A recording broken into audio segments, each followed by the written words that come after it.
After learning Umemiya's backstory and pivotal role in uniting the town's protectors, we also learned of those who chose a different path. Among them stands Endo, a legendary figure whose departure led to the creation of a formidable fighting faction. Now, as Furin finds its strength once more, they've piqued Endo's interest again. As tensions rise and battles loom in the gripping Noroshi arc, will this reunion bring destruction or redemption? Let's find out.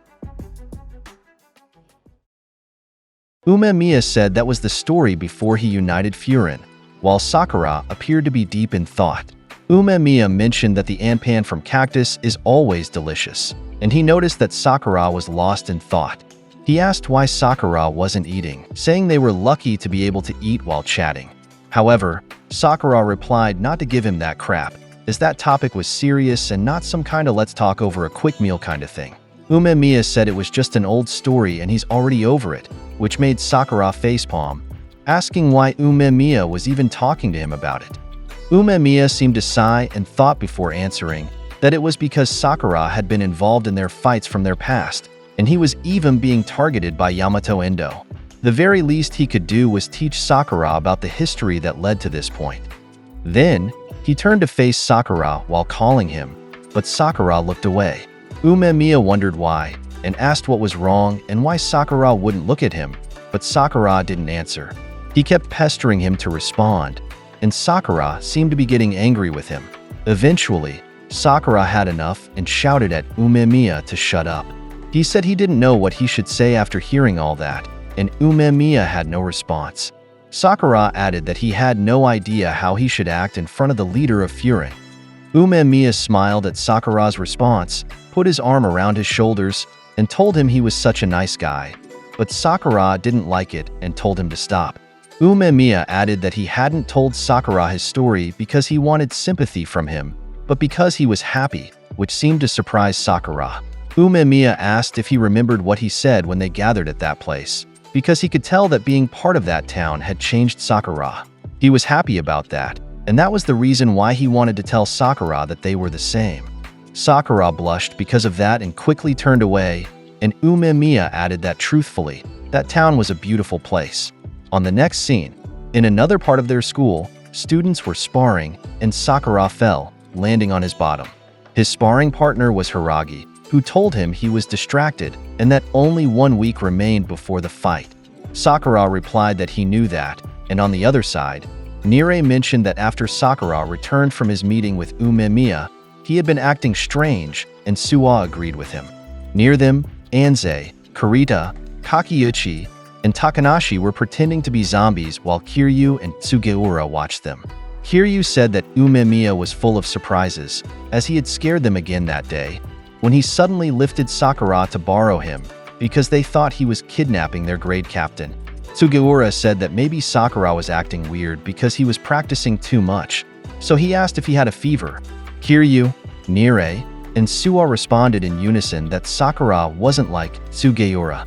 At that moment, Hiragi yelled at them to stop their slacking and return to practice, so they all answered, "Yes, sir," together. Then, he told Sakura again that he was too distracted so he could leave now, as he would just drag them down. Sakura wiped his mouth and responded, "Okay," to Hiragi dismissing him, which seemed to surprise Hiragi. Sakura left, and according to Hiragi, he thought Sakura would fight back, as he wobbled while leaving. His classmates also seemed surprised that he was leaving. In the next scene, we move to a playground, where Sakura was annoyed with himself, feeling like someone else owned his body. He had been like that since listening to Umemiya's story, because while listening, he felt they had gotten extremely close to each other. So close that it felt like Umemiya was touching his guts. This had never happened before, so he was deep in thought. Rather, he had never even realized until recently that people's bodies could be so warm. He remembered that Umemiya said that being part of town had changed him, and it made him really happy, which made him question if he had really changed. He also remembered that he wanted to be the top of the school, so he realized that maybe he had changed. Besides that, he never would have dreamed that a place like that could change him, and even after listening to Umemiya, he had no idea what he should say. However, there was one thing he knew for sure. That was the reason why he became like this. and why that place was the way it was, because all of it was because of Umemiya. He stood up and decided that if that was the case, all he could do was get stronger. He left the playground, and in the next scene, he returned to practice, while other Furin students were patrolling, and his other classmates were tired. The Furin students who were patrolling were doing various things, like talking to the townsfolk, patching up each other, and other things they do while on patrol. Let's go back to Sakura, who delivered a powerful side kick to Hiragi, which seemed to shock Suwa, Nire, Kiryu, and Sugiura. Hiragi blocked that attack and was grinning because the old Sakura was back, with a serious and determined look on his face. Soon it got dark, and the Furin students were walking, with their aura strongly emanating from them. Everyone seemed ready to fight, and as usual, Nire looks very nervous. However, their aura seemed to be cut in half because Anze needed to pee, and Kurita was hungry. On the other hand, Takanashi was chatting with his girlfriend, hoping she was still awake. But Kakeuchi told him not to do that because that's what people do before dying in battle. As for Sugiura, he was fully ready because it was time for their fight, and Kiryu agreed with that, which made Nire ask how they could be so carefree at a time like this, while Suwa just smiled calmly. In contrast to him, Sugishita seemed to be overflowing with rage, and Suwa mentioned that he was more pumped up than usual. Kiryu said that was because their opponent had mentioned wanting to destroy Furin, Umemiya's creation. At that moment, they stopped when they reached the bridge, and Suwa asked if Sakura had anything he wanted to say to everyone who were looking at him. Sakura took a deep breath and asked if the freshly baked taiyaki was delicious. There was also omelet rice and freshly poured coffee, and all the people in that town were so friendly it was almost annoying, and everything in that town was warm and comforting, and that was why they would protect it. They were stunned by what Sakura said, but then smiled and cheered together. However, Sugishita didn't seem to like Sakura's speech, while Sugiura was ready to go, and Kiryu was proud of what their grade captain had said. On the other hand, Nire was nervous, as usual, and Suwa was just smiling calmly. Sakura turned his back and told his classmates to do it. Let's go back a bit to the past, where a gathering was taking place at Furin, and someone announced that the battle would occur 9 days from that day, at 0000 hours, or better known as midnight. The one who said this was Mizuki, the Komoku team leader, and he added that according to the letter, their opponent's goal was to annihilate Furin. Once their opponents accomplished this, they would return the town to how it was before.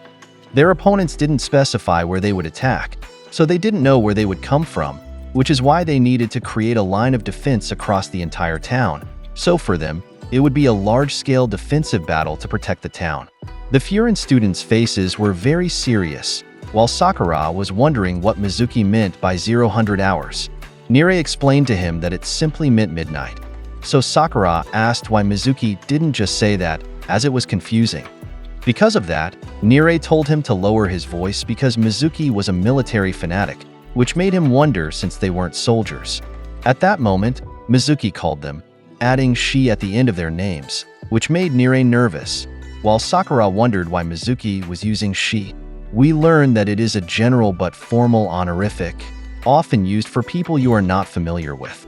Mizuki told them that they were in the middle of a strategy meeting, so they should listen and stop chattering, and raise their hands if they wanted to say something. Because of that, Kaji's group wondered what they were doing, and Nire apologized. Mizuki moved on to his next point, saying that 3 days after receiving the letter of challenge, they had created a plan based on their numbers and forces. While saying this, he showed the town map and announced where everyone would be stationed. The area beyond the tracks belonged to Shishtarin and wasn't included, so they only needed to protect 3 main locations.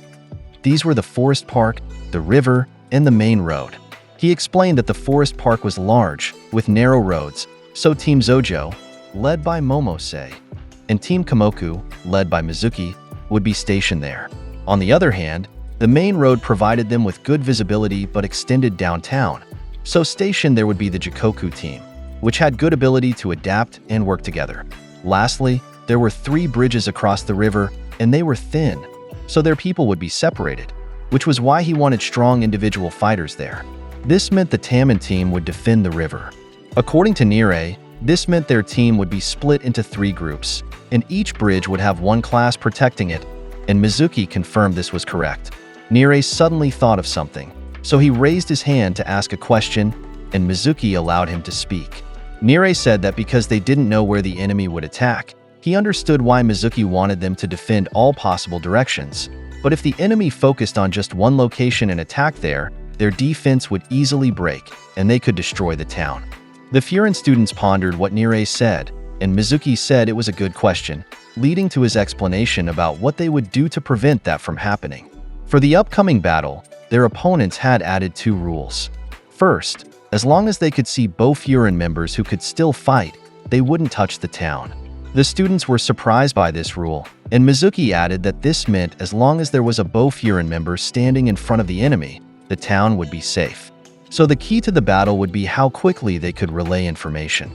He also said he needed 1 vice captain from each grade to join the group chat with the QR code on the projector screen. They would change their names to their team's current location, and if they saw enemies that day, they would send a sticker to the group chat. If there were many enemies and they needed backup, they should send an X, but if their team could handle it, they should send an O. This way, they would see how many enemies there were and where they were coming from.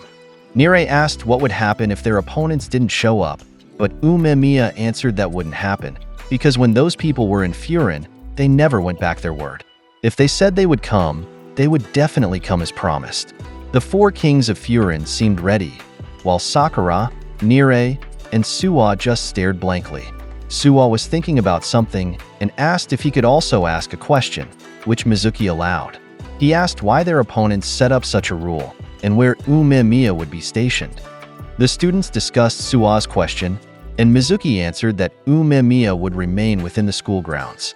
Everyone was shocked by this, and Mizuki explained that this was because of the second rule. Hajime Umemiya was not allowed to leave the school grounds during the battle.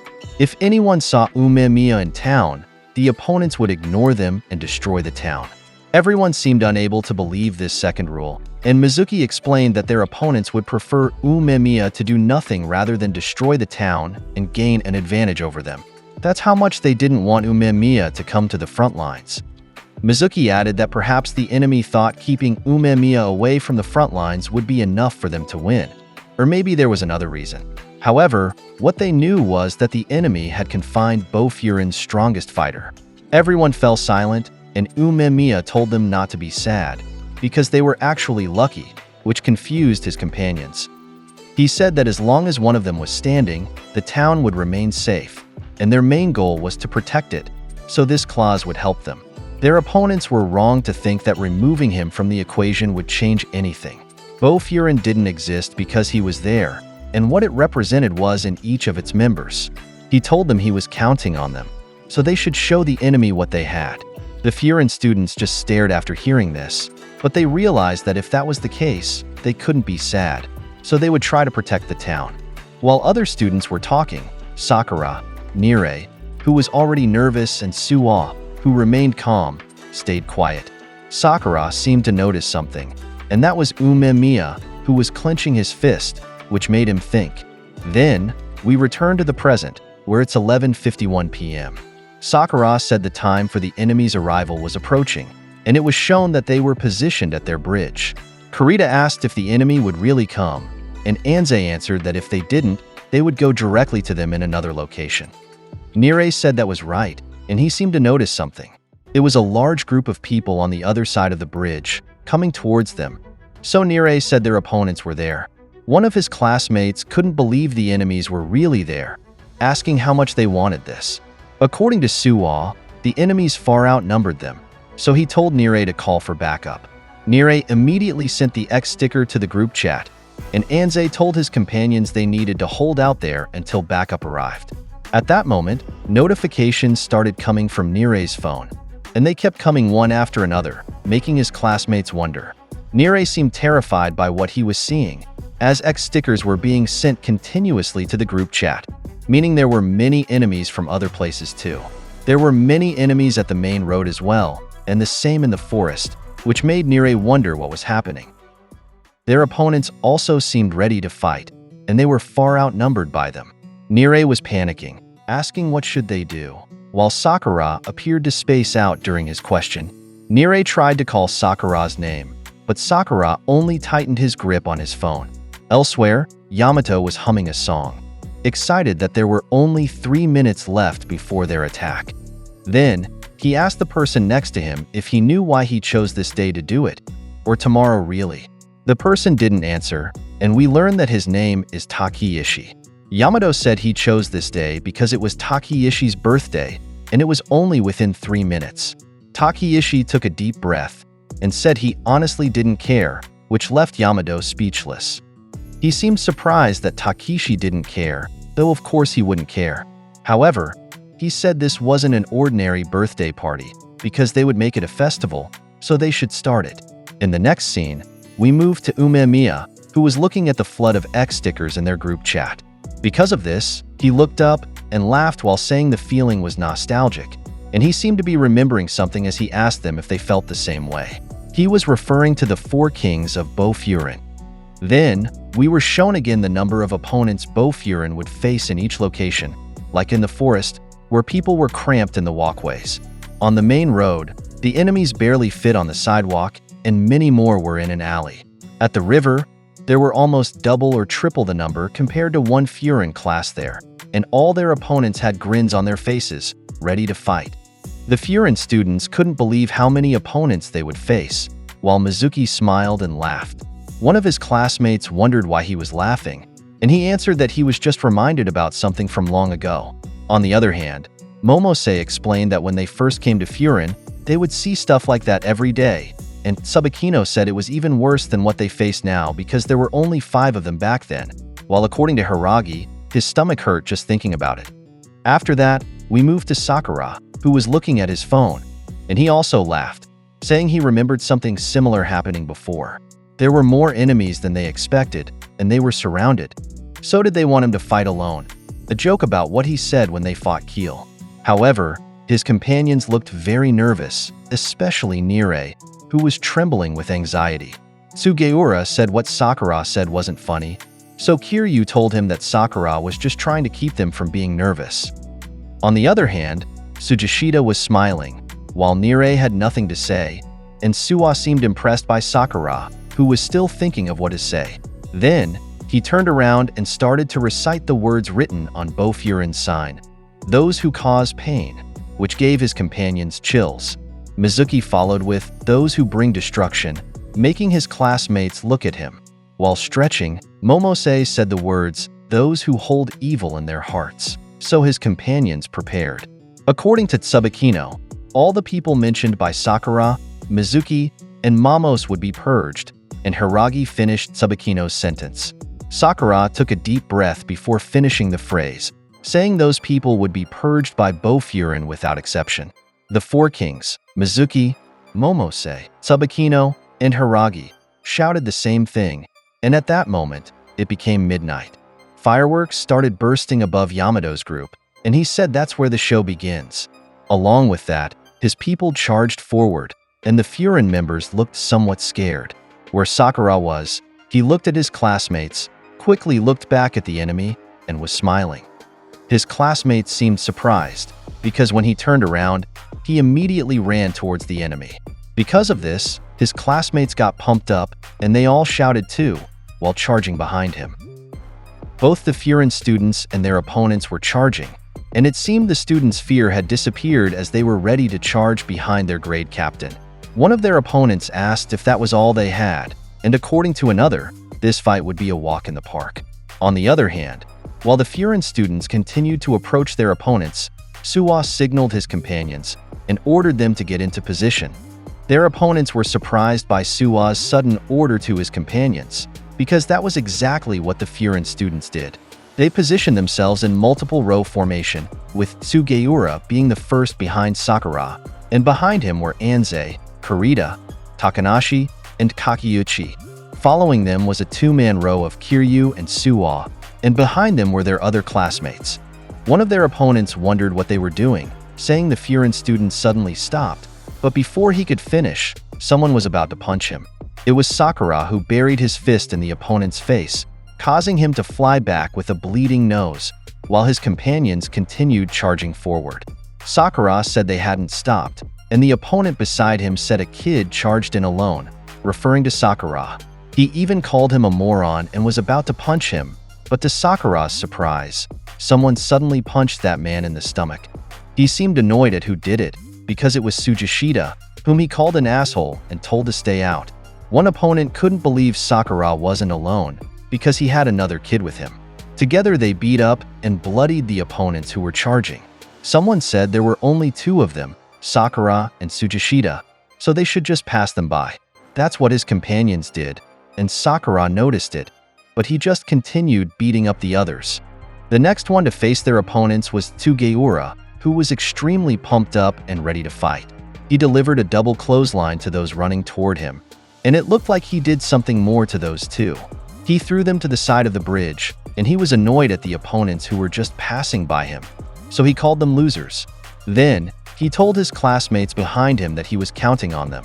While one opponent said they outnumbered the Furin students so they should surround them, they were told to catch them from behind, and one was even taunting Kakeuchi, saying he would punch him from behind. Another man did the same to Anzai, but someone said too bad because Kakeuchi and Anzai had backup.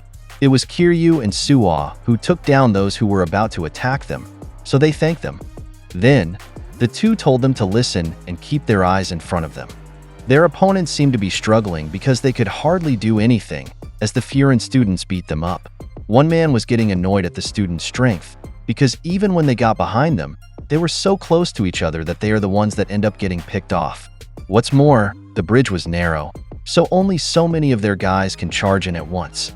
On the other hand, one opponent got through and was about to punch Nire, but he ducked, causing the man to trip. Nire was still completely stunned while someone was helping him stand up, and that person praised him because he couldn't do it. Suwa agreed with that man and said that things were going well, but this was just the beginning of hell, and they were really counting on Sakura and Tsujishita. At that moment, Sakura was kicking someone in the side, and he noticed something. It was Tsujishita giving someone a spinning back kick, and he almost got hit but managed to dodge. He told him to be careful because he could have used another way to take out that man. Tsujishita just gave him a cold look, which made him wonder if he was actually the target. Sakura got annoyed at Tsujishita because of this, so he called him a jackass and channeled his anger at the opponent, giving him a high kick. Sakura and Tsujishita were both furious, and their opponents were wondering what was wrong with them, even calling the two monsters.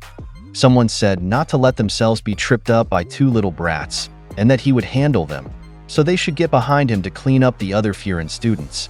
At that moment, Sakura and Tsujishita were beating some people up, and they simultaneously looked at the guy in the hoodie who said he would handle them. The man seemed surprised by their synchronized glance, making him say they were really in sync. He added that since the two were getting along, he would kick them off the bridge. Then, Sakura and Tsujishita charged at him simultaneously, and he seemed surprised, because they both gave him a drop kick at the same time. Their opponents were shocked at what they did to the guy in the hoodie, and Sakura called them weak. Then, he called one opponent a blonde gorilla, and ordered him to gather their best fighters and bring them to the two of them. In the next scene, we go back to the past where Anzai and Takanashi were trying to stop a fight and calm things down, while Suwa was just smiling as if everything happening around him was normal. It was the fight between Sakura and Tsujishita, and Suwa said the two were on the same wavelength. However, before reaching that point, let's go back even further to the past, where Year 1 Class 1, Sakura's class, was having a meeting. Suwa was leading that meeting, and he said that in their last meeting with the other leaders, they decided that the first years of Team Taman would protect the bridge closest to the school. They were responsible for that bridge, and their senpai won't be able to give them instructions either. And while he was saying this, Kiryu was waking up the sleeping Tsujishita. Suwa added that they need to make a strategy, saying he had already thought of their strat, and Mizuki had given him the okay, so he would tell it to them. Meanwhile, Tsugeura teased Tsujishita that Umemiya was there, which made him get up, and Tsugeura said he never learns. Then, Suwa explained why he was telling them all this, because Sakura had tossed the responsibility of coming up with a plan all on him. His classmates laughed and asked if that was true, and Sakura told them to be quiet because he wasn't good at that sort of thing. He said it was better to leave such things to Suwa than to let him do it. Anzai then told Suwa that Sakura really relied on him, but Suwa replied that wasn't it. saying Sakura had just learned to use people to his advantage, and Sakura said that wasn't why, just like he said. Then, Suwa said they should discuss the strategy, which made his classmates become serious.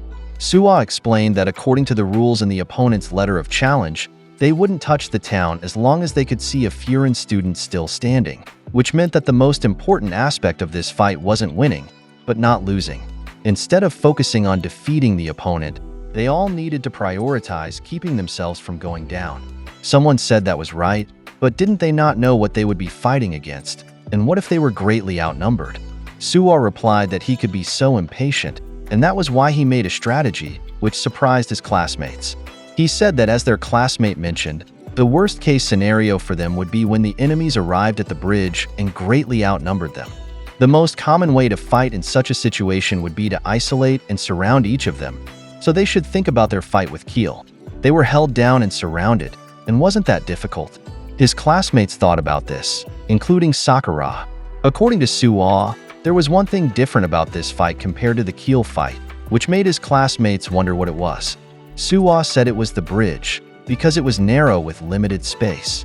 He said it didn't matter how many people they were fighting against, because the enemy could only send so much people at them, meaning it would limit how many people they would have to fight at once.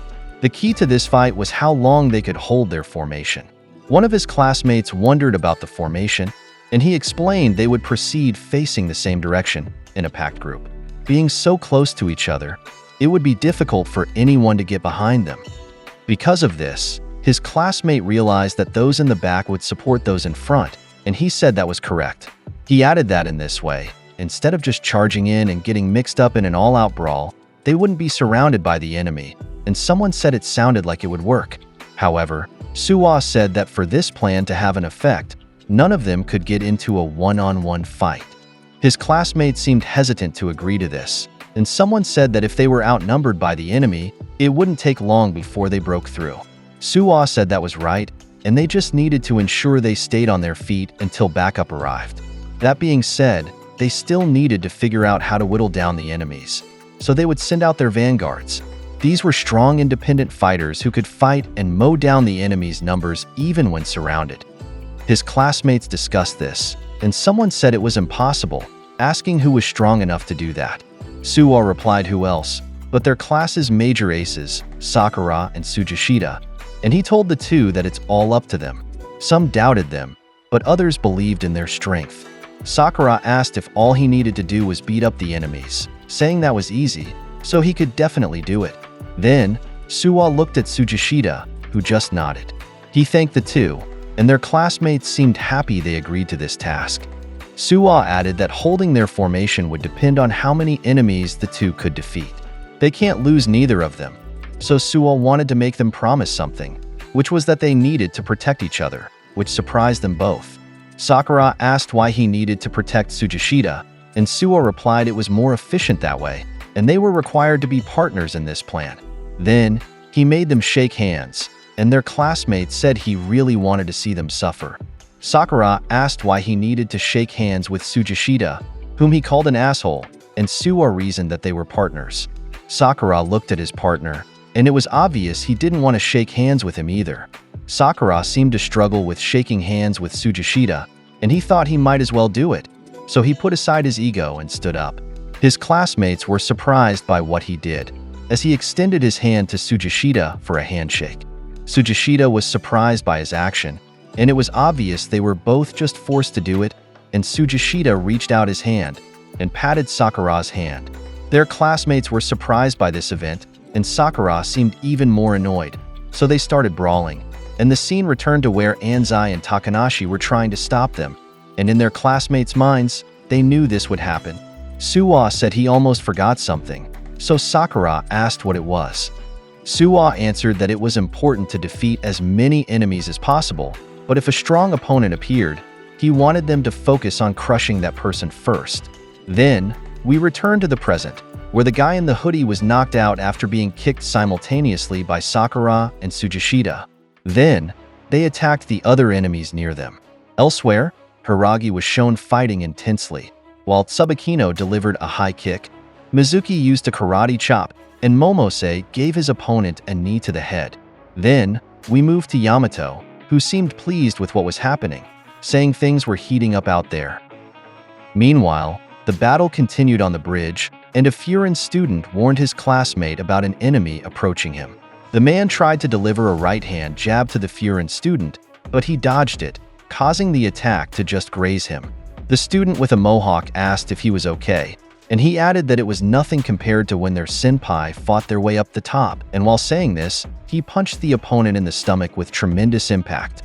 The other Furin students laughed at this, while someone tried to deliver a flying kick to the student with the mohawk, but he dodged it and elbowed the man in the face, while saying that Sakura and Tsujishita were always on each other's nerves, but they seemed to be getting along now, as shown by their almost synchronized fighting. Takanashi agreed with his classmate, and at that moment, an enemy was running toward him. That man stepped on the back of the person Takanashi was fighting to jump higher, which made Takanashi go, "Oh crap." However, someone met the man in midair, and it was Suwo, who used a spin kick and drove the man's head into the ground. Kiryu praised him for that move, but he seemed too preoccupied with something else to respond. Kiryu looked at what he was doing, and it was shown to us that he seemed to be searching for something. Because of this, Kiryu asked what was wrong, and Suwo replied it was nothing, but internally, he was asking himself if what he was looking for wasn't there. Then, we moved to the Forest Park battle, where the Furin students were taunting their opponents, saying they had no skill and only knew how to gang up. Someone even asked if they'd had enough of the beating, and another said to just hang in there. On one side, someone unleashed a rapid punch attack, and it was Mizuki, which resulted in his opponent losing balance. On the other hand, Momose hit his opponent with a sidekick, and after that, he jumped simultaneously with Mizuki, who delivered a drop kick to his opponent, while Momose delivered an uppercut to his. Both their opponents were knocked out, so their classmates praised them, but Mizuki remained quiet, and so did Momose. In another location, there was a collision of attacks between a bat swing attack and a 45-degree kick from a Furin student, and the bat user lost, as he was the one who flew back. Besides him, another man was sent flying due to a right hook, and another due to a side kick. However, the man with the bat still landed properly, and he seemed impressed because Furin was full of monsters. A student asked what was wrong with their opponents, saying one man even had a creepy sneer on his face.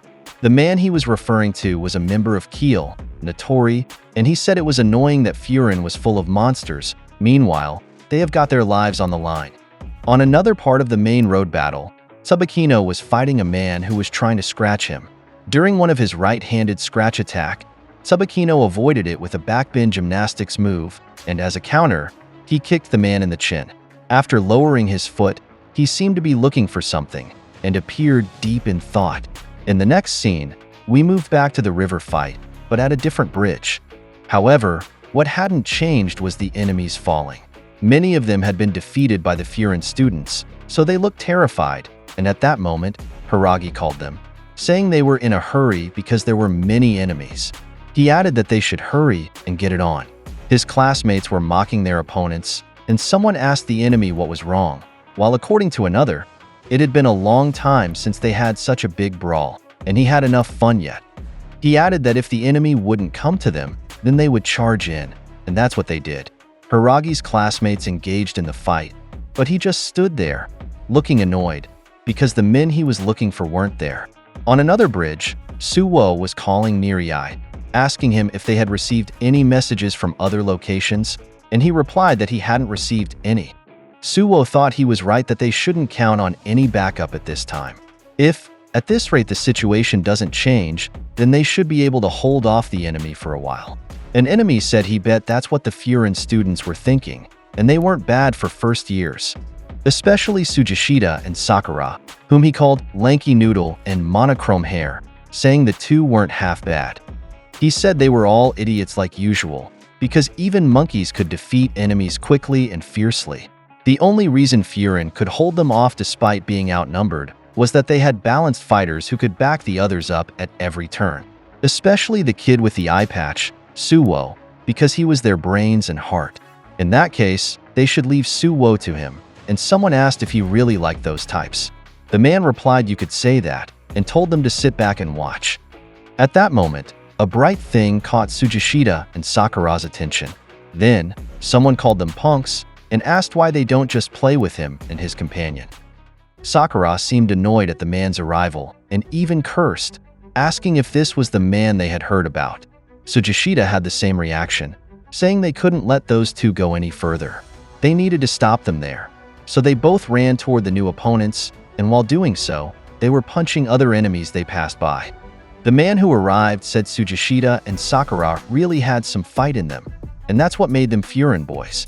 At the Forest Park fight, everyone looked at two people who were searching for Mizuki and Momose. Someone in an oversized t-shirt called out to Mizuki, while someone wearing a jacket full of designs was looking for Momose. Annoyance was visible on both their faces at these arrivals, and they said of course those two would be there. The man who called Mizuki pretended to be sad that his glasses were already broken, saying he wanted to be the one to break them. On the other hand, the man in the jacket was laughing at Mizuki, saying he was still so small and cute, but he didn't want to be him. They both had looks on their faces that clearly showed they were taunting two of the four kings of Furin. After that, we moved to the Main Street battle, where a man wearing a suit told Tsubakino he was happy to see him again.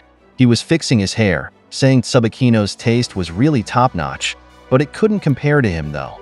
Tsubakino thanked the man but said he didn't want to see him, asking if he could just turn around and leave. But the man replied that wasn't possible, while shaking his head.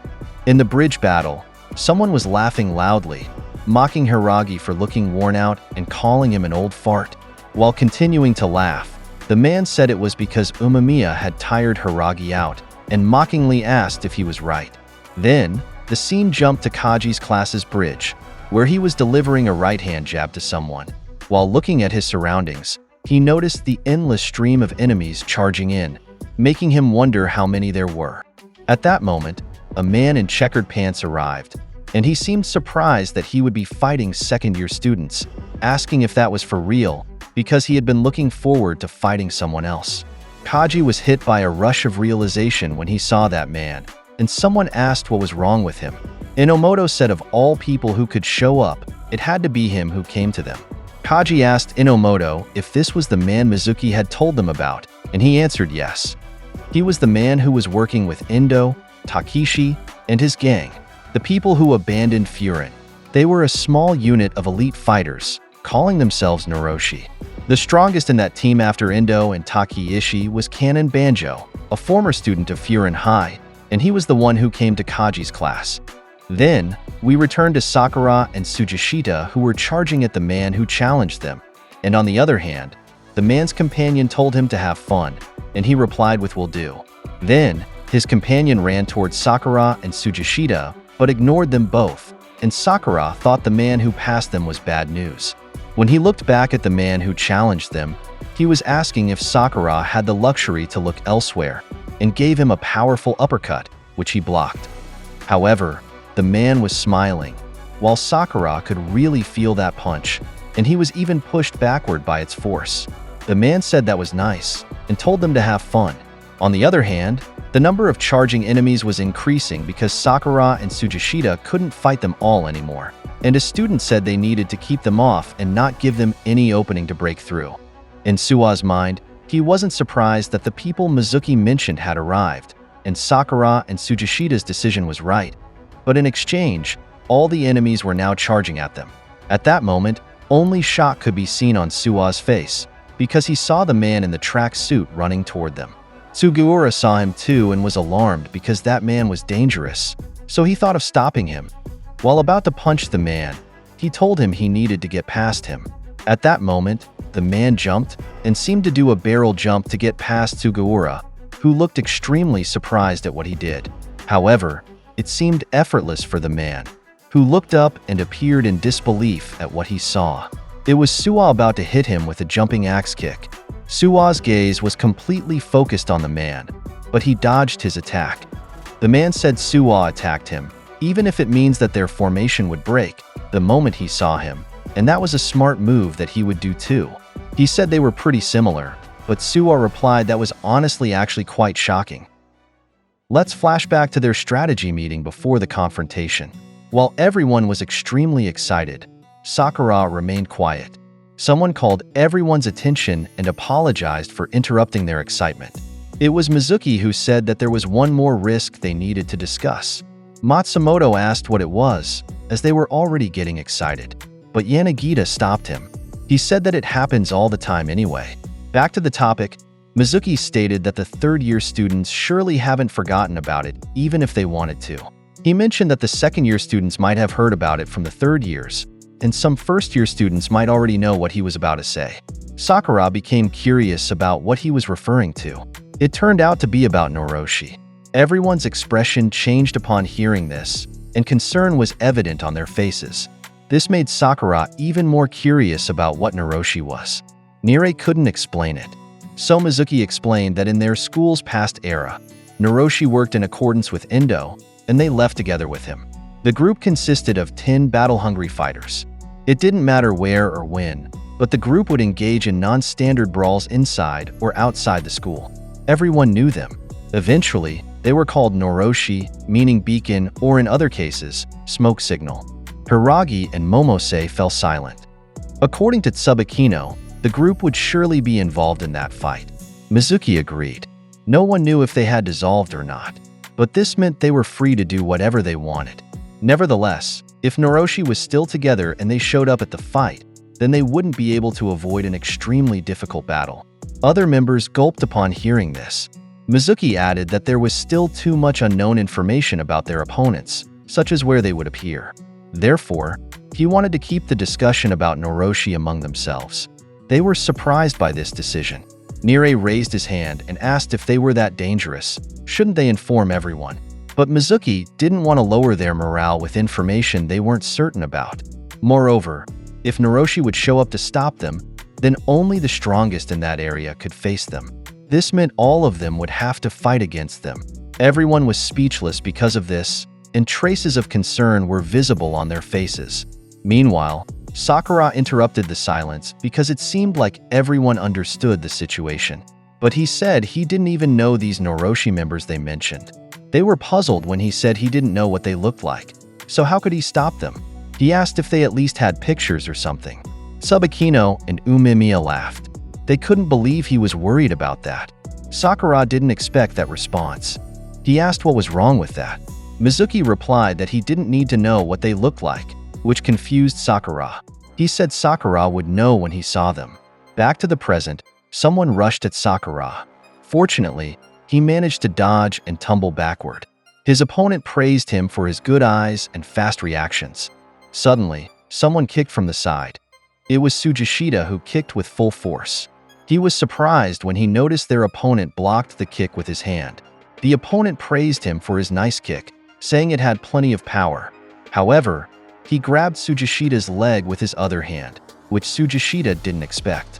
The man took that opportunity to knock him down, saying he was wide open. Tsujishita screamed in pain from what he did, while the man just smiled. Because of that, Sakura gained momentum and attempted a flying kick, but their opponent quickly dodged it. Sakura noticed how fast his movements were. The opponent was all fired up and challenged them to keep coming forward. His companion, the straight-haired man, was also on the move. He was facing Suwa, who beckoned him to come closer. Suwa was alert, managing to block his fist and pull his leg, causing the opponent to spin. However, instead of being worried, the opponent just smiled. He broke free and supported his body with his hands on the ground. Suwa was surprised by this move. Even in a handstand position, his opponent managed to kick at him, though fortunately, Suwa dodged it. Confusion was evident on Suwa's face, while his opponent kept watching him. Meanwhile, many had already broken through their formation, as several had gotten past Sakura. His opponent asked what was wrong. There were two of them facing him, but there was no teamwork. He expressed disappointment and requested some real fun. Sakura glanced to the side and noticed people running around them. He cursed and thought he needed to take down those men before they reached the other side of the bridge. However, he remembered Suwa's instruction that if they encountered a strong opponent, he and Tsujishita should focus on taking him down first. Though difficult to accept, he knew what he needed to do now was to bring down the asshole in front of him as soon as possible. So, he stopped getting distracted and looked at Tsujishita. Sugishita was in serious mode, and when he noticed Sakura, the two seemed to understand each other, which surprised Sakura. Sugishita nodded as a signal for their cooperation, which made Sakura happy. Therefore, they decided to end this fight quickly. The two prepared for their fight. Meanwhile, at the forest park, they were also outnumbered. There, someone rushed at team leader Mizuki. He remained deep in thought while his opponent asked what was wrong, saying he had become extremely weak. His opponent turned out to be a former student of Foreign High and a member of Noroshi. He was Sitaro Terumi, who just licked his finger. Meanwhile, the Zojo team leader, Momose, prepared to execute a knee strike. However, his opponent called it weak, which puzzled him. His opponent caught his knee and said he thought a ball was flying toward his face. He threw Momose away and said he was weak because he always just sat around drawing his little pictures. That's why, he said. Momose still walked with his twiggy arms and legs. This man was also part of Noroshi and a former student of Foreign. He was Chihiro Shikushi. Both Mizuki and Momose remained quiet, observing their surroundings first. They noticed that many of their companions were already struggling with the number of opponents. On the other side, at the main road, Tsubakino could be seen dodging his opponent's kick. Due to his speed, his opponent commented perfect. He said that only the best dodges could evade his graceful kicks. His opponent was also a member of Noroshi, Genji Sajichi. Tsubakino remained quiet and first observed what was happening in their assigned area. The Sakaki twins blocked an opponent with a pipe weapon, who praised them for what one of them did. When he noticed that two foreign students confronted him, he stepped back. They told the twins they would handle it, so the twins should help Tsubakino take down his opponent. These were the Team Jikoku's second-year captain Wataru Shina and first-year captain Motoki Azusawa. The twins agreed to this. As the two ran off saying they were counting on them, the Sasaki twins were surprised when someone suddenly jumped between them. Saria got annoyed and wondered what now. The man who jumped was puzzled when he noticed they had the same face and asked if they were twins. He said he was excited when he heard they would fight Foreign, but Saguchi went ahead and took the strongest fighter. He pointed at the twins and said they looked exactly alike and had nothing unique about them. He called them weirdos, while his companion told him he was always complaining. They were the Shimada brothers. Neo, the one with braids, said he wasn't complaining. He said he was just giving his opinion. His older brother Tenjin wasn't impressed by this. Saria wondered because, even though they weren't part of Noroshi, the two looked tough. The fighters who could break through their forces were mostly contained now. Even if each fighter won against Noroshi using pure skill, overturning the battle wouldn't be easy due to their numbers alone. The team leaders knew they needed to break through the forces somewhere, so they thought about where that should be. Back to Sakura, he and Sugishita ran to attack. Sugishita threw a punch, causing their opponent to step back and dodge. However, he almost hit Sakura, who was surprised by what happened. The opponent just smiled, while Sakura kicked this time, but the opponent dodged again. The opponent couldn't believe it because he expected them to attack him simultaneously. Sakura's kick grazed Sugishita's arm. Because of this, the opponent realized they were acting as if their teammate wasn't there. The two were too concentrated on bringing him down. They didn't care what was happening between them or what they were doing to each other. He noticed they sacrificed teamwork for speed. He smiled and thought they were stupid. The battle at the bridge continued. When Kiryu struck someone in the nape, he noticed another person was about to attack his companion from behind. Because of this, he quickly jumped and stopped that man by kicking him in the side. When the person he helped apologized, Kiryu said it was fine. He then noticed something strange, as the flow of the battle had changed since those two men arrived. More and more people were charging in. He became worried because Tsujira couldn't hold them back alone, and even Suwa had joined the fight. While continuing to attack, he thought they couldn't keep having to protect everyone. He noticed too late that a man was approaching him from behind. He cursed because he couldn't do anything anymore, but to his great surprise, the man suddenly fell to the ground. Kiryu looked behind when someone asked if he was okay. It was Nire, who said he would take care of it. He said he would take over for Suwa. Sakura and Sagushita both engaged in battle from both sides, while Suwa was fighting against a straight-haired boy. When Nire noticed this from behind, he became worried as he thought they were up against Noroshi members. He considered how their formation's front guards were required to face the most opponents, risking encirclement. Now that Suwa was also facing a strong opponent, he thought only Kiryu remained to cover everyone. He clenched his fist, contemplating what they should do and what options they had left. He recalled Sakura's words about how they would be the ones to protect everyone. Nire gasped at this memory. Despite his concerns, he volunteered to take over for Suwa. Kiryu was surprised by this, but while fighting off an opponent, he didn't think it would work. He apologized, saying he didn't have time for jokes right now. However, Nire responded that although he knew he couldn't do everything like Suwa could, but before he could finish his thought, he was startled when Kiryu was suddenly attacked from both sides without noticing. When Kiryu looked back at the person about to punch him, Nire quickly jumped in to stop the attack. He grabbed the attacker by the waist and, when the opponent tried to punch him, pushed back with all his strength, causing the attacker to spin and fall to the ground. The opponent cried out in pain, much to Kiryu's astonishment. Nire was breathing heavily, his hands still shaking. Even he couldn't believe what he had done, but as he clenched his fist, he repeated that although he wasn't like Suwa, he would do everything in his power to help. Kiryu fell silent for a moment before reminding him that he might get hurt again, like during their fight with Keel. He remembered Nire being carried on Sujura's back, though he had asked to be put down since he could walk. Nire acknowledged this, but said it was the same for all of them there. Because of that, Kiryu agreed and said they should give their all to stand their ground. "Yes, sir," Nire responded. Kiryu was impressed, saying that Nire had tossed that guy like a beetle earlier. Nire proudly declared it was his beetle throw that Suwa had taught him. Suwa overheard this from a distance, causing him to smile. When his opponent asked why he was smiling and if he knew what was happening, he admitted that he understood. He added that he too was excited to fight him. However, Suwa denied that this was the reason for his smile. He explained that he was just happy and somewhat amused. He could even say he felt relieved. His opponent couldn't understand what he meant by this, but he admitted he was surprised by how polite Suwa was. Suwa responded that if his opponent was indeed from Noroshi, that would make him his senior. Therefore, he shouldn't be rude. His opponent hadn't expected this response and laughed. He commented that Suwa was extremely well-mannered, and they had very similar personalities. Unfortunately, though honored that Suwa thought he was part of Noroshi, he revealed that he wasn't.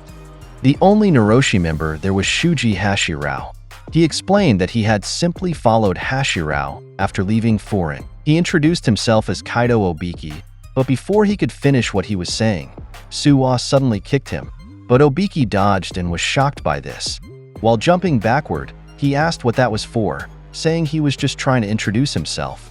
As Obiki rubbed his cheek where Suwa had hit him, he thought that although he had been dodging his attacks, he seemed to be getting serious now.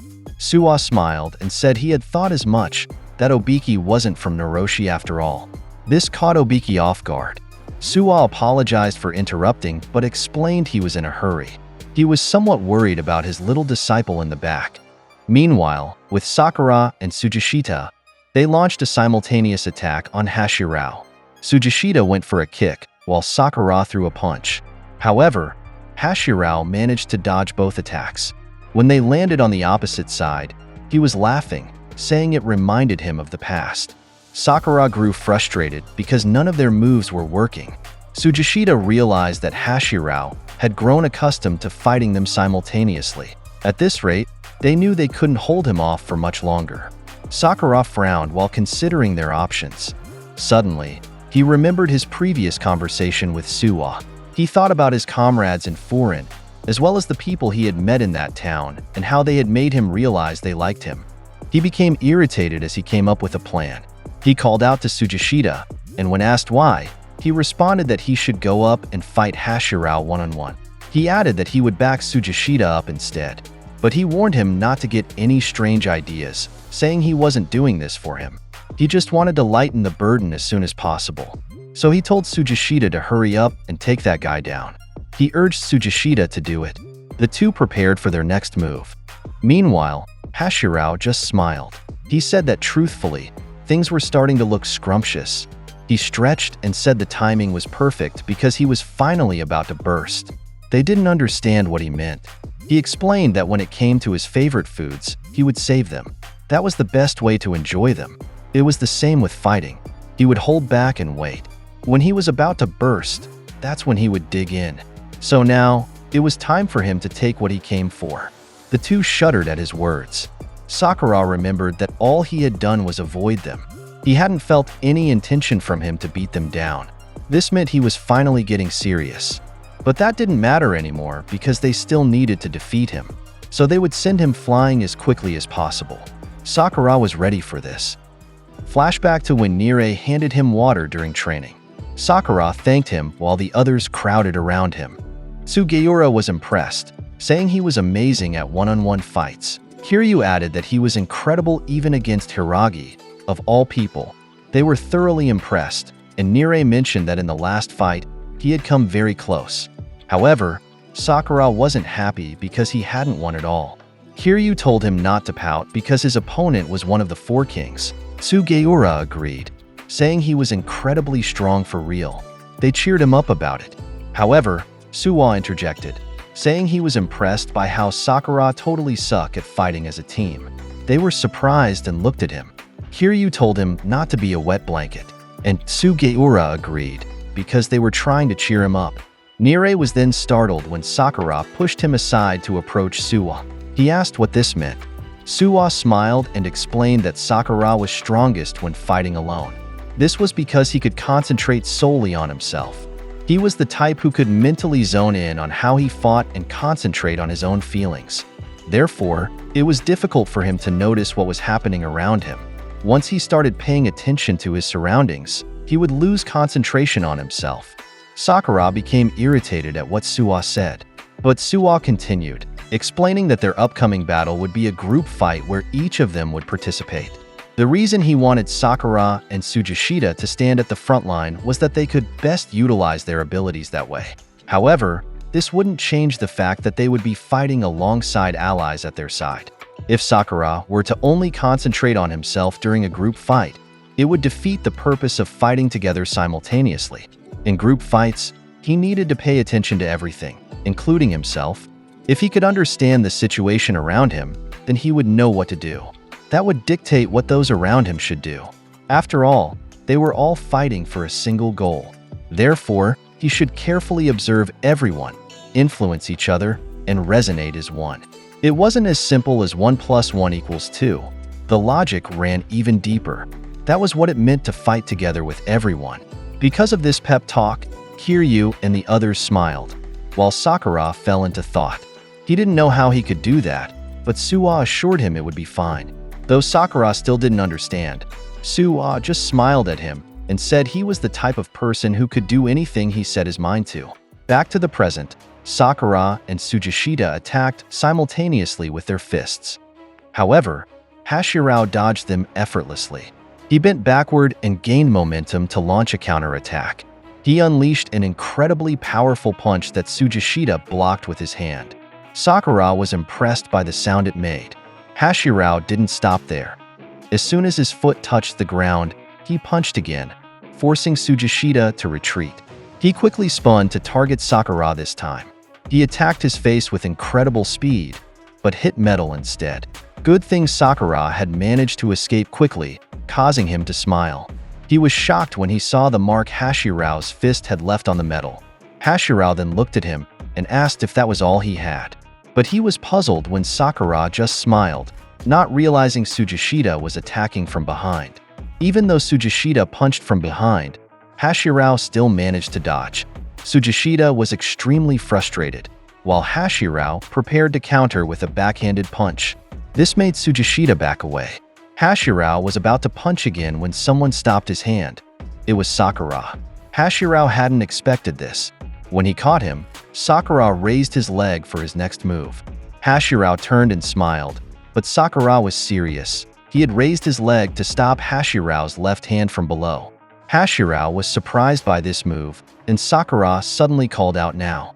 This was the signal for Tsujishita to punch, while Sakura held Hashirao. Because of this, Tsujishita finally managed to land a solid punch to Hashirao's face. Looking back at when Hashirao punched Tsujishita, Sakura was impressed by the sound. He couldn't believe when his fist's mark embedded into the metal, but for some reason, he remained calm. He found it a bit strange, and while watching the whole time, he wondered why he hadn't noticed it before. Not only was Tsujishita tall, but his arms and legs were also extremely long. Using the force of his long swings, he could generate extraordinary power. That was probably also the reason why his strikes were linear, and he couldn't suddenly change their direction. Sakura smiled when he realized this and thought that if that was the case, he knew what to do. So when Hashirao threw a backhanded punch, Sakura moved to help. It was weird because while before he only saw things as if in a first-person game, now he had a bird's eye view. He wasn't just focused on what was in front of him, but everything around him. It was like he was moving himself like a pawn in chess. When he hooked and caught Hashirao's hand, he was surprised at himself. When he let Tsujishita take the lead in that fight, he couldn't believe he accepted it so easily. He had always defeated his opponents using only his own abilities, and that was his way of proving he existed. He thought that was everything to him, like it had become a chain binding him. However, after meeting the foreign members, the chains holding him back gradually disappeared.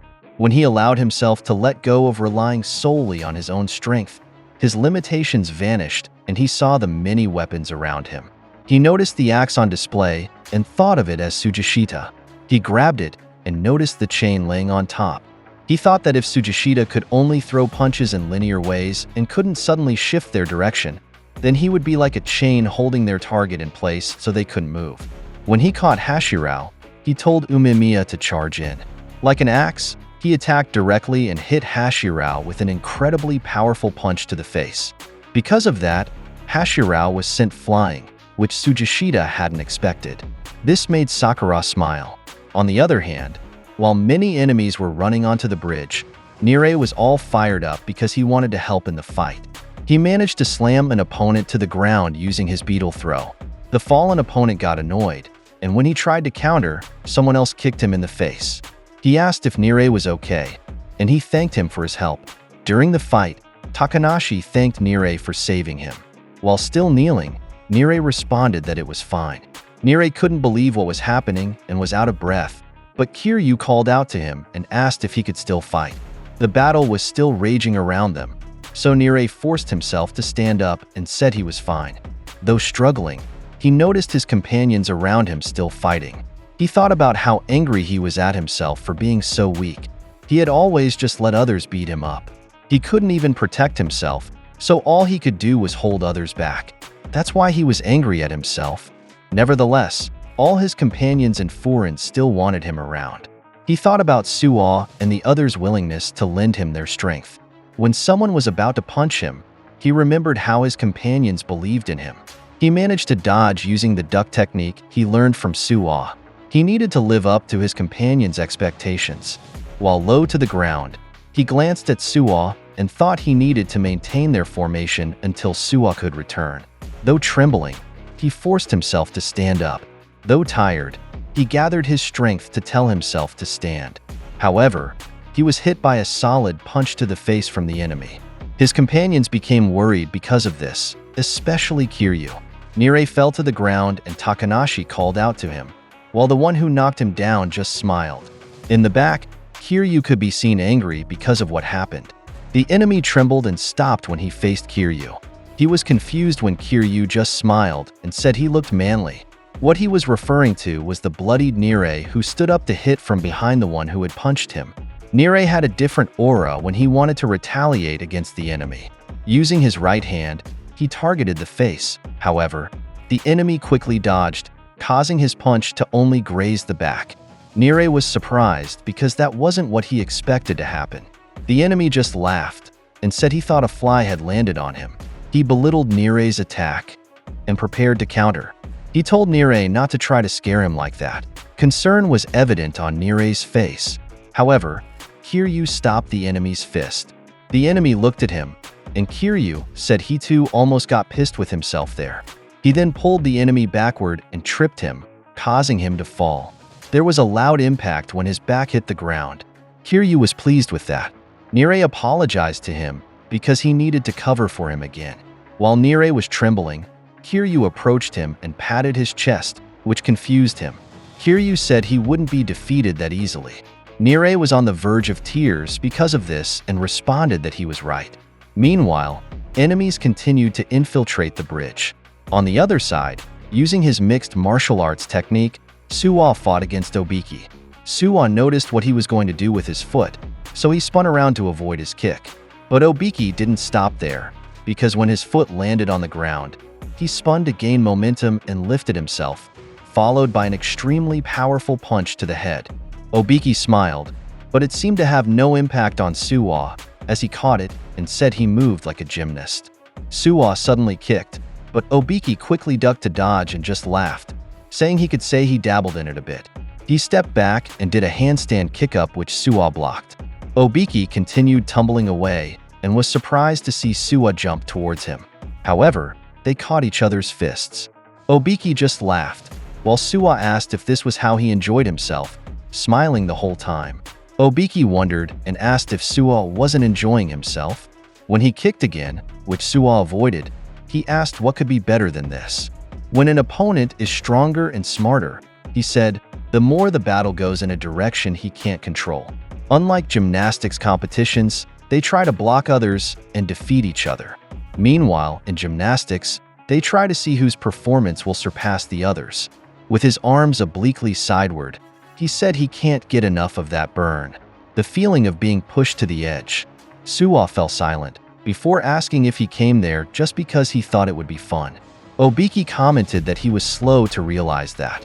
All of them there surely enjoyed it somewhere deep inside. That was the kind of place foreign used to be, and how it should be.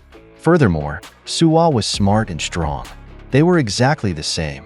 It was impossible for him not to understand how fun this was. Suwa let out a sigh while saying that. He just laughed and said oops. Obiki asked what was so funny. Suwa replied that everything was. He said Obiki just came barging into someone else's house without even thinking about the trouble he was causing to those around him. And he even called himself smart. Suwa added that he was nothing than a mere animal. Obiki fell silent and said that was enough talk. He wouldn't let him get away with insulting his personality. He ran and said Suwa needed discipline. Suwa was on guard while Obiki cartwheeled towards him. He followed his movements with his eyes, until Obiki flew through the air to kick again from above. However, Suwa managed to dodge it, causing Obiki to comment that it was a fancy move. Suwa moved to counter with a kick, but Obiki dodged backward, saying he expected him to do that. He raised his foot to push Suwa in the chest, but Suwa managed to spin and jump to gracefully avoid his move. Obiki was astonished with what he did. When Suwa landed, he managed to knee Obiki in the body, causing him to slam into the ground.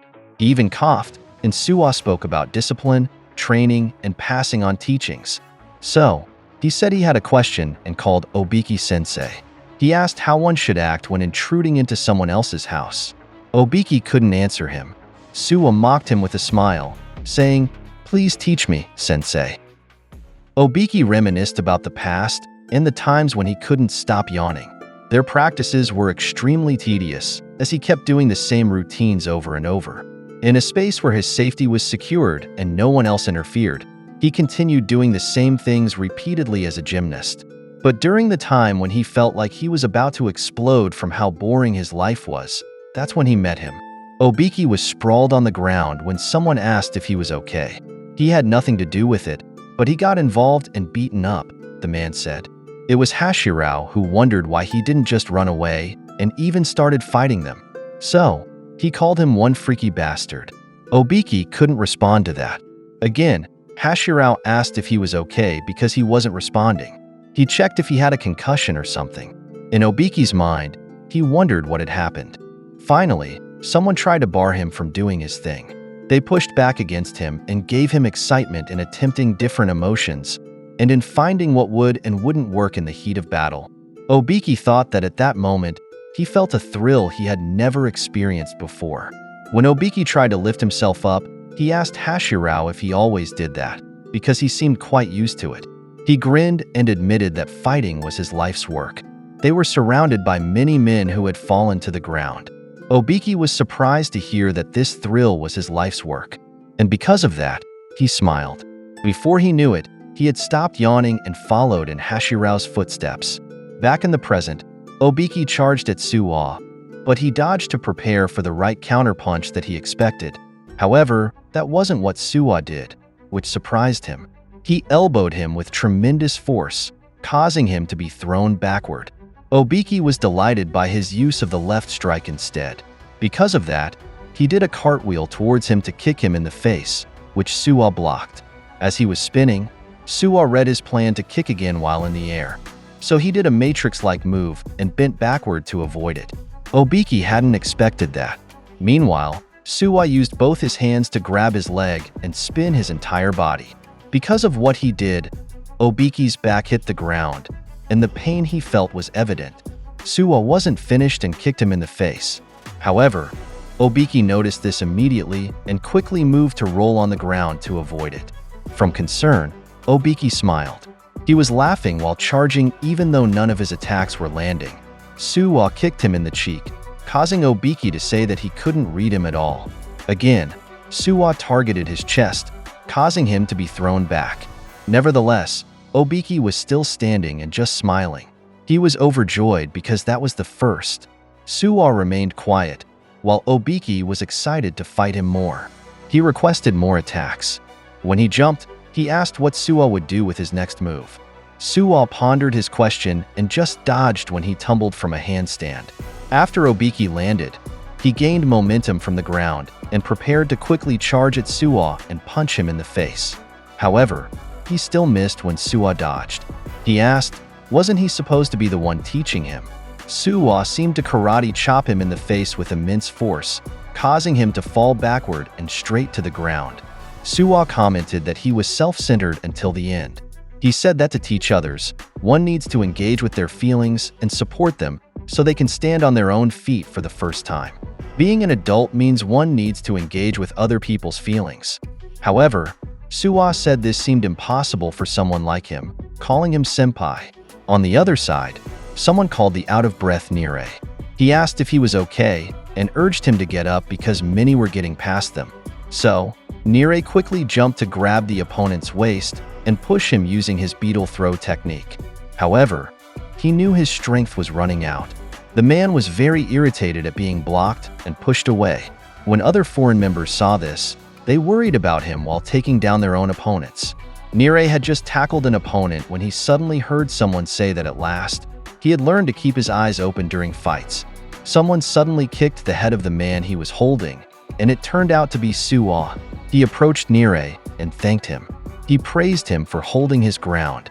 Nire was speechless at his perfect timing and reached out his hand. Suwa added that they would handle things from here, so he could step back now. Nire agreed to this. When Kiryu saw this, he praised Suwa, but Sugiura said they wouldn't let him steal the spotlight. He cheered up all the foreign members, and because of that, those on the bridge were reinvigorated. Suwa smiled because of this and peeked at the end. He said the rest is up to them, referring to Sakura and Tsujishita who were fighting against the Noroshi member Hashirao. When Hashirao observed the two, he thought they both had outstanding potential. However, after they figured things out and fought as a team, he noticed how much Sakura had changed dramatically. He looked at Tsujishita, which Hashirao noticed, before suddenly charging at him first. He wondered what his next move would be. Sakura ran quickly to hit his right foot, but Hashirao read that, so he moved his foot away. However, he landed a strong punch to his stomach. He wasn't fazed and just thought his guess was wrong. He wasn't just trying to stop him from moving, because at the point when he realized that he knew what was coming, he changed his attack. This style might be completely different from what he was doing earlier. He might have done that earlier if he had known. Nevertheless, he noticed Sakura's rapid growth in that fight. He thought he had resembled two men he knew, but Sakura were still stiff and green. He was a flower blooming on the battlefield. Hashirao grinned and said that was the best. He didn't often experience fighting like this. Therefore, he needed to take them both down. However, he knew that one wrong move and he might be devoured by the two. He looked to the other side and noticed that Tsujishita was still sticking to his big, wide swings. He knew it wouldn't be easy if he got hit by these many times, but all he needed to do was guard carefully. When that happened, the risk coming from him wouldn't be too great. Tsujishita and he made eye contact, but Hashirao looked away and thought he'd fight him later, which puzzled Tsujishita. He went straight to punch Sakura, who managed to dodge it quickly. While behind them, Tsujishita remembered something. While helping in Umemiya's rooftop garden, he was asked if he liked Sakura. He spilled the water in the bucket because of that, and his face was indescribable. Umemiya laughed hard at his reaction. Umemiya added that he doesn't express his emotions outside of fighting. He then asked if he wanted a drink, and he just replied that he'd have whatever he was having. When he handed him the bottle, Umemiya said he hoped he wouldn't take it the wrong way, but he was happy, which Tsujishita didn't understand. He explained that even though his feelings for Sakura were competitive rivalry, he finally had an interest in others. Because since they met, he was always following him around. He knew that he looked up to him, but he didn't want to be his entire world. Tsujishita couldn't respond to this. He suddenly asked him if he thought people would grow and become stronger if they only ate rice. He answered, no. Umemiya clarified that it's the same if they only ate vegetables or only meat. People need to eat different kinds of food to get different nutrients, so they can grow and become stronger. He added that it's the same inside them. They need to meet different people, take their effect on him, and let their influences blend and mix to create a new version of himself. In that way, his own world would grow and become stronger. He explained that people are made of what food they eat and who they meet. Just like the man he was observing, Sakura's world was expanding. Back in the present, Tsujishita just observed while Hashirao continuously attacked Sakura, who kept backing away to dodge. Sakura noticed Tsujishita at the side and wondered. Hashirao called his attention, but he managed to bend backward when he was kicked. Sakura backflipped and got annoyed at this. Hashirao kept charging at him. While in the back, Tsujishita carefully thought about what Umemiya said about Sakura's world growing bigger. So he became agitated. Sakura just kept dodging while Hashirao punched him. When he asked what the problem was, they both noticed something. It turned out Tsujishita was charging from behind. Hashirao noticed that he would use a wide swing again, and he knew what would happen. Because of that, he dodged. He knew that he was leaving his side wide open for an attack. He said this wasn't the order he desired, but he wouldn't just let that opening pass by. He punched him in the side with intense force, and the impact was visible on Tsujishita's face. However, Sakura paused when he and Tsujishita made eye contact. It was because he had managed to catch Hashirao's hand. Hashirao was extremely shocked by this and couldn't believe that he took that attack on purpose. He looked around and noticed that his allies were gone. While Tsujishita had caught him, he noticed that Sakura moved and prepared to charge. He nimbly jumped and stepped on Tsujishita's leg to gain momentum for a powerful knee strike to his face. Finally, their teamwork worked. Hashirao received a solid direct hit to the center of his face, and Sakura and Tsujishita saw his nose start bleeding. After Sakura landed, Hashirao's body fell flat, and he remained lying on the ground. The flying knee strike from Sakura was so powerful that Hashirao couldn't manage to stand up. Sakura remained quiet, lost in thought because he couldn't understand what had just happened. When he and Tsujishita had made eye contact earlier, he suddenly understood everything about Tsujishita's plan and what Sakura needed to do alongside him. According to Sakura, their movements together were impossible to execute by fighting alone. The equivalent of their fighting together was like battling while wielding multiple weapons. In this imagery, we can see Sakura wielding a katana and spinning blade, while Tsujishita has a great axe and halberd. Because of this, Sakura finally understood what Suwo had told him last time about the logic involved in fighting as a team. Then Sakura looked at Tsujishita and wondered if he felt the same way.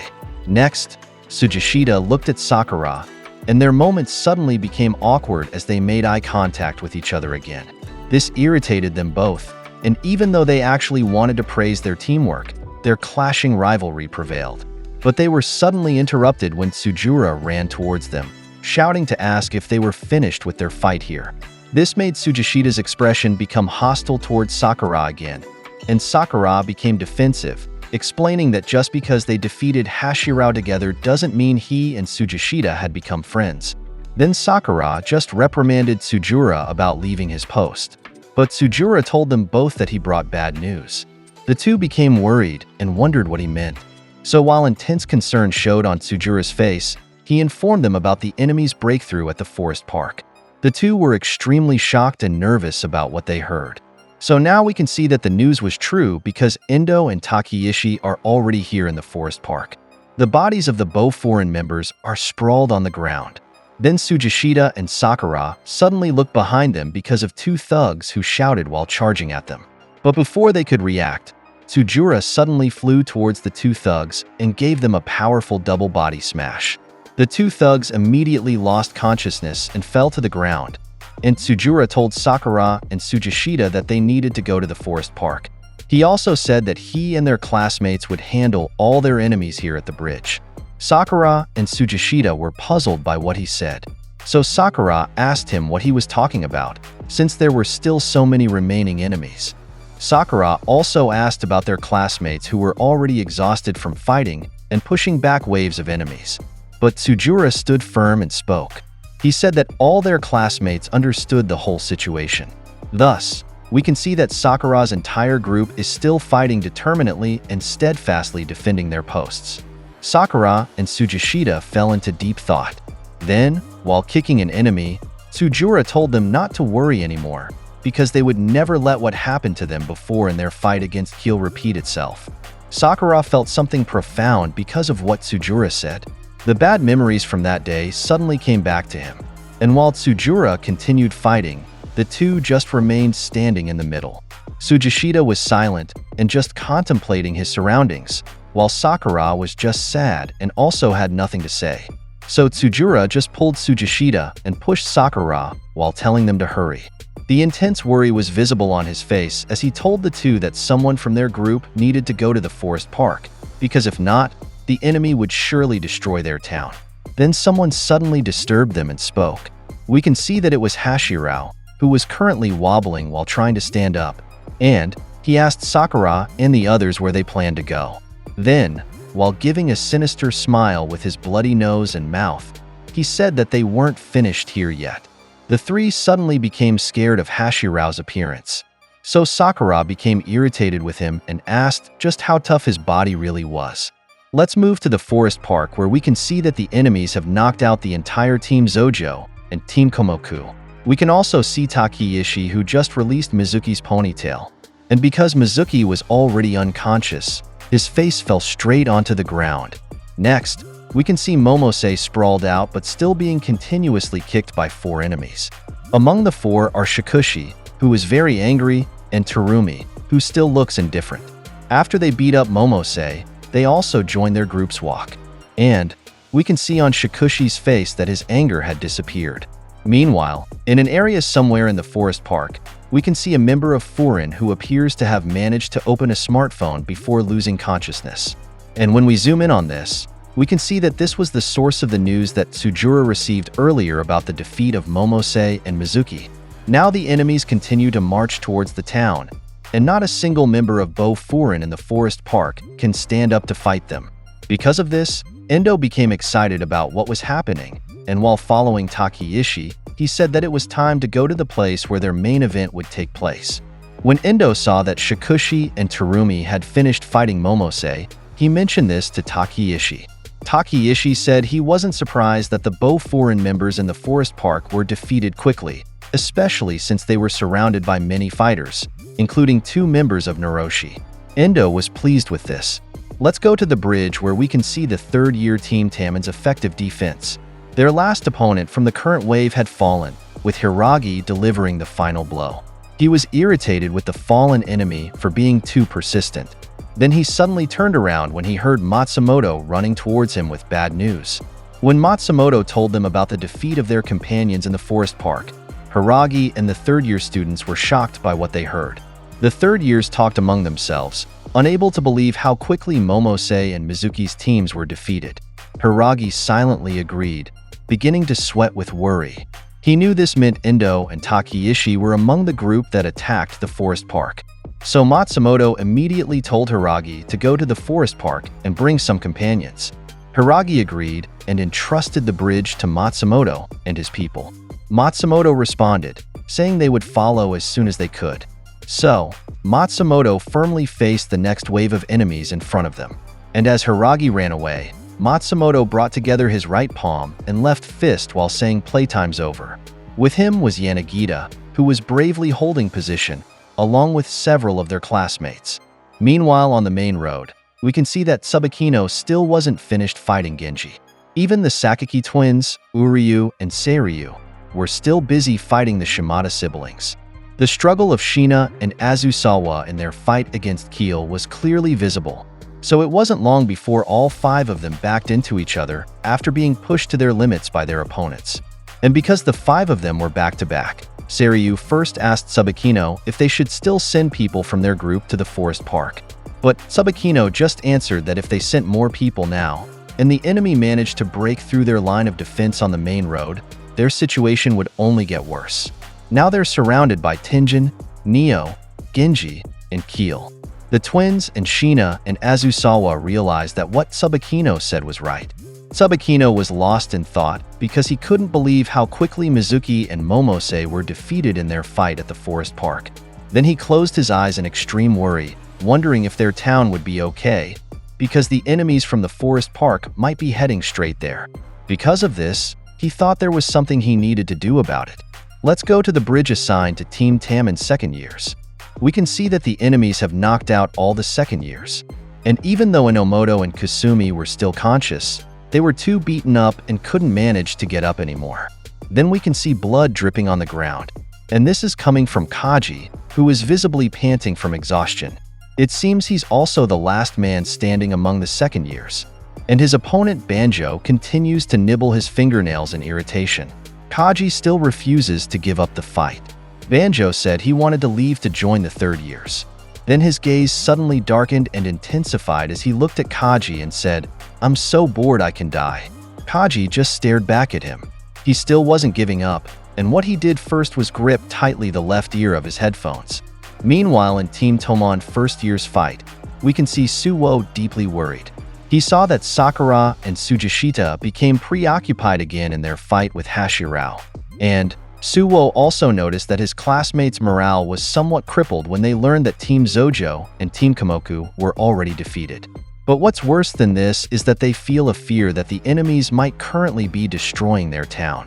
And besides this, they feel a piercing anxiety in their chest from the looming threat coming from the enemies in the park who might come for them next to finish them off. Suwo knew it was impossible for any of them to concentrate just on fighting. Next, he was surprised when he saw Nzai receive a solid punch to the face from an enemy. This made him fall and was about to be kicked. Kurita wanted to help him, but he was still occupied with his own opponent. So Kiryu quickly dashed to Nzai to kick away his opponent. Then, while Kiryu was helping Nzai stand up, he was shocked to see that many more of his classmates needed support and were getting beaten up by their opponents. Fear and worry could also be seen in Nirai's eyes while watching his classmates struggling in their fights. But in his mind, he knew they had come far and worked hard for their job. So Nirai continued supporting his classmates who were falling in battle. Then Nirai suddenly felt an intense presence behind him from a group of strong men who had just arrived. And he was shocked when he looked behind him. Sakura suddenly sensed the fear and anxiety that his friend Nirai felt, so he quickly turned in his direction. Because of this, his opponent Hashirao asked him where he was looking. Then Sakura suddenly received an explosive punch to his left cheek. Tsujishida's eyes widened as he watched Sakura get knocked down by Hashirao's punch. And because of this, he was next to receive a punch to the cheek from Hashirao. With just one punch each, Hashirao managed to knock down both of them. He asked them where their spunk from earlier had gone. He was angry because they weren't giving him a good fight anymore. Then he picked up Sakura from the ground and lifted him by his clothes. He told them both that they didn't have the luxury to worry about others, only themselves.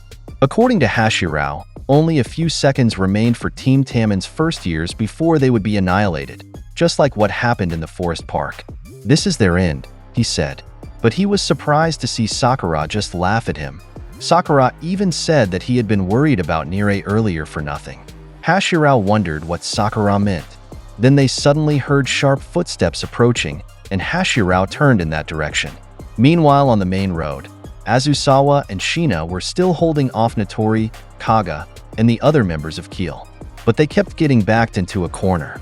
Since they were just dodging and parrying, Notori insulted them and asked where their bravado from earlier had gone. Then Tsubakino and Seiryu just screamed when they saw that Shina and Azusawa's situation wasn't good anymore. Especially when Azusawa tripped backward and when he fell to the ground. Notori prepared to hit him in the head with a bat. Azusawa couldn't do anything, so he became extremely nervous. Then they suddenly heard a paff sound because Suzuri had managed to grab and stop Notori's bat. And with Suzuri was Gravel, who arrived at the main road to help Team Jikoku. Kanji Nakamura arrived at the forest park, along with Rappawichiza, to support Mizuki, Momose, and their teams. And at the bridge, we can see the arrival of Togame and Shishitorin. Togame immediately approached Sakura and apologized for being late because they got lost on their way here. Sakura was happy to see him, and Togame told Sakura that the heroes are now here to save the day. Let's return to Team Jikoku's battle on the main road, where Suzuri had just stopped Notori's attack. Tsubakino asked Suzuri why he was here. Notori wondered who Suzuri was. He was irritated because Suzuri stopped him just when the fight was getting exciting. So he kicked at Suzuri, but he quickly dodged. Then, he was puzzled when Suzuri suddenly started telling a story. Suzuri recounted what happened about a week ago. A man visited both Rappawichiza and Shishitorin to talk to them, and he went alone. And that man was none other than Sakura. Let's go back to a flashback from a few days ago where we can see Shishitorin hanging out at their headquarters. This morning, we can see Togame happily giving out freezing cold drinks to his members. One wanted Ramun, and another couldn't choose. Then, someone suddenly called him. Togame asked the guy wearing a cap which drink he wanted. But the man said he didn't call Togame for drinks. He said they had a guest who arrived. Togame wondered who it was. Then all the Shishitorin members present suddenly looked at the arriving guest. And Togame was pleasantly surprised to see Sakura. Sakura's eyes also suddenly widened when he noticed everyone was staring at him. But he quickly returned to his serious face. And from surprise, Togame also managed to give a calm smile. But while this was happening, on one side we can see Kinuma nervously pestering Arima, who was drinking. Arima suddenly got angry and was surprised to see the arriving foreign member that Kinuma was referring to. Kinuma also asked him what a foreign member was doing here. Other Shishitorin members were also talking among themselves because they had no idea why Sakura came alone, even though they weren't enemies anymore. Then suddenly a cheerful child's voice ran towards Sakura, recognizing him as Togame's previous opponent. And that child's voice was Choji Tamiyama. He was extremely excited, asking Sakura if he had any news and what the reason for his visit was. And in his excitement, Tamiyama was circling around Sakura while asking how Umamiya and Hiragi were doing. Togame gently told Choji not to bombard Sakura with questions. This was when Choji remembered that Sakura was indeed his name. Sakura was speechless because of this. Then, Togame just asked Choji for a favor to distribute the drinks to their people instead, so that Togame could talk to Sakura. Choji happily agreed. So he also happily ran to their people while asking if they had chosen their drinks yet. When Togame saw that his people were still murmuring and gossiping, he told Sakura that they couldn't talk in peace here. So, he invited Sakura to go somewhere quieter. Togame brought Sakura to a rooftop near Shishitorin headquarters, and he told Sakura that he never expected Sakura to visit them alone. Togame also said that not much time had passed since the day they all ate together on this rooftop, but it felt like that happened so long ago. Then, he handed Sakura a Ramun drink. Sakura accepted it and thanked him. Then, Togame suddenly stared at Sakura, so he asked what he wanted. They leaned on the railings and Togame said he didn't want anything. He just noticed that Sakura was now behaving more calmly and relaxed. He said he was also surprised when he first saw him earlier. Sakura became slightly irritated with Togame, so he asked if he was calling him weak. But Togame said that wasn't what he meant. And in fact, it was actually a good observation. But Sakura had no response because he was too busy trying to open the Ramun drink. Sakura was already getting frustrated because he couldn't open it. So Togame stopped him because that wasn't the way to open the bottle he was holding. So Togame opened the drink bottle for Sakura by pressing the button on top of the lid. and he asked Sakura if he had never drunk ramen before. Sakura became flustered and angrily asked Togame if he had a problem with that. But Togame calmly handed the ramen back to Sakura. Sakura thanked him again. Then, as an awkward attempt to initiate a casual conversation, Sakura mentioned to Togame that he noticed he had gotten a haircut. After drinking from his own bottle of ramen, Togame answered Sakura with yeah. And Togame's reason for this was because he no longer needed to tie down anything since the day he cut his hair. Sakura listened carefully to what Togame was saying and seemed to understand the symbolism of his haircut. Next, Togame asked Sakura what his purpose was for visiting them. Sakura looked at the ramen bottle he was holding before he could answer. He explained that there was an upcoming huge fight in Foreign territory, and if they lost here, all of Foreign would fall along with the entire town. Sakura admitted what was in his heart. He wanted to protect the town. Their plan for now was that only Foreign would handle the threat. But Sakura couldn't get out of his mind the scenario that the situation might become dicey for them. And this was the reason why he wanted to ask for help from Togame. Togame was enlightened by Sakura's request, and it showed in his eyes. And while the wind could be heard blowing, Sakura's face remained serious as he waited for an answer. Togame smiled in the end, but Sakura was suddenly surprised when he laughed. Sakura thought Togame thought he was just joking, so Togame apologized for his laughter. Then he told Sakura that the reason for his laughter was because he was just really happy. Sakura became flustered again and wondered about what Togame said. Then Togame suddenly looked at his gangmates below who were enjoying their drinks. He also saw Choji, who was very happy being with the whole gang. Togame was just really happy because Shishitorin's situation now was so much better compared to before. Then, Togame looked up and pointed at the sky for Sakura.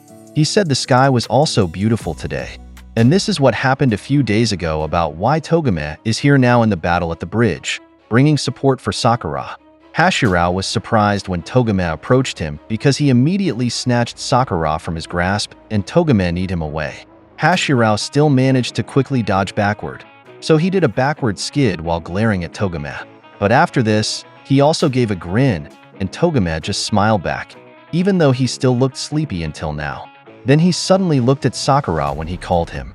Sakura apologized to him because he was entrusting their fight at the bridge to him. Togame wondered why Sakura suddenly said that. So Sakura explained to him that because the enemies had broken through at the forest park, he needed to get back to town immediately. Togame understood this, so he agreed to what Sakura wanted. Because of this, Sakura apologized and thanked Togame and called for Tsujishita. But he was surprised when Togame suddenly said he didn't need to thank him anymore. Togame bowed and said he was just returning the favor to Sakura. Sakura was surprised by what he heard and smiled. As he left, he mentioned to Togame that in the first place, he didn't owe him anything. Togame laughed at what he said. Then he suddenly remembered something he wanted to tell Sakura. He told him that when he sees him there, he requests that Sakura help watch his back. Sakura asked who Togame was referring to. Togame answered Sakura's question and said he was referring to their general. We can see their general currently dominating the battlefield. The enemies are already scared and angry about why they were fighting a strong child who wasn't even a member of Foreign. Then this child asked if they were referring to him. So he introduced himself as the leader of Shishitorin, the cheerful Choji Tamiyama. He answered the question of why he was here, and that was because Foreign was their close friend. Tamiyama's presence carried an intense aura, and the courage and strength of his gangmates were also frightening to behold. And now, Tamiyama had given the signal for all his companions to charge and fight all out.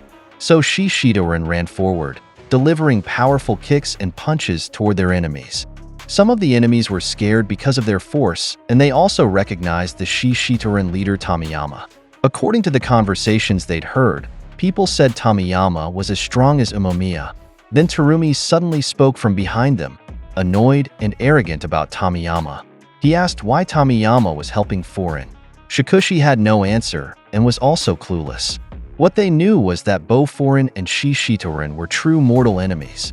So Shikushi fell into deep thought and wondered what the real reason was for Shishitorin being here. Meanwhile, Notori continued swinging his bat in his fight against Suzuri. And while striking at him, he said he had no idea who Suzuri was, but outsiders like him shouldn't get involved. Suzuri just continued dodging Notori's attacks. But Suzuri thought about what Notori said and answered him.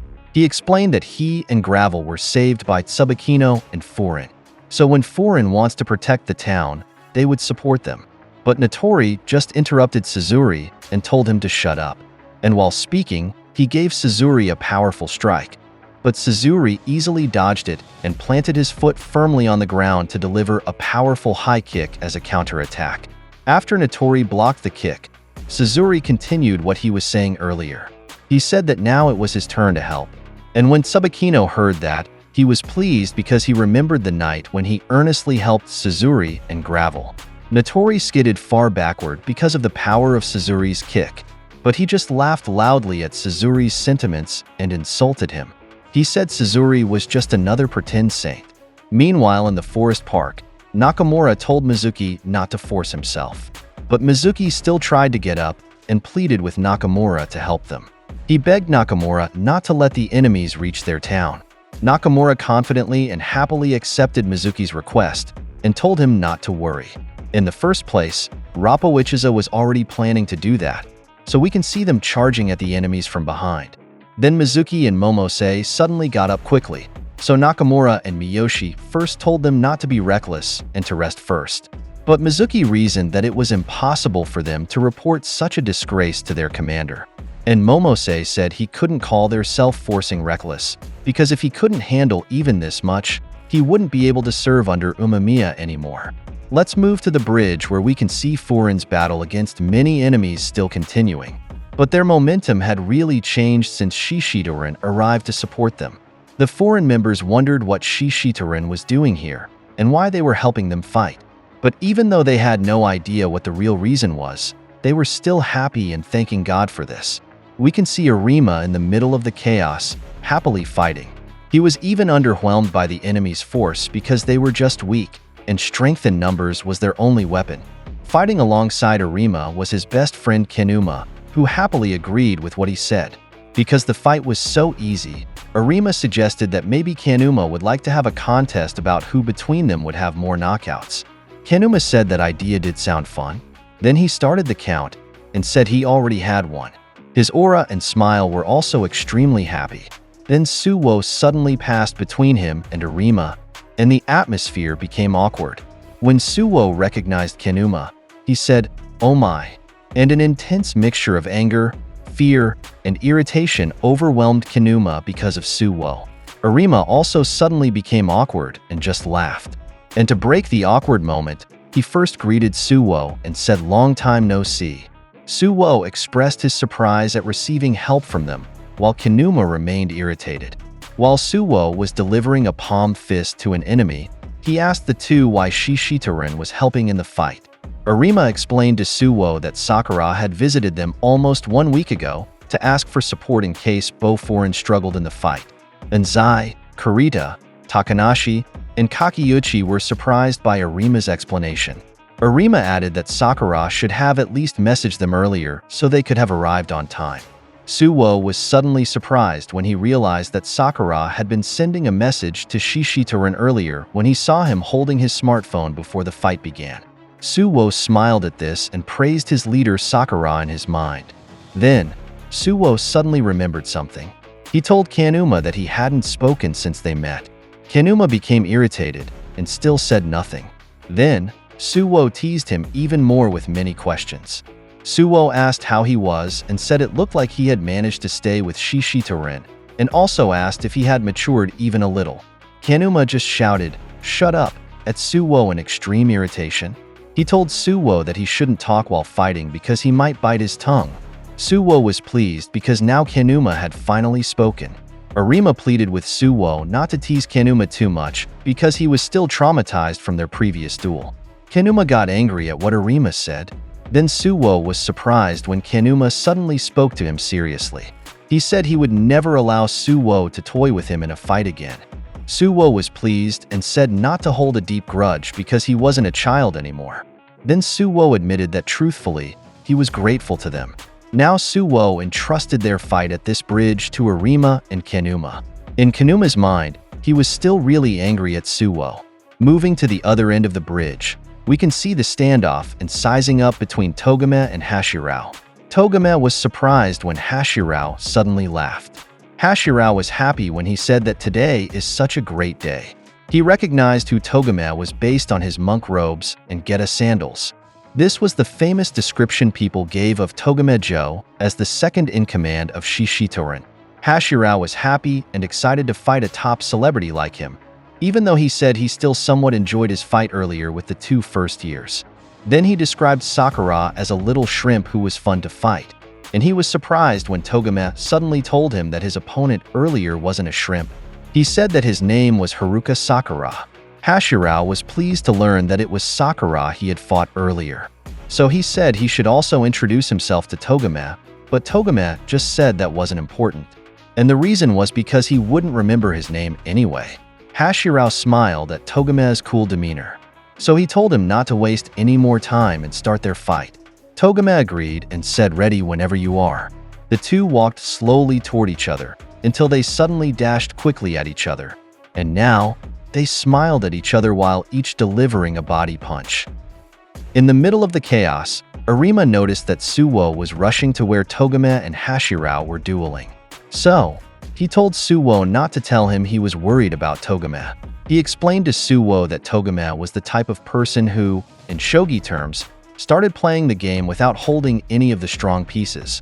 But when Togame got serious, they really shouldn't worry about him at all. And this was because he was a true monster. We can see Togame crouched in a tackling position, and he really looked like a monster because of how his eyes appeared when fighting seriously. He caught Hashirao by the leg to tackle him, and Hashirao became irritated because this was the second time Togame had used this move on him. Then while Hashirao was fighting against the force of Togame's tackle, he said to himself that Togame's speed and power were no joke. Even if he tried to cut through or kick him away, because of Togame's quick footwork combined with his ability to counter hand movements, nothing Hashirao did work to stop Togame's monster-like tackles.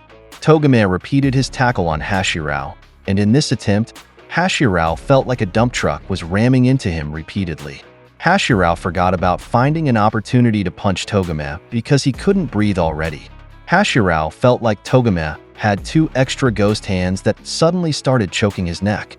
So instead of having just one opponent, it felt like fighting two monsters. Then Hashirao also felt his nose becoming stuffy, and because of this, he lost his balance and his knees weakened and buckled over. So now Togame managed to slam Hashirao's body to the ground. This hurt Hashirao intensely, and he was immediately shocked when he saw Togame's sandals coming down toward his face. Hashirao still managed to move to dodge the powerful stomp from Togame. But even though he dodged with his head, Togame still stepped on the back part of his coat. So, he left his coat on the ground when he stood up. Then he suddenly roared loudly because of how intense their duel was. Hashirao caught his breath because finally, Togame needed to stop attacking for a moment. Hashirao was extremely tired because he had been continuously tackled from below. Because of Togame's sudden stop, Hashirao thought maybe Togame was feeling muscle strain. But Togame had just sneezed, and that was the only reason why he suddenly stopped charging at Hashirao. Hashirao was still smiling when he said Togame must be joking. Besides his power and speed, he had limitless stamina, and this was his strongest weapon. But Togame just wiped his nose after sneezing and said it was really cold at night. Then he did his favorite waving hand gesture and apologized to Hashirao. Next, he said Hashirao shouldn't worry because they weren't finished, and he wouldn't suddenly stop again like earlier. Hashirao grinned at what Togame said to him. In Hashirao's mind, he knew that because of Togame's limitless stamina, he couldn't let their fight drag on any longer. So what he needed to do was crush him in the fastest way he could. While in a ready stance, Hashirao carefully analyzed in his mind Togame's super fast tackles that he had seen firsthand many times, so he was confident that he knew the timing. But while he was thinking, he suddenly saw Togame's two sandals already flying toward his face. This extremely surprised him, but he still managed to react fast enough to dodge. But because he was distracted by the flying sandals, he didn't immediately notice Togame was already below him, charging to tackle him again. Hashirao realized at this moment that he needed to move even faster, and he was successful in his planned counterattack, where he hit Togame directly in the face using a left knee strike. He made Togame's nose bleed and angrily asked him who he thought he was fighting here now. Then Hashirao jumped and raised his left arm to give Togame a powerful back elbow drop. Togame felt this. Then Hashirao raised his right foot and got excited to stomp Togame in the head. But Togame quickly sensed this, so he waited for Hashirao's foot to come down to reverse it into a grapple. Using his left foot, Togame swept Hashirao, and he immediately fell backward. Hashirao couldn't react anymore because everything happened so fast. Then he was caught in Togame's head scissor choke. Hashirao still tried to break free from the leg lock, but Togame just tightened his submission move more. And while Hashirao was struggling, he managed to ask Togame why he let Shishitoran be ordered around by a weak shrimp, especially since Togame was clearly stronger. Togame didn't like that Hashirao called Sakura shrimp again, so he corrected him again. Then, he became honest with him and said he owed Sakura many debts of gratitude. But more importantly, Sakura was a friend. While close to losing consciousness, Hashirao asked about being Sakura's friend. Then, Togame continued his confession. After meeting Sakura, that's when he understood the truth about being strong. And this wasn't just based on being good at fighting. And in fact, because of this, Sakura was even stronger than him. Then he suddenly just said whoops when he noticed that Hashirao couldn't hear him anymore, because he was already completely knocked out and sleeping soundly. Because of that, Togame stood up. But before leaving Hashirao, he acknowledged that Hashirao seemed to have worn out early from his earlier fight with Sakura and Tsujishita. Then Togame just turned to look at his enemies who had gathered courage to surround him because they were many and he was alone. His enemies also thought that he had just come from a difficult fight, so he was probably beaten up and tired. After surrounding him, they united because they thought this was their chance to defeat Togame. But Togame just laughed at them, and they suddenly became scared. Togame asked them if they really wanted to play with him. So Togame himself charged at them and said how lucky he was. Meanwhile, on the main road, we can see Suzuri clenching his fist repeatedly. Then Notori commented about what Suzuri said earlier about being here to help Foreign. According to Notori, friends of heroes were really cocky, and he had heard too much bullcrap about that. If Suzuri wanted to play pretend, he should just go somewhere else. Suzuri responded and said he couldn't leave, but he had a suggestion for Notori. With all sincerity, Suzuri respectfully asked Notori to just stop all of this. Tsubakino, Uryu, Seiryu, Azusawa, and Shina were surprised by what they heard. Notori's eyes turned pale, and he looked like he had lost his mind because of what Suzuri said. Then Suzuri explained to him that if they just left, they wouldn't need to fight anymore. And because of that, Suzuri could go home too. He wanted to go home early because he still needed to prepare for the restaurant's menu tomorrow, and he had many things to do. Suzuri continued explaining and said they even left their restaurant manager to clean. But before he could finish explaining, Notori laughed at him loudly. He told him he was great at making people angry. Suzuri wondered about Notori's comment. If earlier Notori was just telling Suzuri to leave, now he took off his jacket and became excited to fight him. He told Suzuri that he had made his decision. Next, he suddenly threw his jacket and said he wouldn't let Suzuri leave even after the night ended. Tsubakino shouted in worry for Suzuri. Notori immediately attacked using his bat, but Suzuri quickly dodged it using a backward tumbling. And while still in the motion of tumbling, he noticed and recognized Notori's keel jacket on the ground. He told Tsubakino to concentrate on his own fight. Then he entrusted their other enemies to Azusawa and Shina. While delivering a downward bat attack, Notori asked Suzuri why he was still worried about other people and why he was pretending to be a saint again. Then Suzuri blocked Notori's bet using a high kick, and he told his friends that he would take care of finishing Notori. Notori responded with a smile and said he wondered how long Suzuri could keep talking. Meanwhile, in Tsubakino and Genji's duel, while Genji was blocking a kick from Tsubakino, he asked what was up with the clothes Tsubakino was wearing. He expressed disappointment because Tsubakino came to a fight not dressed to the nines. Then he pointed out that whenever you enter a dance hall, you should dress according to the dress code. Tsubakino just listened quietly. Genji continued. saying he didn't trust anyone who looked ill-groomed. But like he said earlier, he accepted Tsubakino. Then he asked Tsubakino why someone like him always hung out with lame asses like his current companions. But while he was still speaking, Tsubakino already gave him a powerful and quick signature front kick. But he dodged it. Then Tsubakino spoke. He said that if Genji thought his friends looked ill-groomed, that meant Tsubakino was right. Their tastes really just didn't match. Tsubakino made Genji go quiet with what he said. Then, Genji responded and said how stubborn Tsubakino still was. But that was exactly the reason why he liked Tsubakino. And while saying this, he spun around with footwork like he was dancing, and gave Tsubakino a powerful roundhouse kick, which he managed to block using his knee. Let's return to Notori and Suzuri's duel, where we can see Suzuri's hand suddenly twitch and he became nervous while dodging downward from Notori's side smash. But what Suzuri didn't expect was that move had a follow-up downward smash, and Suzuri couldn't dodge in time.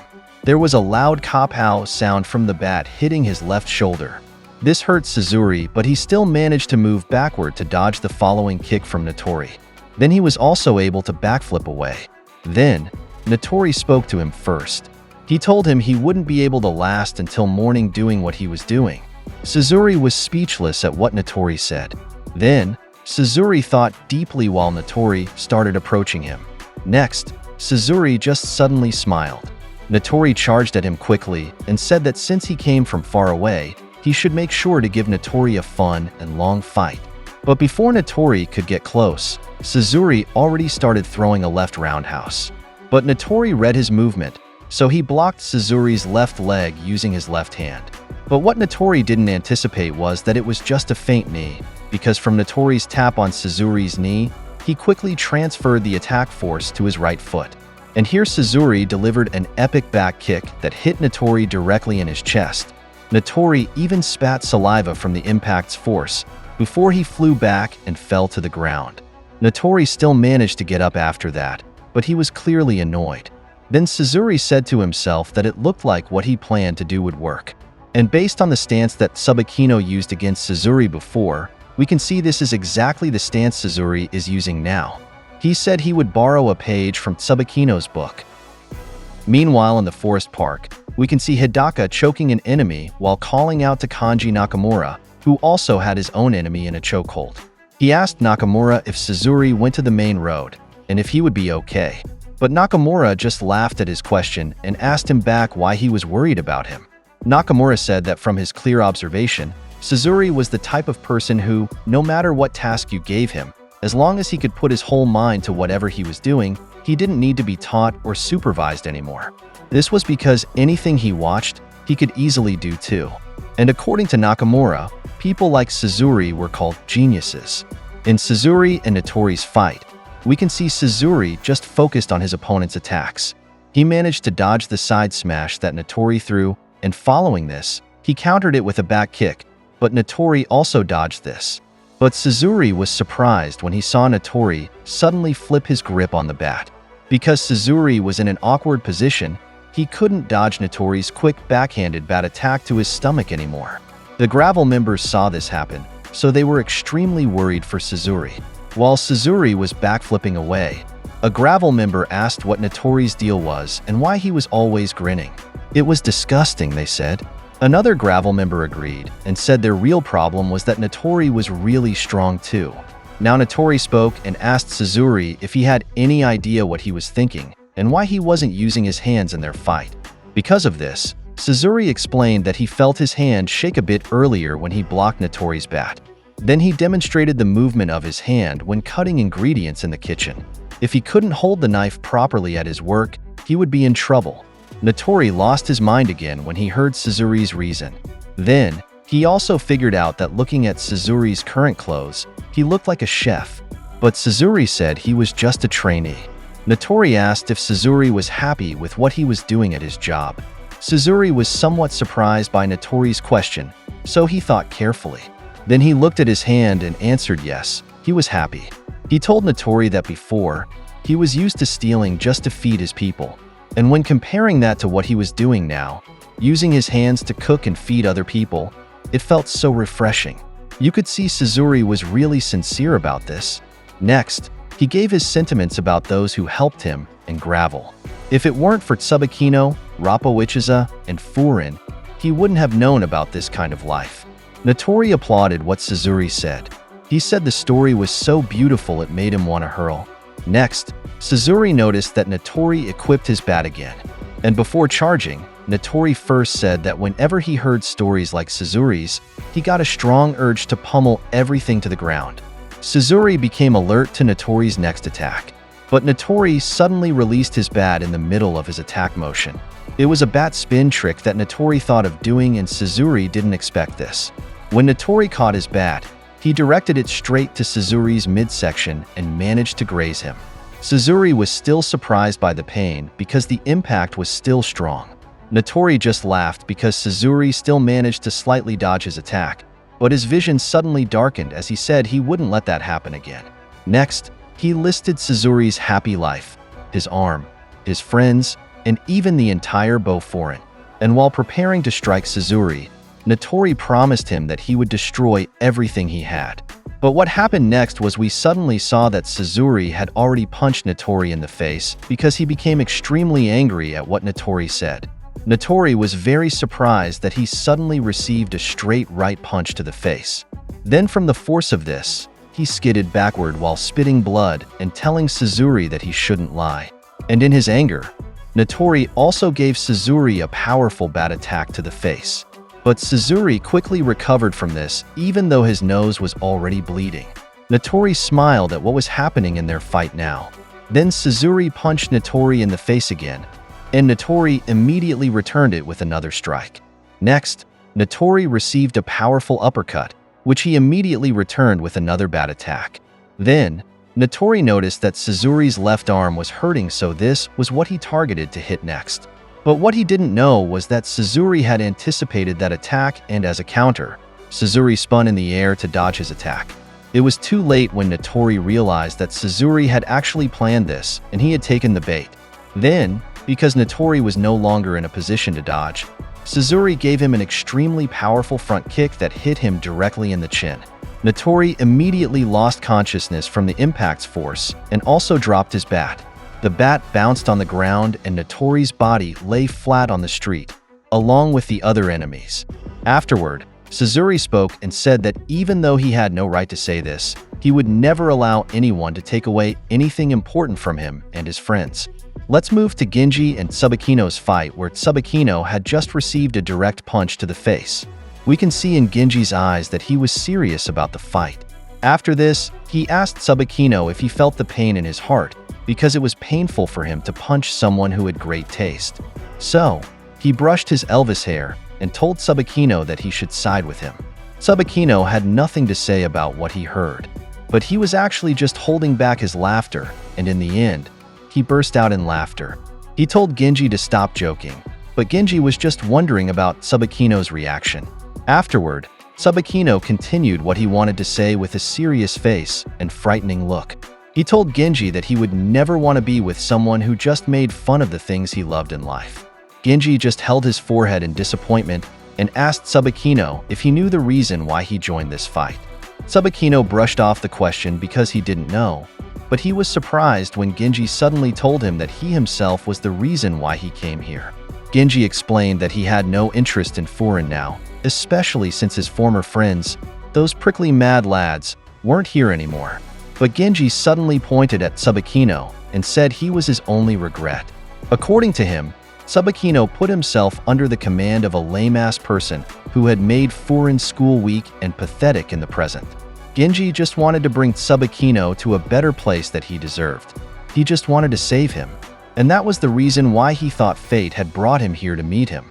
So he extended his hand and once again offered Tsubakino to come with him.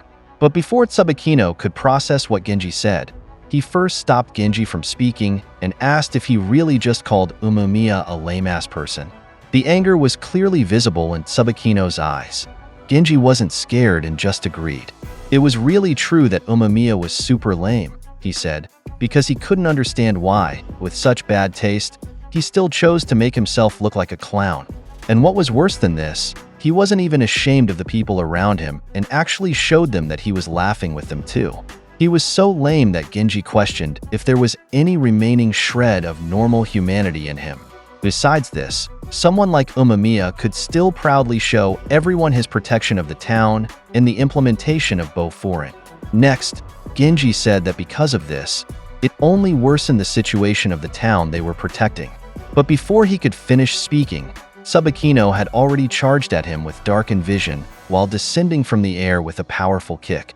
Tsubakino told him to shut up and called him a narcissist. But Genji was still smiling when he dodged Tsubakino's flying kick. While thinking about Umemiya, Tsubakino went to a flashback of his memory when he was still in first-year junior high. Even back then, Tsubakino often found himself in situations where his schoolmates ganged up on him, but he was always the last man standing. And one day in the playground area, there was a man who angrily asked him what he was doing. But Tsubakino just answered his downed opponent that they were the ones who started looking for trouble just because of his appearance. According to Tsubakino, since meeting the old couple who stood as his mentors, he had gained the courage to defend the things he loved. However, the more transparent he became, the more people distanced themselves from him. But that wasn't all. He also always received insults and criticism, and everyone always laughed at him. But even so, he remained determined to protect the things he loved. And that was the reason why he always just fought the men who wanted to hurt him. He knew in himself that this feeling was still better compared to when he was lying to himself, and his heart couldn't bear it. This was Tsubakino's surge of emotion, and he was willing to get hurt physically for it. One day at school, after classes, Tsubakino went to the bathroom before going home. But when he came out, he saw that 6 schoolmates had been waiting for him to come out. They teased Tsubakino because they thought a cutie had shown up, but it turned out to be a dude. Then Tsubakino noticed that one of them was the person he fought earlier, and he had brought 5 senpai to get revenge. A senpai told Tsubakino that he was the famous first year known for being a cross-dresser. Then his companions said that Tsubakino's appearance was too confusing, so he should get a haircut. So one senpai took out scissors and pretended it was just a coincidence that he happened to have scissors. He confidently twirled the scissors in his hand, while telling Tsubakino that he would take care of cutting his hair because he was good at mowing lawns. One of his companions joked and said he should have brought garden shears. Then, the senpai brought the scissors close to Tsubakino's head and said he was going to make him bald. But in a blink of an eye, the scissors he was holding suddenly flew upward and he dropped them. Then the senpais were surprised when they saw the scissors their alpha was holding just fell behind him. Next, Tsubakino immediately gave the alpha a powerful forehand smash to the cheek, and he immediately knocked him down. Then he glared at the senpais with him, and they immediately felt fear. Tsubakino also gave them each a punch to the face, and after this, they were all lying down surrounding Tsubakino, and as always, he was the last man standing. Then Tsubakino suddenly started crying because he saw that one of his nails was ruined. His hair was also messed up. This always happened to him, and he was getting tired of it. Then the alpha senpai suddenly forced himself to stand up while asking Tsubakino if his hair was really that important to him. Tsubakino was surprised by him, so he suddenly tripped on one of his fallen attackers. And because Tsubakino couldn't move after falling, he was in a dangerous situation when the alpha senpai, who was very angry, charged at him wanting to make him bald and stab him with the scissors. Tsubakino just closed his eyes in nervousness and fear, but after a few moments, he became somewhat confused because he still hadn't felt any pain after hearing a pow sound. And when he opened his eyes, he saw Umemiya in the air who had just hit the senpai with a powerful flying kick. When Umemiya landed, Tsubakino looked at him with curiosity in his eyes. Then Umemiya just reprimanded the senpais. He asked if they weren't taught in elementary school that they shouldn't run while holding scissors. Then, he asked Tsubakino if he was okay and if he wasn't hurt. But Tsubakino was just quiet and still couldn't believe it. Umemiya thought he couldn't hear him. So Umemiya asked Tsubakino again if he was okay, while waving his hand in front of Tsubakino's face. But Tsubakino still couldn't speak, and all he noticed was what was written on Umemiya's clothes that said, "Grilled meat meal." And this was the first time they met. In the next scene, while Tsubakino was washing his handkerchief, Umemiya kept pestering him, asking if he was really sure he didn't want to go to the infirmary. He replied that he wasn't hurt that badly, to which Umemiya just nodded. In Tsubakino's mind, He was puzzled about what was up with this guy because he thought he would return to class, but why was he following him instead? Suddenly, Umemiya spoke up and said he should introduce himself, which caught his attention. He told Tsubakino his name and pointed out that he was also a first year like him. When Tsubakino heard the words that they were alike, he pondered this while wiping his face and asked if Umemiya knew who he was, to which Umemiya nodded. He asked if he's right that he's Tsubakino, adding that he was famous because people always talked about him as the boy who looked like a girl. Tsubakino's brow furrowed when he heard that, but he calmly said that since Umemiya knew about the rumors, he should leave. But Umemiya didn't leave and said that wasn't important now, and commented on how strong Tsubakino was. He seemed irritated by that question and turned while asking what Umemiya had said again, which made Umemiya happily say that he had defeated those older and more numerous guys earlier. Umemiya asked who taught him how to fight, or if he was self-taught. Tsubakino seemed to be getting fed up while Umemiya continued chattering about wanting to see him fight and how it was a shame he hadn't watched it. Soon after, Tsubakino angrily closed the faucet and shouted that he wasn't a good fighter because he wanted to be one. Umemiya was confused by this, and Tsubakino continued to explain that he just wanted to like the things he loved. He didn't want to lie to himself and to the people around him either. He just wanted the freedom to be himself. But no one would give that to him. Worse than that, they tried to hurt him and take it away from him. That was why he had no choice but to become stronger. He said angrily that all of this was happening to him just because of how he looked. Because he wanted long hair, long eyelashes, beautiful nails, and soft skin. Everything that happened to him was just because of his appearance. After letting all that out, he caught his breath. Unexpectedly, he still saw Umemiya in the reflection of the window in front of him, and he was even more surprised when Umemiya calmly said that was what he thought. He wondered what that meant, so Umemiya explained that he thought maybe Tsubakino liked having long hair. He said the girls at the institution where he was also had long hair, but they needed to dry it after washing and tie it up in the morning. He had been thinking for a while that it took so much work just to take care of their hair. Nevertheless, they always seemed happy when making their hair look beautiful. He pointed out that no one would bother doing that much work unless they liked their long hair, where even he wouldn't be able to handle it. Tsubakino thought about this and realized it all made sense now after hearing it, and soon he agreed with Umemiya. He told him that hair doesn't dry easily during summer. It gets really messy when he wakes up, and that only happens when he's busy. Tsubakino started to become energetic about this, seeming delighted as he explained while adding that if he worked hard to take care of his hair, it would become smooth and flowy. He said he needed to practice how to style his hair, but if it turned out okay, it would make his whole day, while Umemiya was somewhat surprised by his change in tone.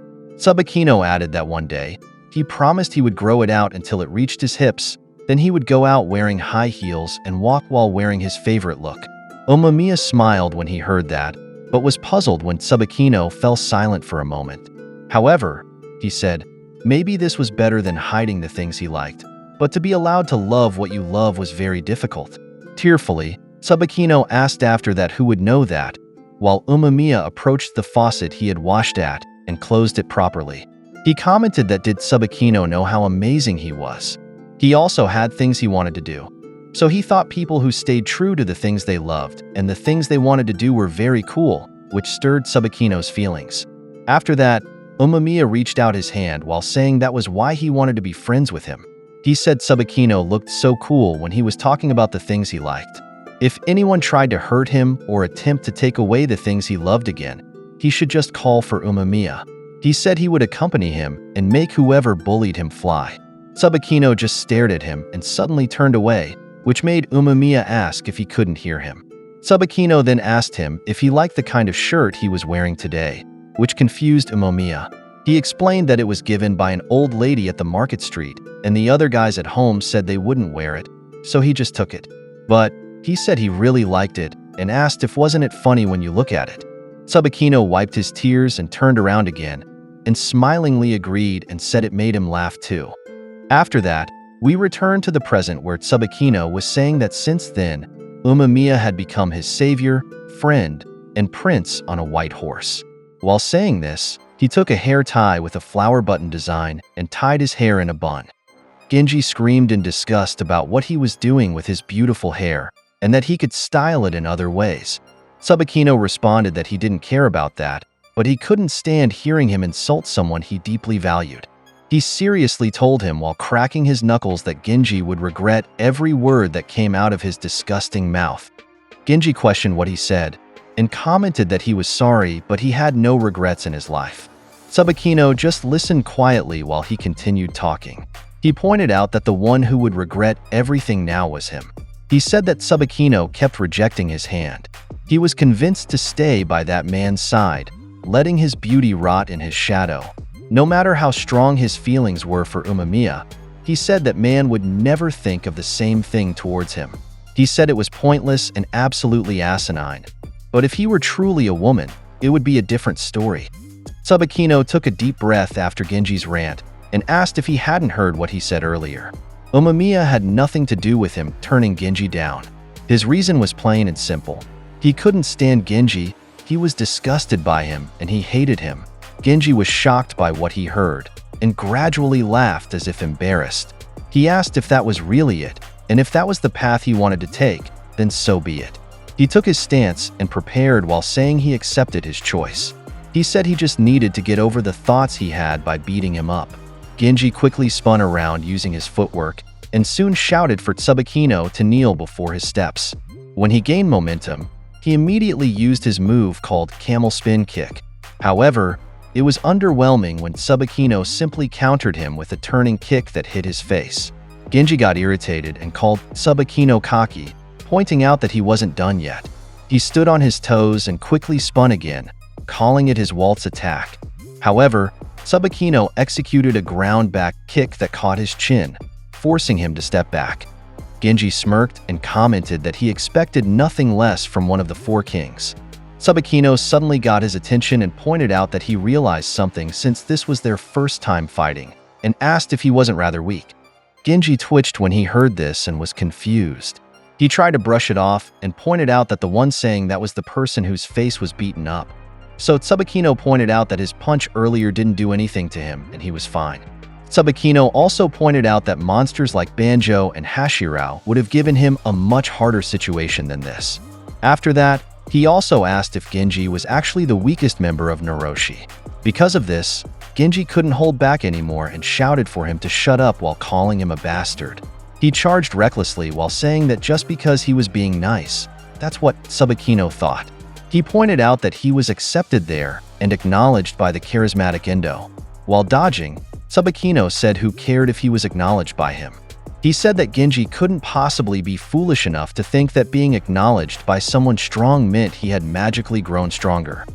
He said Genji was the one calling people lame and ugly, but his own self-worth was apparently just based on what other people thought. Genji charged at him again while shouting for him to shut up, so he gave him a hard slap to bring back his senses. He added that on another note, that Rat Endo seemed like a terrible judge of character.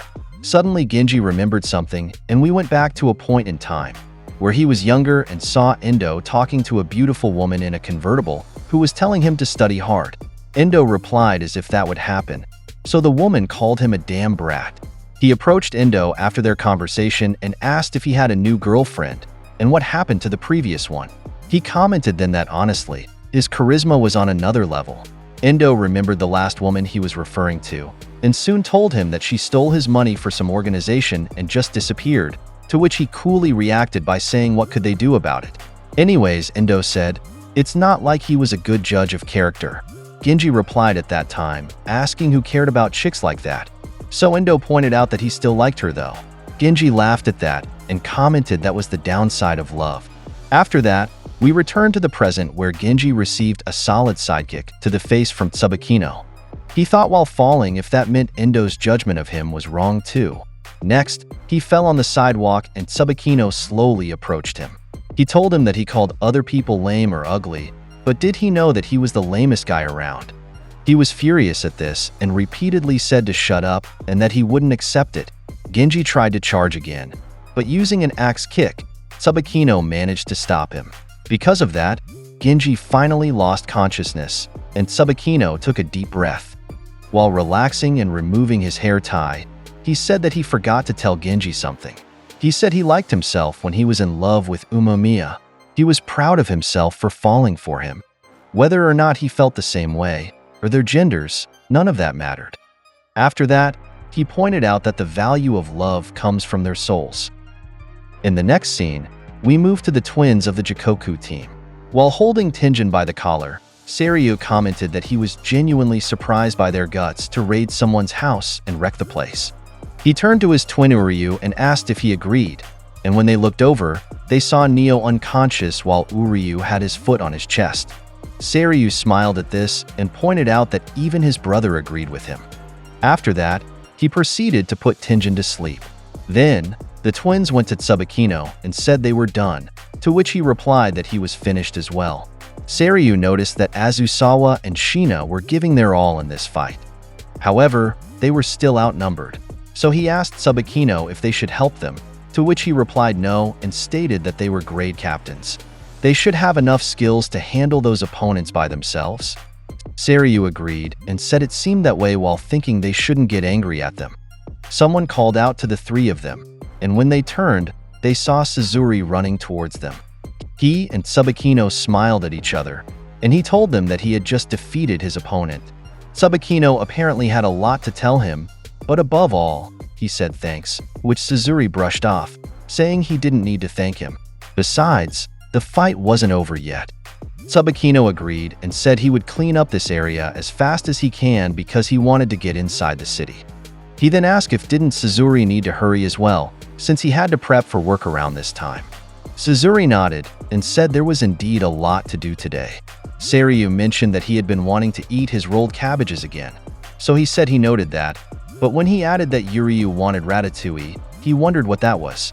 After chatting for a while, Tsubakino invited them to finish their fight there, to which they strongly agreed. In the next scene, we move to the bridge by the river, where Kaji was continuously being beaten up by Banjo while being asked why he wouldn't fall. Banjo asked if he was a cockroach, and irritatedly said that he was disgusted with him, so he should just die. Kaji was struggling to remain standing, so he kept forcing himself to move or stay standing, insisting he wouldn't fall. He said he couldn't let himself collapse here. Banjo prepared to deliver a right straight to his face while shouting that he would crush him, forcing Kaji to raise his hands despite his exhaustion. However, unexpectedly for both of them, Inomoto shielded Kaji and took the hit to his face instead. Kaji's eyes widened in shock when he saw his friend take that solid punch. Despite this, Inomoto managed to stand and hugged Banjo around the waist, whereupon Kusumi quickly rushed in to follow up. He jumped at Banjo's side and prepared to throw a punch. Unfortunately, Banjo just got annoyed and shouted that he was sick of this. He punched the approaching Kusumi and effortlessly threw off Inomoto after that. Kaji's expression was indescribable as he watched this scene helplessly, and his body started to zap for an unknown reason, so he tried to close his eyes and regain his composure. One of Banjo's allies approached him and told him that those guys could barely stand anymore. But when he was about to say that they could handle the bow foreign guys here and that he could leave, Banjo suddenly hit him with a sideways hammer fist to the face and angrily pointed out that he had told them not to interfere. Banjo turned and asked if this guy had forgotten. He started stepping on his ally like trash while asking if he was listening earlier and if he now had hearing problems. Kaji stared at this briefly, but quickly went to his friends. Weakened, pity was visible on his face as he watched them, and something started to crackle inside him again. Seeing his companions lying on the ground, he couldn't hold back anymore and fell to his knees while shouting at full volume out of anger and frustration at not being able to protect them. Suddenly, Inomoto and Kusumi grabbed his arm and shoulder, surprising him. Inomoto told him it was okay, while Kusumi gave him a reassuring smile. While looking at them, he suddenly commented that he would do what he can. He called Kusumi and gave him his headphones to watch over. He tried to stand while telling Inomoto that they both needed to back off, but as he was getting up, the two stopped him and signaled him not to continue. He paused for a moment and thought, but after he gave them a smile, they quickly realized what he wanted. He broke free from their grip on his clothes and started walking towards Banjo. In his mind, while the zapping feeling emerged again in his body, he apologized to Hiragi. He said he had done so much for him, but he couldn't stand to let someone like Banjo hurt his friends like this. And what he couldn't stand even more was not being able to accomplish what he needed to do. When he approached Banjo, he immediately turned to look at him, and then we were shown that he seemed to be entering berserk mode while saying that he would never forgive himself. He shouted with full force that enveloped the entire area, while concern and fear were visible on his friends' faces. Banjo stared and smirked while watching him scream. As Kaji continued to feel the electrifying sensation in his body, we were shown a beast bound by a chain. It slowly stood up and walked, and before long, the chains restraining it broke, seemingly symbolizing Kaji's removal of his self-restraint.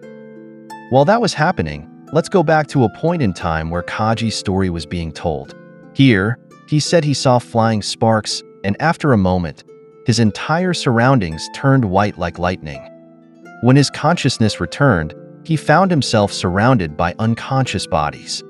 Knowing what he had done, the people around him called him a beast. In the next scene, we were shown how this happened. Here, a boy was waking him up and asking about his condition. When he regained consciousness, he immediately sat upright, startling the one who woke him. He looked around, and when he saw the bodies lying on the ground, he thought to himself that he had done it again. He quickly remembered the one who woke him up and, out of concern, wanted to know about their condition and if he were hurt. However, his head suddenly hurt before he could finish speaking. The person he was talking to replied that he was okay and that he was sorry. Kaji was confused by this, so the boy, who turned out to be Hiragi, pointed out that he wasn't listening earlier, so he had to punch him to make him stop. Kaji was confused again when Hiragi mentioned stopping, so Hiragi explained that while it sucks to fight against a group when you're alone, it's not good to overkill either. Nevertheless, while reaching out his hand, he said that he hadn't done anything wrong here. He told him not to worry and that he was strong. Kaji's eyes gleamed at this moment, and while reaching for his hand, he said this was how he met Hiragi. In the next scene, we went to a room where Kaji was sulking in a corner. Because of this, Hiragi told him there was no point in sulking just because of spilled milk, to which Matsumoto and Yanagita agreed, and pointed out that those who fought him were at fault for approaching him as a group without even thinking twice. Kaji became agitated with them and couldn't help but shout that it wasn't true. However, when he was about to continue his anger, he quickly realized his behavior and squeezed back into the corner while apologizing. He was quiet for a moment and soon said that he really hated himself, but he didn't know what to do to change that. Hiragi suddenly stood up and approached him while he was still speaking, saying he couldn't take this anymore. After that, he put headphones on him, which confused him. He tried talking to him while he could hear loud music. When he removed the headset, he wanted to know what Hiragi had said, to which Hiragi asked him about hearing anything, and he replied of course not. Hiragi pointed out that he had been insulting him heavily earlier, and when Kaji was about to get angry, he also pointed out how he hadn't heard anything. He explained that while he couldn't stop stupid people when they're being mean, it just meant he needed to tune them out. Hiragi added something else and suddenly put a lollipop in his mouth. He said that even if he could hear them, he should just keep something in his mouth. He explained that this would stop him from wanting to say something back. During these times, he felt like this opened his eyes. He said that because of this, he thought he could become human, and he felt an intense desire to stay by his side while supporting him. In the next scene, we went to the time when Kaji had just entered foreign high school. The higher-ups were choosing who would become grade captain, and here they chose Kaji, so he immediately refused and said this wouldn't happen. He expressed his confusion about being chosen, so his classmate asked if they should really say their explanation again. They said he was the strongest fighter here and was even famous. They also pointed out that he had beaten up the rival stallion, Inomoto. Hiragi remarked that they had already fought, so someone said they couldn't really call it a fight. He explained that Inomoto himself had challenged Kaji to a fight while Kusumi tried to stop it. Before long, Inomoto just accepted that he would become vice captain. He said he wouldn't let Kaji, whom he called an asshole, be the only one close to Hiragi. After that, he confirmed with Kusumi about his position and pointed out that he would be vice captain too, to which he agreed. Kasumi nudged Kaji and showed him his phone with a text that made Inomoto seem mean to him, but said he was just jelly of him so he shouldn't worry. He said he had been watching him since they were in junior high and had thought even then that he was cool and strong. He was happy to be in the same class as him and encouraged him to do their best. Kaji was speechless while Inomoto shouted that he was a traitor. After that, Hiragi got their attention and said now that it was decided, good luck to them, and left the room. Kaji immediately chased after Hiragi and wanted to know why he didn't stop his classmates, to which Hiragi asked about his need to do that. He then expressed how everyone accepted him and saw his strength. He was shocked at first and blushed while saying that wasn't true. He added that even so, he couldn't do it, and they didn't know what he really was. During these times, he was afraid. He didn't want to hurt the people who accepted and recognized him. What was worse, he said, was that these worries became his reality. There was a brawl when one of their first years did something stupid alone, but as a result, they were surrounded by enemies where his friends fell one by one. While that was happening, he saw those things again. The things he hadn't seen for a long time thanks to Hiragi. He saw the sparks again. When Inomoto told him everything was okay, and it looked like the one he was beating up was asleep, he turned to them with a face like a rabid beast that shocked them. He tried to attack his own friends, but before that could happen, he suddenly blacked out. A familiar voice woke him up, and when he came to, he saw Hiragi standing in front of him. Horror was visible in his eyes when he saw his companion's reactions to his behavior earlier. Because of that, his feelings gradually grew heavier, and he threw up from nervousness and self-disgust. In the next scene, he and Hiragi talked on their school rooftop, and here he said that he told them so, that he wasn't a grade captain. He said everyone chose him, but he just messed it up. He couldn't control himself and showed them his savage side. Because of that, he thought his classmates wouldn't look at him as an ally anymore, let alone as a grade captain. When he was about to continue speaking, Hiragi pointed out that he was at it again. This made him turn to look at him. Hiragi then said he was going to return to being a sad boy and sulk in a corner of his room. He fell silent at that, and Hiragi added that whatever he was saying was what he was thinking. Everyone has downsides, weaknesses. If there are people who would leave him because of that, there are also people who would stay with him too. Because of his past, he might think everyone would leave him. But Hiragi told him that if he was going to mope about it, he could do that after hearing what they had to say first. In the next scene, Kaji went to their classroom and apologized for what he did. When he was about to say that he would step down as grade captain, Inomoto immediately cut him off, telling him not to say such nonsense, which surprised him. He explained that they hadn't seen him for days and asked if that was all he had to say. He said it seemed like he was showing that the whole reason he returned to being his old self that he hated was because they were weak. He then wondered aloud if they were just stronger and hadn't fallen. Would he not have changed? After that, Inomoto also apologized on everyone's behalf because they forced Kaji to become the person he hated. Surprise was visible on Kaji's face when he heard this, and Inomoto added that everyone here knew he was doing more than any of them, while Kusumi said they would become stronger too and wouldn't let him shoulder everything. They all approached him together while Inomoto was saying that he needed to talk to them and rely on them because his problems were their problems too. Kaji's feelings were moved when he realized something, and he started explaining to us that he didn't need anything else and he truly believed that. He said he would do everything for his friends, but there wasn't much he could do. That was why he put effort into the things he could do. He said he would be the person who would protect them, even if he needed to return to being the beast he hated. After that, he completely transformed into his beast form. Banjo slowly walked towards him in amazement, saying Kaji should have done this earlier. He seemed to blush and get excited while saying that he was showing a beautiful face. Kaji prepared to charge while Banjo was still talking, and he quickly leaped in. Excitement was visible on Banjo's face, while Kaji showed intensity. He tried to give him a swipe attack, but Banjo managed to deflect it by grabbing his hand.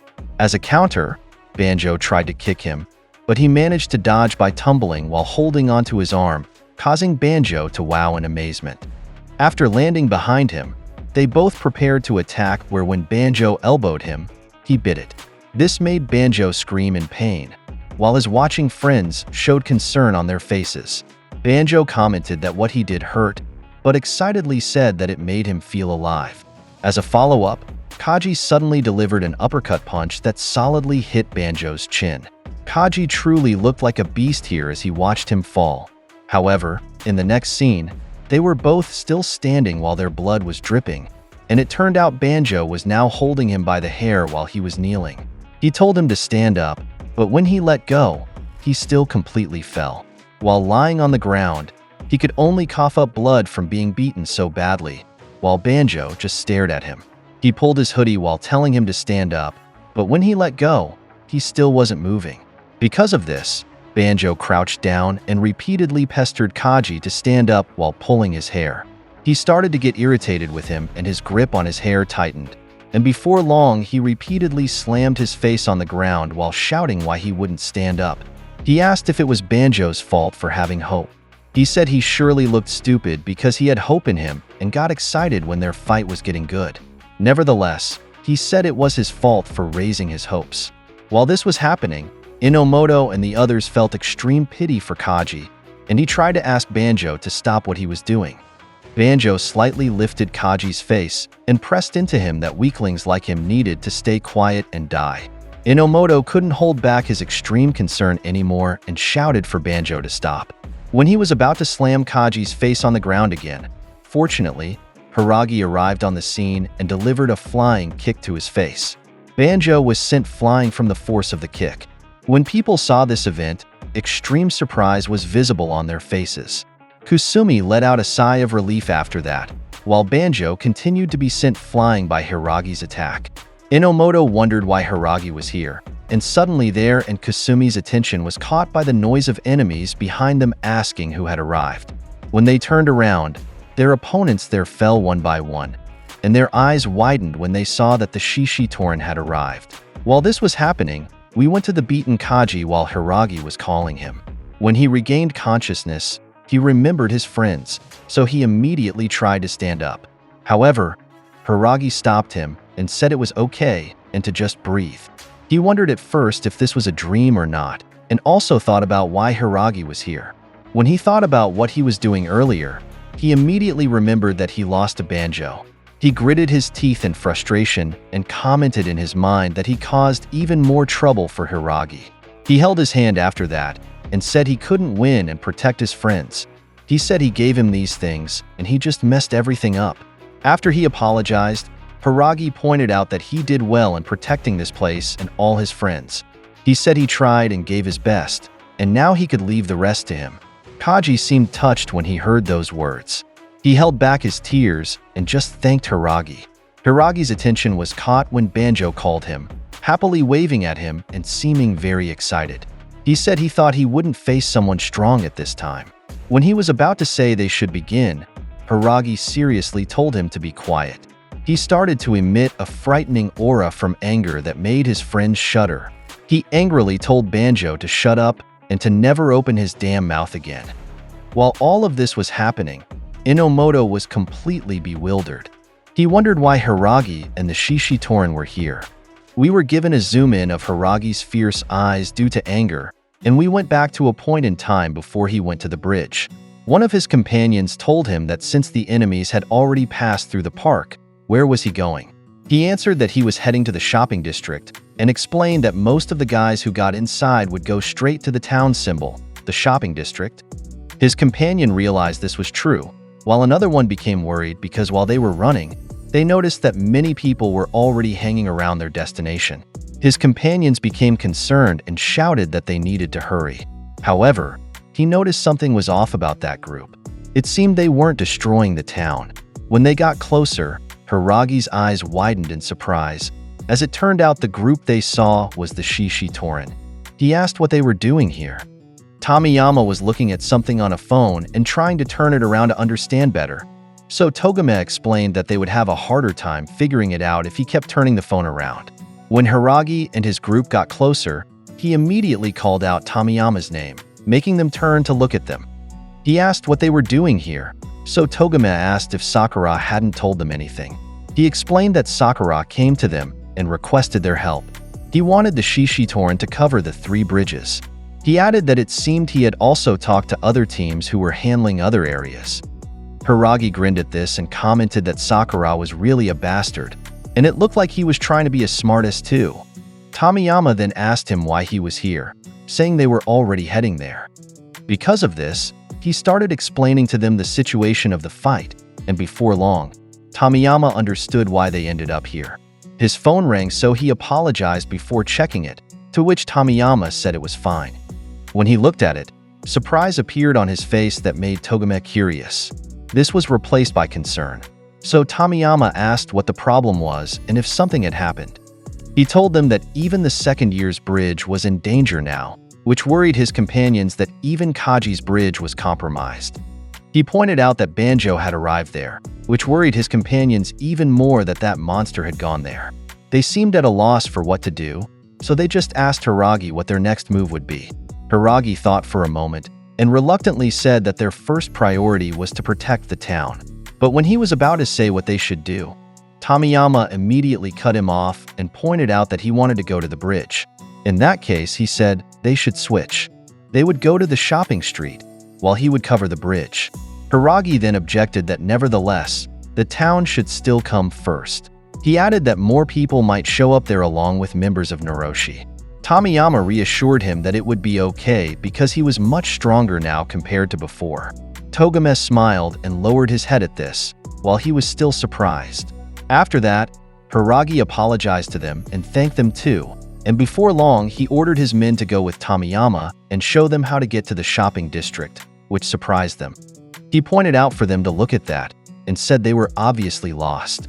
After that, Tomiyama pointed out that it would be tough if he went there alone. Because of this, Togame thought of having him take one of the Shishi Torin members and assigned Sako, as they were going to send him there anyway.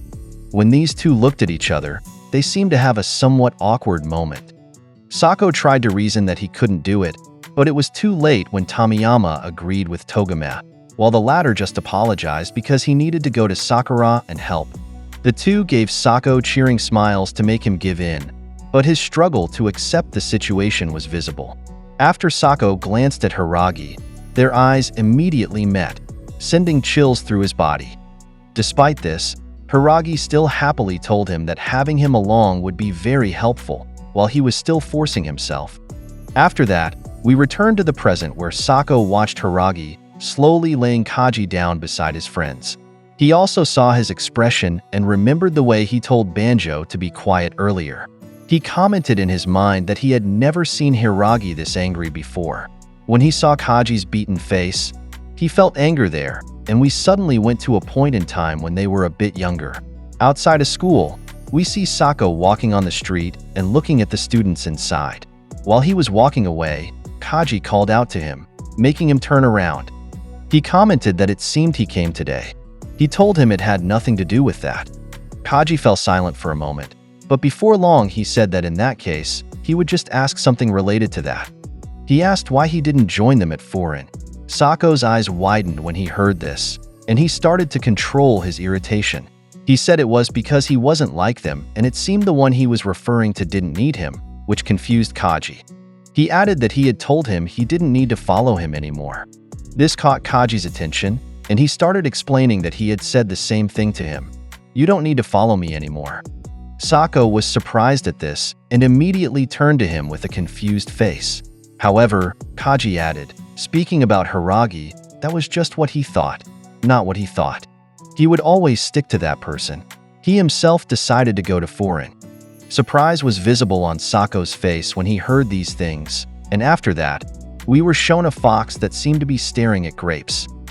Then, he started walking away from Kaji again, while commenting that in that case, he was a dumbass.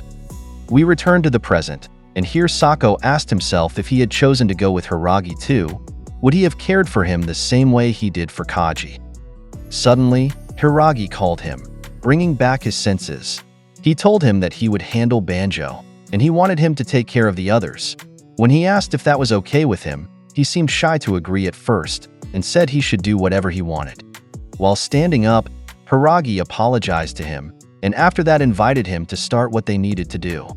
He told him to come with him, which reminded him of a scene where Hiragi was walking away from him.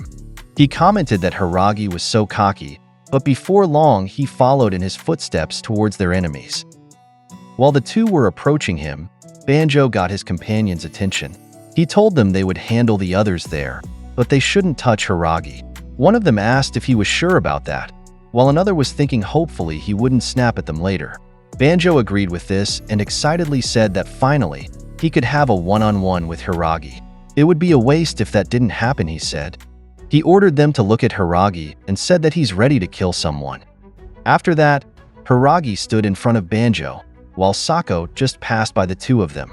After passing by Banjo, he told him his condolences, to which Banjo happily replied thank you. When Sako stood in front of the numerous enemies, they laughed at him, asking if he really wanted to fight them alone. Unexpectedly, Sako suddenly vanished from their sight and positioned himself at their feet. When they looked down there, he immediately delivered a hand spin kick that took down many enemies there. After that, he commented that he didn't come here to chat, so they should start this. He said a pompous bastard gave him orders like he was the boss. He needed to release his irritation now. Their enemies shuddered after he said this. Suddenly, someone shouted from behind him like a karate practitioner, and several Shishi Torin members flew towards their enemies there, surprising Sako. One of them commented that he was acting like they were strangers. They were here too, he said. This man was introduced to us as Teruomi Inugami. He suddenly shouted at Sako, asking if he was planning to fight all of them alone, and what did he think was the reason they came there as a team. He stopped him from shouting and said he knew that. He told him to be wild if he wanted, but not to get in their way, to which Inugami happily replied that he understood. Then Sako invited him to start and go, and Inugami cheerfully charged in. While this was happening, the fallen Kaji watched them in front of Inomoto and Kusumi. He remembered what Sako told him about being a dumbass because he chose to follow Hiragi, and he just grinned at that. Inomoto's reaction then caught his attention, and when he turned there, he heard him seemingly unable to believe it. He asked if Hiragi and Banjo were really human while watching those two match each other. Intensity was visible on Hiragi's face, while sadistic happiness was on Banjo's as they tested each other's strength. Hiragi tried to deliver a turning kick, where Banjo lowered himself to dodge it. When Banjo saw an opening, he placed his right hand on Hiragi's chest, and after measuring it, he delivered a 1-inch punch there with enough force to make one of the four kings step back. Fortunately, Hiragi still managed to endure that attack, and he quickly countered using a jump kick. However, Banjo just prepared his hands and effortlessly stopped Hiragi's attack while commenting how nice this was. He pushed the leg away from him while saying this was the best. While Hiragi still had no balance in his body, Banjo immediately followed up and tried to pierce both his eyes using his fingers. Luckily, he managed to move his head and dodge it, and as a counter when he fell to the ground, he used a scissors kick takedown on Banjo, which caused his head to slam solidly on the ground that shook his world. After that, while Hiragi was standing up, he commented that he already told him never to open his mouth again.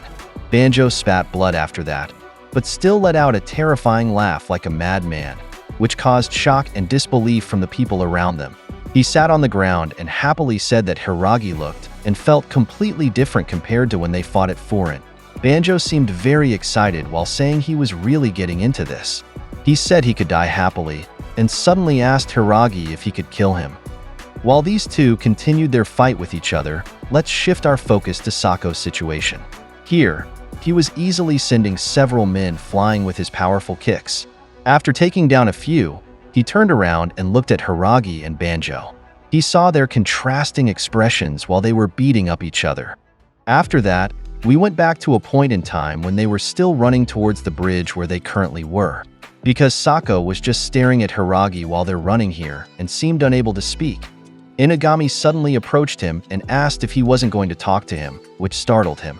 He stuttered when he tried to answer, so Inugami pointed out that Tamiyama sent him here to give him a chance to talk to Hiragi. He said he didn't know what happened, but asked if was it true that he hadn't seen him again since their last one-on-one. Inugami encouraged him to hurry up and talk to Hiragi because if not, they would reach the bridge without them having talked. Sako asked what he should do, which confused Inugami about what he meant and answered that he could say anything he wanted.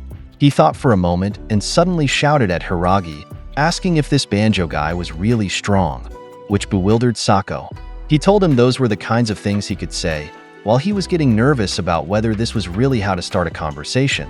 So Inagami pointed out that since he didn't want to speak. So there. Hiragi answered Inagami's question, which sent chills through both of them.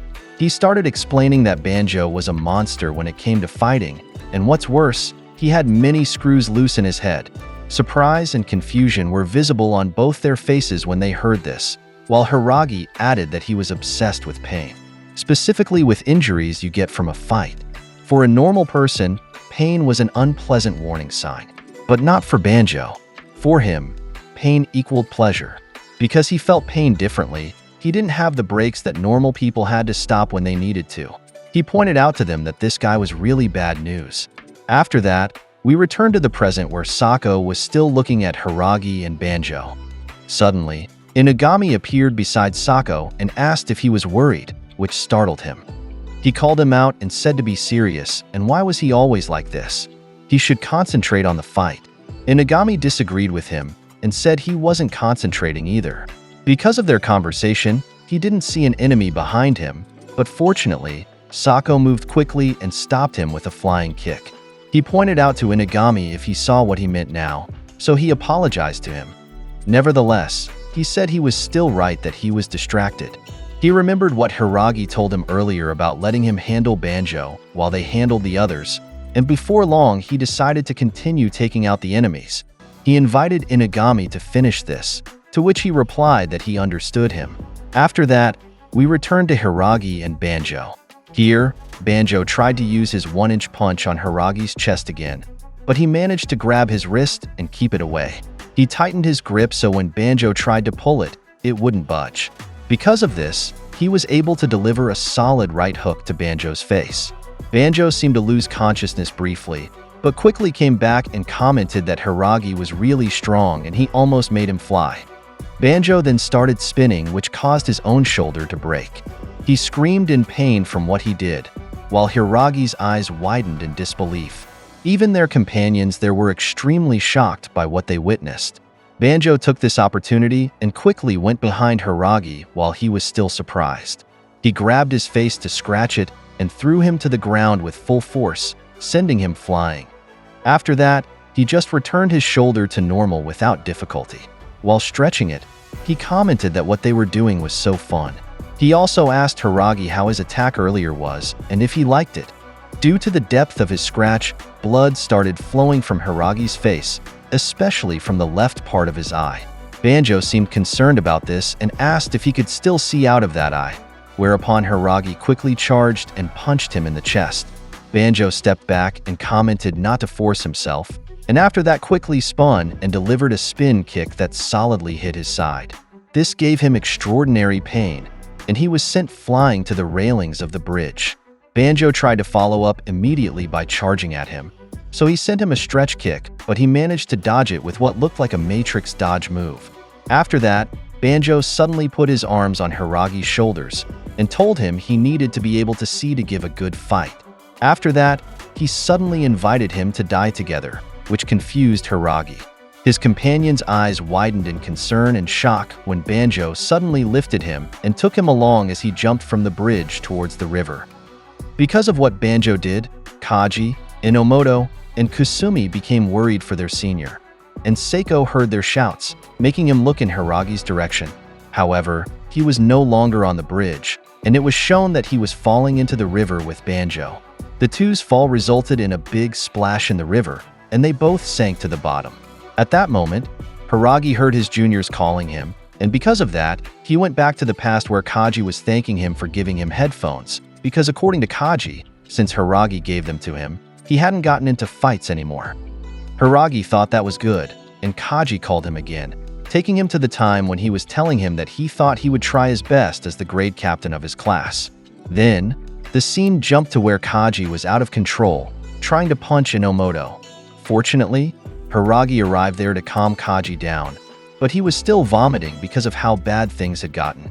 In the following scenes, he was talking to Hiragi, telling him that his classmates chose him but he still attacked them, and if Hiragi hadn't shown up, he would have beaten them up.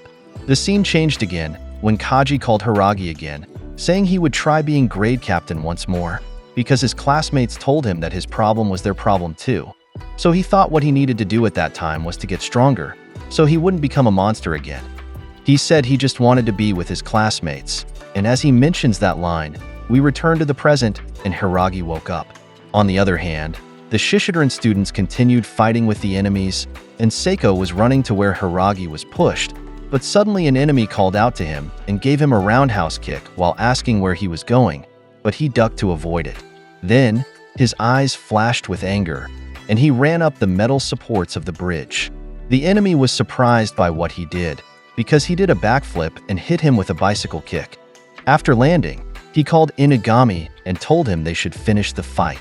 Meanwhile, Hiragi's classmates were looking for him, but they couldn't seem to see him because of the darkness, while Inomoto and Kusumi were helping Kaji stand up. Soon, someone spotted Hiragi, making Kaji's eyes widen. On one side of the river, there were bubbles and ripples, and from there, Hiragi and Banjo emerged, feeling cold, but he was happy because he emerged in sync with Hiragi. Then, he asked how he was and if he could see now. Hiragi replied yes, and thanks to Banjo, his eyes and mind were clear, and Banjo said that was good. If that was the case, he said it was time for round 2, and while saying this, he was smiling as he tumbled forward to charge at Hiragi. However, Hiragi didn't seem fazed by his charge, and he was about to punch him, but Hiragi caught his hand, making his eyes widen in surprise. Hiragi said what Banjo did not do shit, and he was crushing his hand, while saying he was still pissed as hell. Banjo was stunned because of this, but even so, he managed to spin and break free from Hiragi's grip. Then, in an instant, Hiragi threw a roundhouse kick at him. He raised his hand to block it, but he didn't seem to expect the strength of that kick, as Hiragi's foot was driven into his face. He was extremely angry, as his eyes were showing only white, and he sent him flying far away like a ragdoll. His body even skidded because of the impact of the attack, and he just fell flat on the ground. However, he was smiling, even laughing, and he said he was seeing stars, indicating that he was dizzy. He said that was the best kick Hiragi had dished so far, but he didn't understand why he was so angry. Hiragi was walking toward him at that time, and he added that if they fought, of course someone would get hurt. But when Hiragi saw how beaten up Kaji was, he got extremely angry, even though anyone would get hurt in a fight. He said he just didn't get it, and Hiragi replied that Banjo was right. But when he saw Kaji bloodied and beaten up, he just couldn't control his anger. He remembered how much Kaji wanted to be with his classmates, and he stuttered, as he asked why Banjo had returned Kaji to his monster state. Banjo laughed while asking what Hiragi meant, but he suddenly seemed shocked because he fell back, and he was hit with the realization that he couldn't move his legs, and the same was true for his arms, which he said were numb. He said that was strange, and he tried to stop Hiragi for a moment, but he grabbed his t-shirt, so he told him to wait, because he was about to punch him, while telling him that he better clench his teeth. According to Banjo, his body gets incredibly hot whenever he feels pain. His heart starts beating, his eyes open wide, and there's a ringing in his ears. He likes that feeling, and what's even better is that he feels like he shares the pain with his opponent when he fights. He feels a connection with them, and he feels truly alive. He asked if that wasn't what everyone felt, and that was the reason why it was better to have a stronger opponent, because the stronger the pain, the stronger the connection. He added that when he fights with the threat of death looming over him and he wins, the feeling of that moment is better than any feeling in the whole world. However, he wondered what was happening at that moment because he didn't know what it is. He couldn't do anything, and he felt helpless while continuing to receive pain from Hiragi's punches. He said he didn't like it, and he couldn't live like that because he would die. And it was shown that Hiragi was extremely angry at him, looking like a monster. Because of that, he shouted at Hiragi not to punch him. So he stopped and didn't continue punching him, which surprised him. Hiragi slowly lowered his hand and said it wasn't that he disliked fighting, and he understood the high that comes from pain, but he couldn't help feeling extremely disgusted when fighting Banjo. Then he asked him if he knew why, and answered his own question, saying it was because he went too far, which Banjo didn't understand. Hiragi added that there was a line that people shouldn't cross, and Banjo needed to stop thinking that everyone shared his taste. Then, he brought him closer, which made him look scared, and he held his face, saying now that Banjo knew this, if he ever feels like he's itching for a fight again, he should just come to him.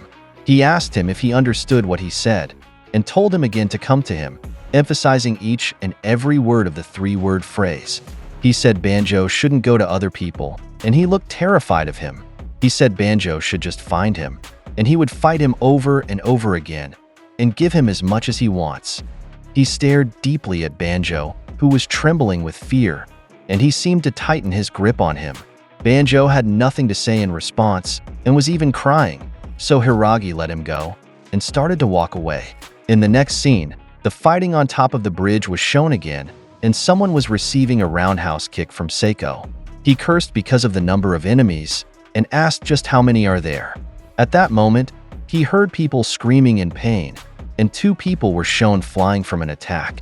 The one who did that to them was none other than Hiragi, and the intensity was visible on his face. Seiko was surprised to see him, and smiled too, seeming relieved at his arrival. They looked each other in the eyes, and Hiragi apologized for leaving Seiko to fight so many enemies. Seiko replied that whatever, because he was the one who agreed to help, and he also apologized for not cleaning up the enemies quickly. Hiragi apologized again, saying he wasn't blaming Seiko, but Seiko got angry at him again, and Inagami was amused to see the two fighting like children. Seiko was thinking, and he attacked the enemies again. Then, he told Hiragi to sit down first and dry his clothes or whatever, because he was the one who ordered him to handle things on the bridge. Hiragi smiled because of that, and said that was true, but it was better to have extra hands helping in the fight, and while saying this, he was running towards Seiko. They fought together, and we went back a bit to the past where Hiragi was climbing stairs from the riverside. He was surprised his phone was still working even though it got wet, and he seemed even more surprised when he learned that Sakura and Sagashida are headed to the market street, which made him say they were reliable as always. Then, we returned to the present where Hiragi was punching 2 people simultaneously, to the front and back, and he said that Sakura and Tsujishida needed to take care of things first, and they were shown fighting in the market street, where Sakura was attacking with a roundhouse kick and Tsujishida threw a left jab. The brawl continues even deeper into the town, and Sakura looked extremely serious, completely in the zone. He didn't even need to look at the enemies he was attacking from behind, like the one he gave a back kick to, and another he hit with a backhanded punch. Tsujishida could barely recognize him because of his movements, and even asked if he had eyes on his back or something. At that moment, someone tried to attack Sakura from the back with a right-handed jab, but he did a backflip and spun in midair to kick the man and drive him into the ground. Being so in the zone, he could see all the enemies around him, but at the same time, he could also see himself, and according to him, he didn't need to see what was happening. He said it wasn't just him or other people, but he felt that everything around him had become a weapon. He said that since their fight with Hashirao, everything had changed from his perspective. However, he was annoyed, because there were many enemies at the bridge, but even more at the market street, making him wonder how many enemies there were. He guessed it wasn't surprising that people were flooding in from the park, and that was because Endo and Takeishi had shown up there. He learned this while looking at his phone while running to the market street, and because of that, he suddenly remembered something about Endo Yamato, because Umemiya said they might try to return Furin to what it was before, and that bastard Endo should be there. He was very angry and wanted to send Endo flying, and at that moment, someone was amazed by his movements and said he looked cool, making him wonder who it was. It was Tomiyama, and he added that he wouldn't lose to Sakura. Then, he jumped very high and spun in midair, hitting the many enemies surrounding him. He told them to keep on coming, and to hurry up so he could eat freshly baked red bean buns at that time. On the other hand, Sakura seemed deep in thought, and according to him, it was good that Shishitorin was helping, but the reason they could hold off so many enemies was purely because of Tomiyama. He said he wasn't human, and he wasn't like before when they fought against Shishitorin.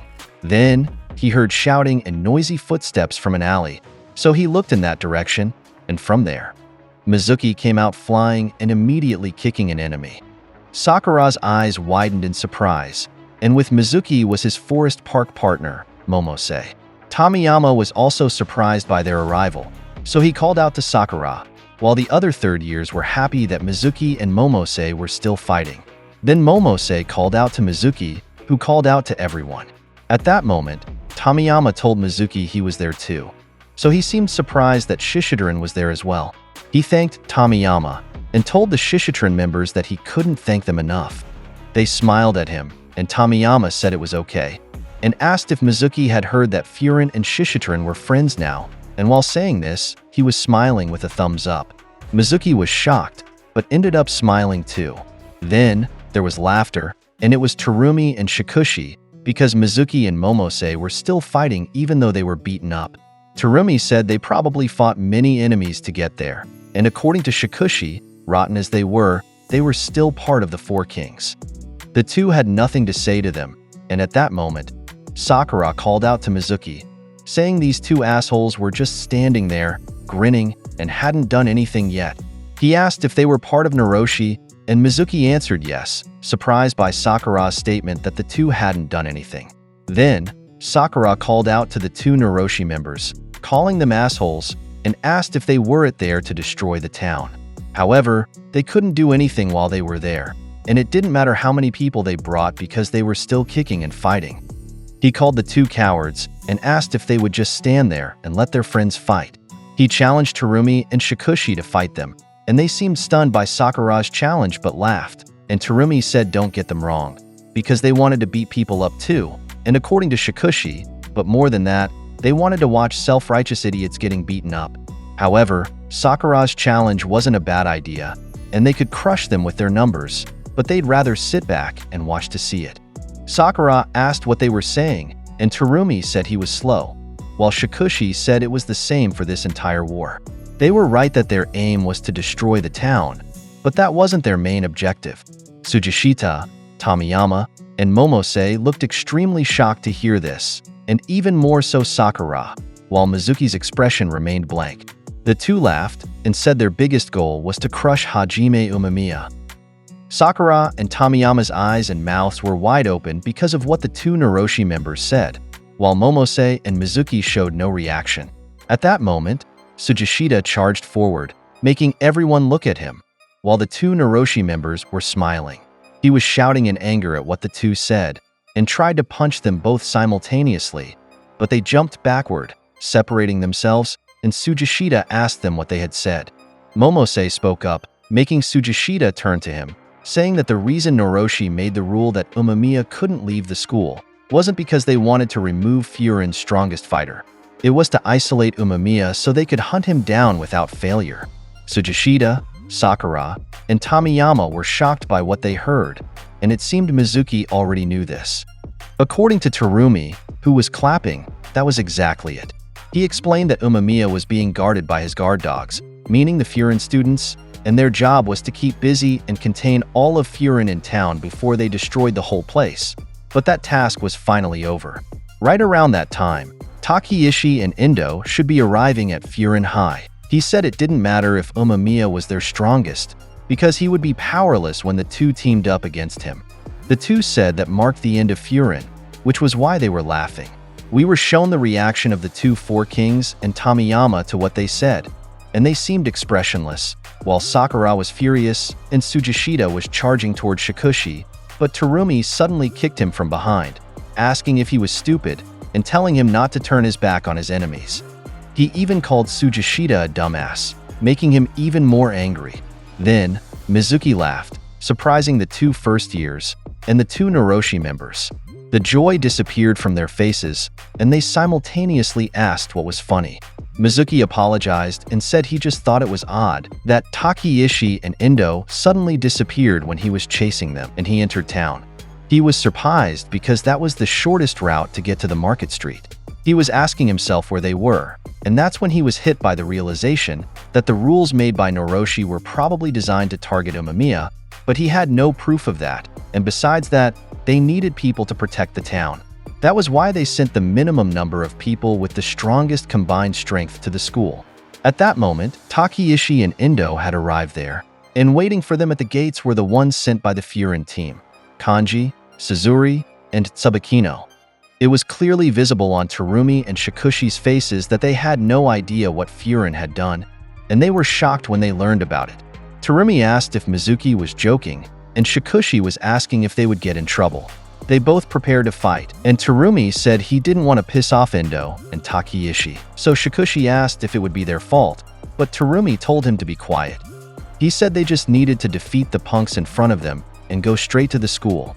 On the other hand, Sakura realized that Yamato Endo was at the school, and he remembered that Umemiya told him that if things go south, he would leave Endo to him. However, there were still many enemies where they were, so he just said, "Damn it," in frustration. At that moment, Mizuki called him and told him to take Tsujishita and leave.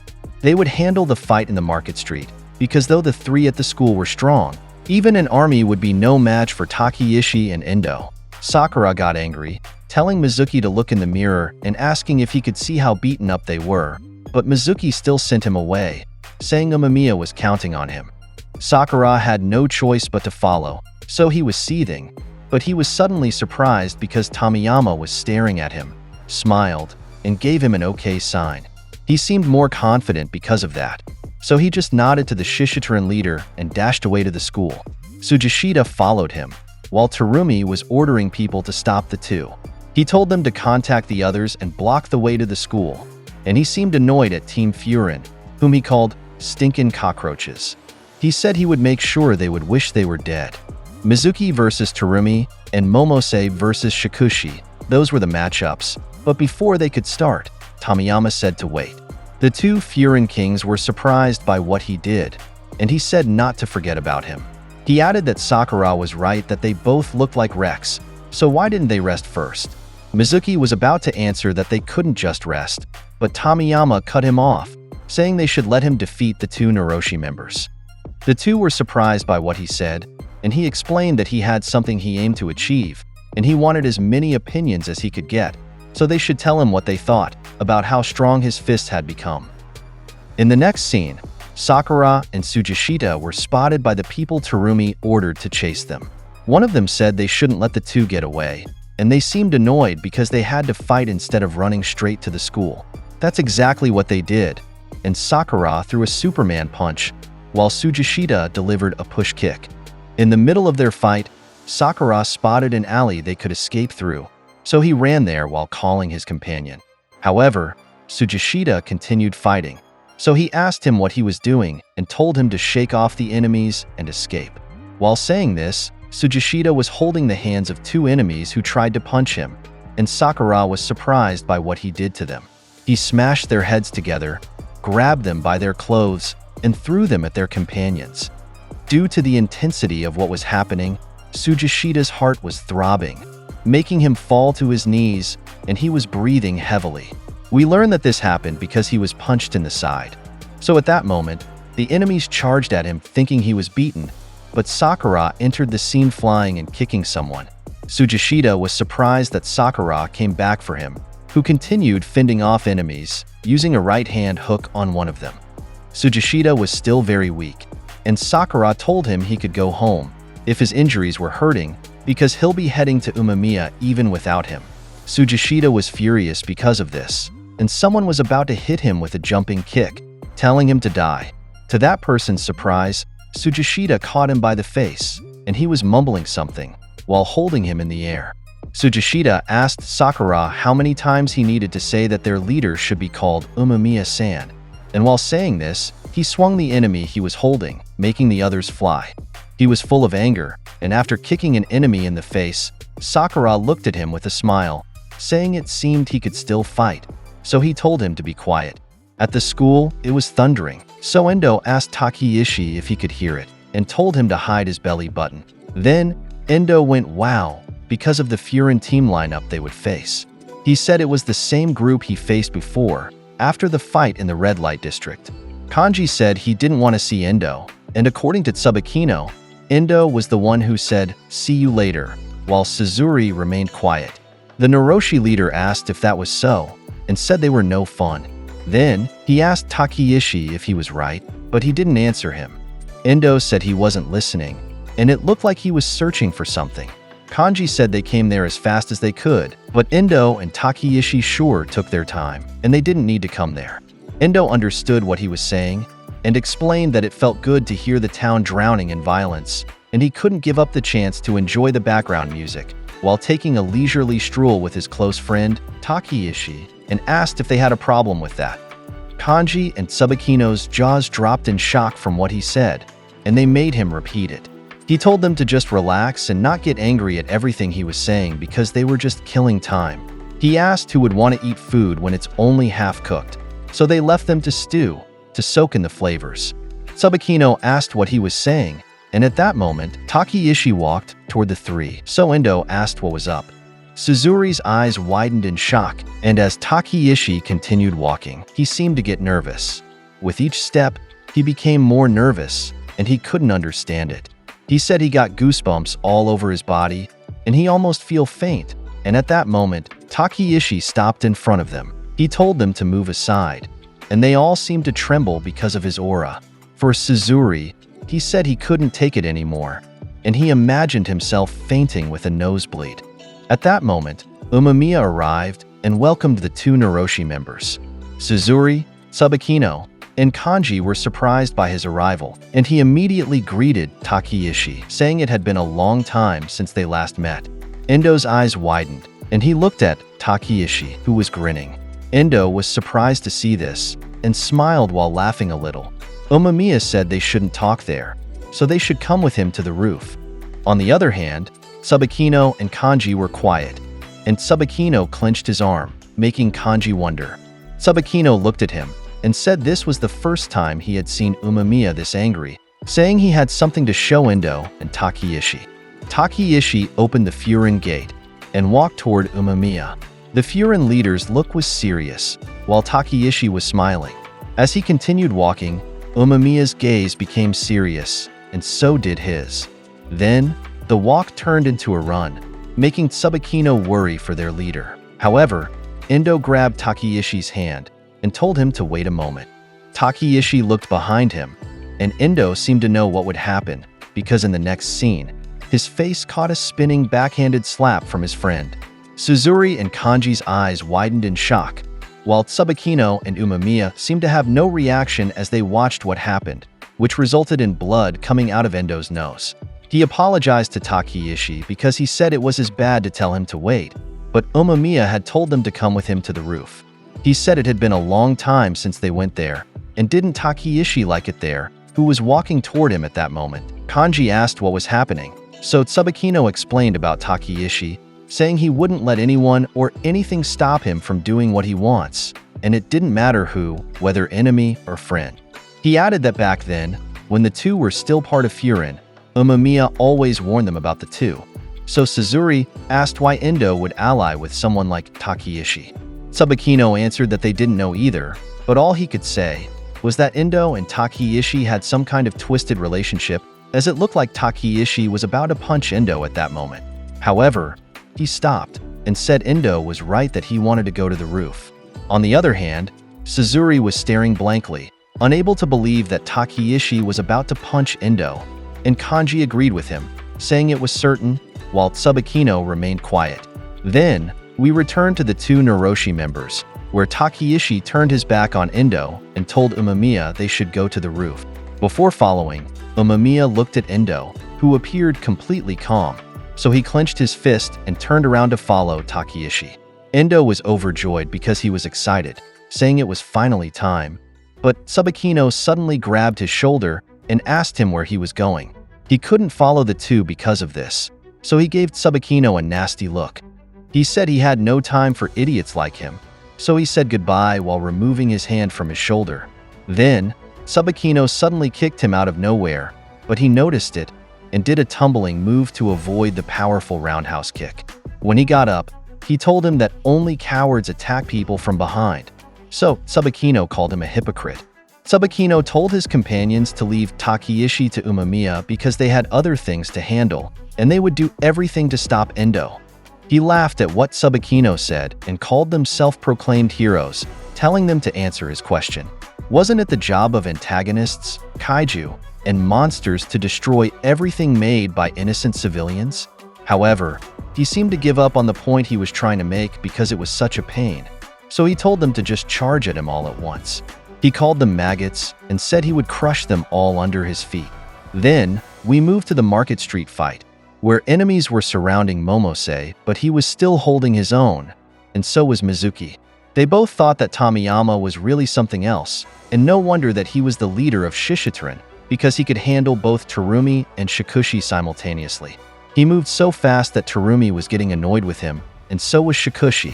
Then, he was preparing to jump, because in the next scene, he jumped high to avoid Terumi's right hook, but there was still an attack coming from Shikushi. However, he balanced on Terumi's arm and kicked Shikushi's chin with tremendous force. After that, he sat on Terumi's shoulders and lay backward to drive his head into the ground using a Hurricane Rana attack. When his feet landed, he remembered that he hadn't even used his fists yet, and Terumi was telling him to stop jumping around. But he taunted the two, saying they wouldn't catch him. Terumi asked if Tomiyama was referring to the two of them, because sorry to burst his bubble, but they would use everything and anything they had. At that moment, Mizuki warned Tomiyama about what was behind him, so he turned around while wondering, and what greeted him was a massive number of enemies ready to attack him.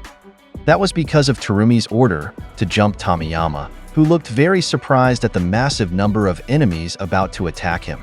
The two Furin kings worried for him, so they started running to save him. However, Terumi ordered someone to stop them, so a wall of enemies blocked their path, which surprised them. At that moment, someone called out to Mizuki, calling him an ugly mug with the long hair, making him wonder who was calling him. He turned around and learned that the one calling him was a Shishitrun member, so he asked if he was the one being called. So the member replied, asking who else he would be talking to. While slapping an enemy without looking, he told Mizuki to focus on their own enemies, because a few people couldn't do anything against Tomiyama, so it's absolutely a waste of time to worry about him. In the next scene, the Shishitrun leader was shown grinning, and he jumped to deliver a spinning jump attack on the many enemies surrounding him. He was pleased with the outcome because he said it was so much faster if the enemies came at him all at once. At that moment, someone reached out to him, and it was Shikushi, who grabbed him by the leg. He was smiling at what he was about to do to him, and pulled him down to slam him to the ground. Fortunately, he caught himself using his hands and one foot, which annoyed Shikushi, who called him a stupid monkey. He then looked to his left and saw Terumi about to kick his head like a soccer ball, but he flipped his body to avoid it. Then, he saw Terumi smiling even though his attack didn't hit, and his eyes widened, because Shikushi kicked him in the chest, sending him flying even though he blocked. He was thrown into other enemies, and he asked why Shikushi kicked him toward them, while an enemy asked if he really had energy left to complain. They ganged up on him, with one about to deliver a stomp kick and another ready for a sucker punch. On the other hand, Shikushi was laughing at Tomiyama, saying they would keep sending him straight into the pit of wild dogs until they rip him to shreds. According to Terumi, who knows why they sided with Furin, then he mentioned Shishitrun's tagline, "The Devotees of Power," and said that when one of them loses, they lose their worth too. He called them morons, asking who in their right mind would join a losing battle. He said they were just like Furin, and those Shishitrun dumbass are toast now. Back to those attacking Tomiyama, someone said to swarm him, saying they are bringing him down. However, it seemed like a lion's aura emerged from Tomiyama, causing his attackers to be thrown back, which surprised Terumi and Shikushi. Tomiyama said enemies always say such things like "crush him" or "it's over." He said it didn't bother him because he knew they couldn't really defeat him, and while saying this, he was holding two enemies by the neck. He added that only Umemiya and Furin had come close to finishing Shishitrun, but they became his friends, so when he heard the words said about them, he didn't understand it, but for some reason, it just really annoyed him.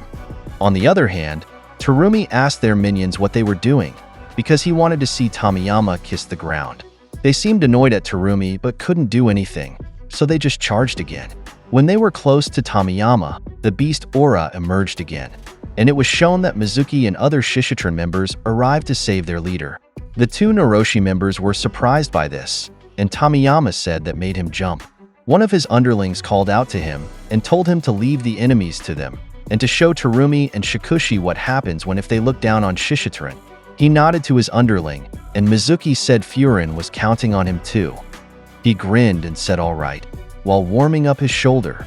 He said he could handle Terumi and Shikushi, and Terumi said their men were useless maggots, so it looked like they needed to get their hands dirty, and Shikushi agreed with him. Terumi asked if Shikushi knew what to do, and he asked if it should be quick and decisive. They understood each other and agreed to charge on the count of one, but Tomiyama called out to them, already standing in front of them with a very serious face. The two were surprised by this, and Tomiyama stomped, while saying they should begin. Terumi didn't expect the change in Tomiyama's aggressiveness, and in the next scene, he received an incredibly powerful gut punch from him. Tomiyama's fist was buried in his stomach, and saliva came out of his mouth. Shikushi's eyes and mouth widened because of this, and Tomiyama asked Terumi how his punch was, and if it felt heavy. Shikushi recalled seeing the Shishizuran leader, Choji Tomiyama, 2 years ago. He was on a bridge with Terumi then, and they noticed the intense fight they were watching. It was a battle between Furin and Shishizuran. Among those involved were Umemiya, Hiragi, Tsubakino, as well as Mizuki and Momose. Terumi mentioned that they were the ones who picked a fight with them back then. He said it was too bad for them since they had left Furin long ago. He called them idiots. Shikushi responded that at least they got to watch two groups of idiots hurting each other just because of a misunderstanding. He said it was still entertaining, which Terumi agreed with. He was suddenly surprised when he noticed Tomiyama. Everyone was talking about that person. Apparently, next year, he would likely become the next boss of the group. He thought about it and said he knew Tomiyama wasn't half bad. Back to the present, Tomiyama had already knocked him down. He asked about his punch, and when he questioned if it was heavy, Shikushi felt scared on the side because he had never felt this dangerous before. Tomiyama looked at him, causing him to sweat nervously. When Tomiyama turned around, Shikushi became stressed. He quickly moved to attack, but Tomiyama hit him in the stomach first. The impact was so strong that he almost puked, fell to his knees, and completely collapsed to the ground. His group members who witnessed the event had indescribable reactions, and they realized he was indeed the leader of Shishizuran. He remained serious and quiet, before suddenly smiling as his aura changed in disbelief. He checked if they were really down. He shouted and called their attention since they hadn't told him how heavy his fist was. He sighed and couldn't accept that it happened again. But he suddenly smiled because, more importantly, they still had many people left there. Fear was evident on their faces, while the Shishizuran members were grinning. Tomiyama charged forward and challenged them, saying he wanted to hear what they were thinking. His group members followed his charge. Meanwhile, Sakura and Tsujishita continued running to reach Umemiya, but enemies were chasing and trying to stop them. Nevertheless, the two were determined to keep running straight to help their leader. Someone very close to Tsujishita cursed at him, telling him to stop. He grabbed Tsujishita's long hair, but Sakura quickly kicked him in the face. Sakura faced the group and ordered Tsujishita to run faster because he was too slow. He added that Tsujishita should distance himself and hurry up. Sakura didn't look back, but Tsujishita still hadn't left. When he remembered what Umemiya said about how Sakura had grown, he stopped and clenched his fist. He couldn't forget what happened earlier and how Sakura helped him in the fight against Hashirao. He felt a strange sensation as if his stomach was churning, and he gritted his teeth as he realized Umemiya was right. He saw Sakura's determination to fight for both Furin and the change that had occurred in his character. He was impressed by Sakura's growth, so he couldn't accept what Sakura wanted to do. He cursed and approached Sakura, which confused him. When someone was about to punch Sakura's face, Tsujishita pulled him away by the collar. Instead, Tsujishita confronted them. Sakura was puzzled by his actions. Tsujishita grabbed the man by his clothes and, in extreme frustration, threw him forcefully at his companions. Tsujishita shouted for Sakura to leave. Sakura couldn't understand why he changed the plan, so Tsujishita pulled him by his clothes and told him to go.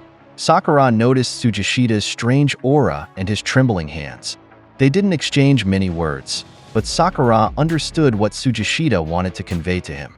Tsujishita quickly released and pushed him away. So, although difficult to accept, Sakura decided to leave Tsujishita alone there and ran away. In Sakura's mind, He thought that Umemiya's most devoted lackey was telling him to save their leader. He didn't need to guess anymore. Obviously, Sugishita wanted to go and help Umemiya. However, he trusted in Sakura instead. He kept running straight until he reached their school gate. He was completely out of breath and was shocked to find the unconscious bodies of Suzuri and Kanji on the ground. Meanwhile, Endo was holding Tsubakino by the hair. Endo was surprised that Sakura actually came there. He just facepalmed and told Sakura to learn to read between the lines, while calling him an idiot. Disappointment was clearly visible on Endo's face because of this, while Sakura was seething with anger towards him. But first, a flashback before Sakura arrived there. When Endo was attacked, he raised his left foot to hit Suzuri in the stomach, causing Suzuri's punch to miss him. Endo caught his arm and twisted it, then grabbed his head to slam it forcefully against his right knee. The impact was so strong that Suzuri's nose started bleeding. Kanji came to the rescue, attacking from behind. However, even without looking, Endo knew what he was planning to do and managed to dodge. He punched Kanji in the stomach, which Kanji felt intensely. Endo joined his hands to grab Kanji's face and put him in a headlock. He spun him around and threw him to the ground. The impact was so strong that Kanji spat out saliva. He couldn't believe how fast he was. When Endo was still in Foreign, he used to go to Kisi Street to cause havoc. But comparing him then to their last fight, Kanji could say that Endo had become even stronger, as if he had just been playing with them before. This seemed to be what Endo was like when he got serious in a fight. Meanwhile, Tsubakino asked them stand up. He jumped to charge at Endo with a kick, causing Endo to look at him. Tsubakino asked if they hadn't received word that the kid was already at Market Street. While the two were struggling to stand up, Tsubakino said that Mizuki was there too. He was sure Mizuki would tell him that Endo and Takeshi were here. Therefore, he was certain that he would come soon. The three stood up and prepared themselves. While their awaited person hadn't arrived yet, they needed to be strong. They needed to remain standing, even if it killed them. They had to pass the baton to him. Endo wondered what he was talking about and asked what that meant. Tsubakino smiled and said he was referring to the boy he wrongly told wasn't suited for Foreign. Back to the present, Tsubakino seemed to have exhausted all his strength while Endo was pulling his hair. Sakura quickly ran towards them, and in Tsubakino's mind, he apologized to him. When he first learned that a new kid would come from outside their town, he honestly didn't like it. He thought that an outsider like him wouldn't fight to protect their town. He had judged him before even meeting him, and if it had happened to him, he would surely be upset too. However, the more he heard stories about him, the more he wanted to have a chance to interact with him, and he increasingly thought that he was more impressive than he had predicted. So, he thanked him for coming to their town. While facing him, he called out to Sakura and said that the uniform suited him, while smiling. He apologized for being an unreliable senpai and said he was counting on him. Endo stepped on his face and ground it into the floor while still pulling his hair. Sakura saw the whole incident and couldn't believe it. He remembered what his companions had gone through, so he felt like he was sinking in water and stopped, along with remembering being told that if he couldn't save his classmates, he shouldn't call himself a grade captain. This included other advice and lessons he had gotten from those he met in that town. Endo wondered why he wasn't moving, but Sakura's expression was indescribable. He seemed to be drowning in mixed emotions and couldn't figure out what to do. He also remembered when Umemiya told him that he was entrusting everything to him, including what his companions Tsubakino and Sugishita said about counting on him, along with Mizuki and Tsugeura, who were rushing him to go to Umemiya. He saw the faces of each of his companions in Foreign, as well as the people who taught him lessons there. They served like hands that collectively saved his drowning self. Because of those memories that served as his strength, he screamed very loudly there. Endo just stared at him, while Sakura suddenly fell silent. Endo asked what was going on. First, he screamed very loudly, and now he was just standing there like a log. But he said that's how he felt too. Sakura didn't respond anymore and suddenly jumped to grab his head, then kneed him very hard. Endo bent backward from the impact and was thrown off, but he still managed to stand up. Though bleeding, Endo was ready to fight him. So, when Sakura challenged him, He just wiped the blood that flowed from his nose and smiled. A flashback to when Sakura was deep in thought on their school rooftop. He was staring into space, lost in contemplation. Suddenly, someone covered his eyes and asked him to guess who it was, which startled him. He recognized it was Tsubakino and asked what he was doing. Tsubakino laughed and was surprised that Sakura recognized him so quickly. He then asked if Sakura was a fan. Sakura replied that it was obvious from his voice. Anyway, he asked Tsubakino to stop messing around. Tsubakino said he was just trying to help him relax. He thought Sakura might be nervous because of what Umemiya had said. Sakura fell silent as he remembered his conversation with their leader. The latter had said that if things go south, he would be leaving Endo to him. Sakura was worried and felt somewhat pressured about this. He then explained to Tsubakino that he just wanted to cool down there. But Tsubakino couldn't believe that. Meanwhile, at the table, when Tsujishita tried to help clean up, Nire stopped him and said they would handle it. Suwa added that since he had set the table and done other things, they should let them handle the cleanup.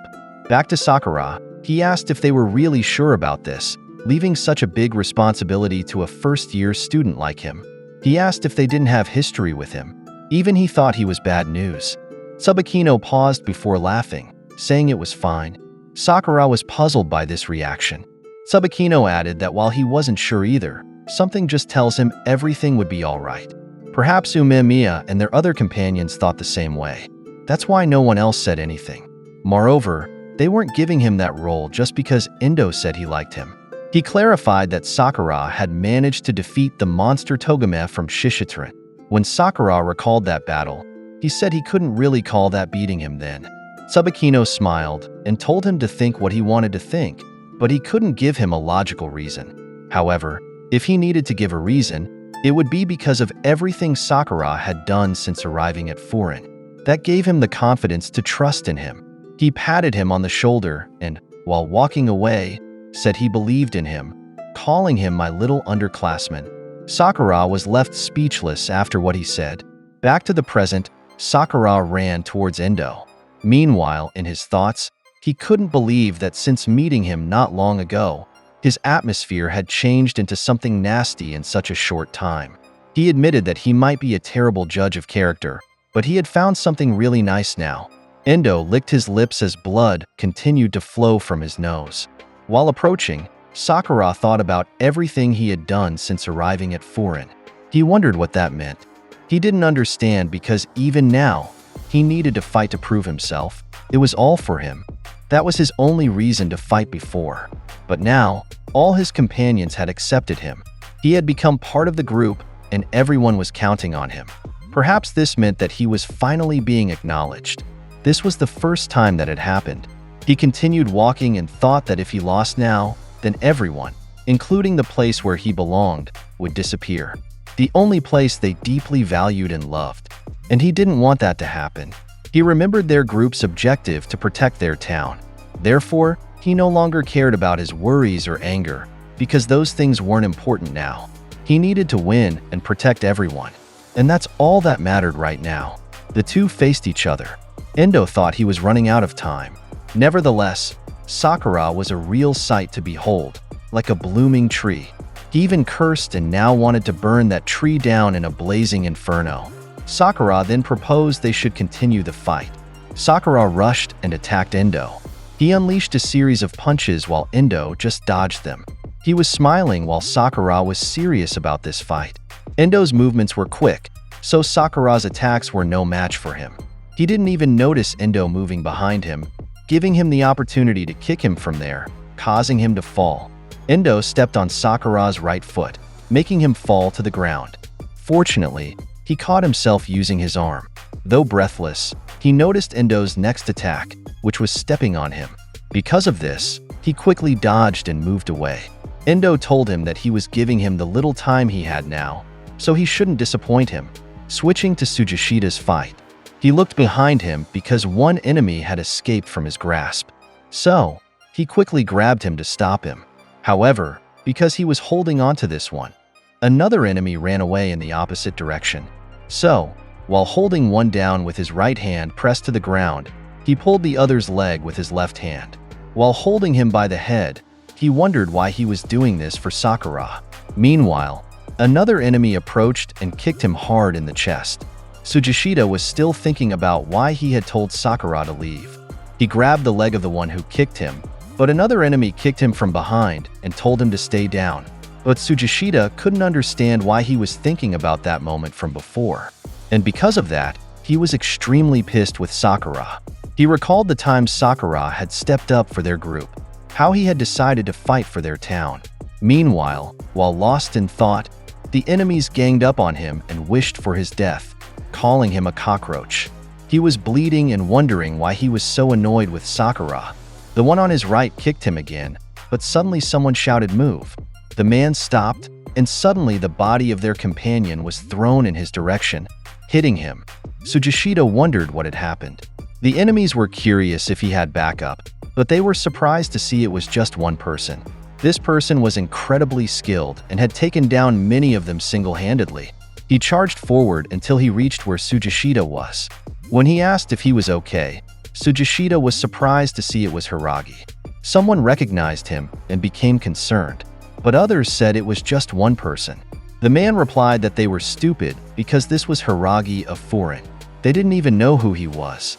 Hiragi called for their attention and told them to be quiet because he was speaking. They became nervous because of this. Tsujishita was badly beaten and asked why Hiragi was there. He answered that he had gone to Market Street and Mizuki, who was panicking, had told him to go to their school. He thought he was just making him run around for him, but he was happy he arrived on time. He had heard that Sakura was with him. He paused and answered that Sakura had gone ahead while tightly gripping his fist. Hiragi thought about this and figured out what had happened. Flashback to when Hiragi and Tsujishita were talking while walking down the street. Hiragi was impressed that he was just following Umemiya all day and asked if he wasn't pushing himself too hard with this. He replied that he owed him a great debt. After all, he was the one who created his world. Back to the present, Hiragi knew how attached he was to Umemiya. Nevertheless, he realized that Tsujishita had let Sakura go ahead and chose to stay behind. While he had no idea what triggered him to do that, whatever the reason, it must have been a heartbreaking decision for him. Because of this, he assured Tsujishita that he was really cool, followed by a smile. He asked if he knew that. Tsujishita was surprised by what he said and remembered Sakura's look from before. He fell silent while Hiragi stood up and said he would take care of the rest. For now, he should rest. The enemies were alarmed by this. Hiragi added that since Tsujishita had placed his trust in Sakura, they would surely be okay. While looking down, Tsujishita then realized the reason why he was irritated with Sakura. It was because he thought Sakura was so cool. He had never really thought about the true reason until now, and truthfully, that feeling was really annoying. Suddenly, thunder roared in the sky. Back to the confrontation between Sakura and Endo. When Sakura positioned himself to punch, Endo slapped away his left hand, and so he prepared to strike with his right. However, Endo blocked it and deflected it with his left hand. Endo got a chance to punch this time with his right fist, but Sakura managed to dodge it.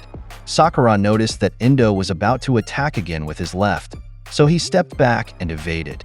He did a backflip and handstand, which Endo hadn't expected. Sakura kept his distance, and while the two stared at each other, a powerful wind gusted. Because of this, leaves from the trees flew around, and one of them stuck to Sakura's face, making Endo smile. The wind grew stronger and Endo laughed, saying it suited Sakura. He seemed unconcerned about the large leaf stuck to his face, or rather, he hadn't even noticed it was there. In his world, at that moment, the only thing he could see was him. Meanwhile, the leaf slid down and Sakura quickly charged at him, and so Endo was ready to receive his attacks. Sakura launched a series of punches, which Endo managed to avoid. He kept staring at him the whole time while fighting, yet Endo nimbly dodged them all. Sakura thought he just needed to focus his eyes on him. Endo smiled and moved. Sakura noticed as he prepared to counter this time, which he avoided. Endo was puzzled as he noticed Sakura was reading his every movement. He was surprised when Sakura quickly positioned himself as if doing a handstand to kick, which hit Endo. When Sakura looked at him, He couldn't believe Endo was still standing and smiling. Endo said that was great, revealing he had blocked it with his hand. Sakura didn't give up and continued throwing punches. However, Endo still avoided them all. It's feeling more and more like a shame. Endo lamented that it was a waste to fight for others. While staring at Sakura, he said he didn't like how he was now. He was fighting for other people, fighting to maintain their friendship.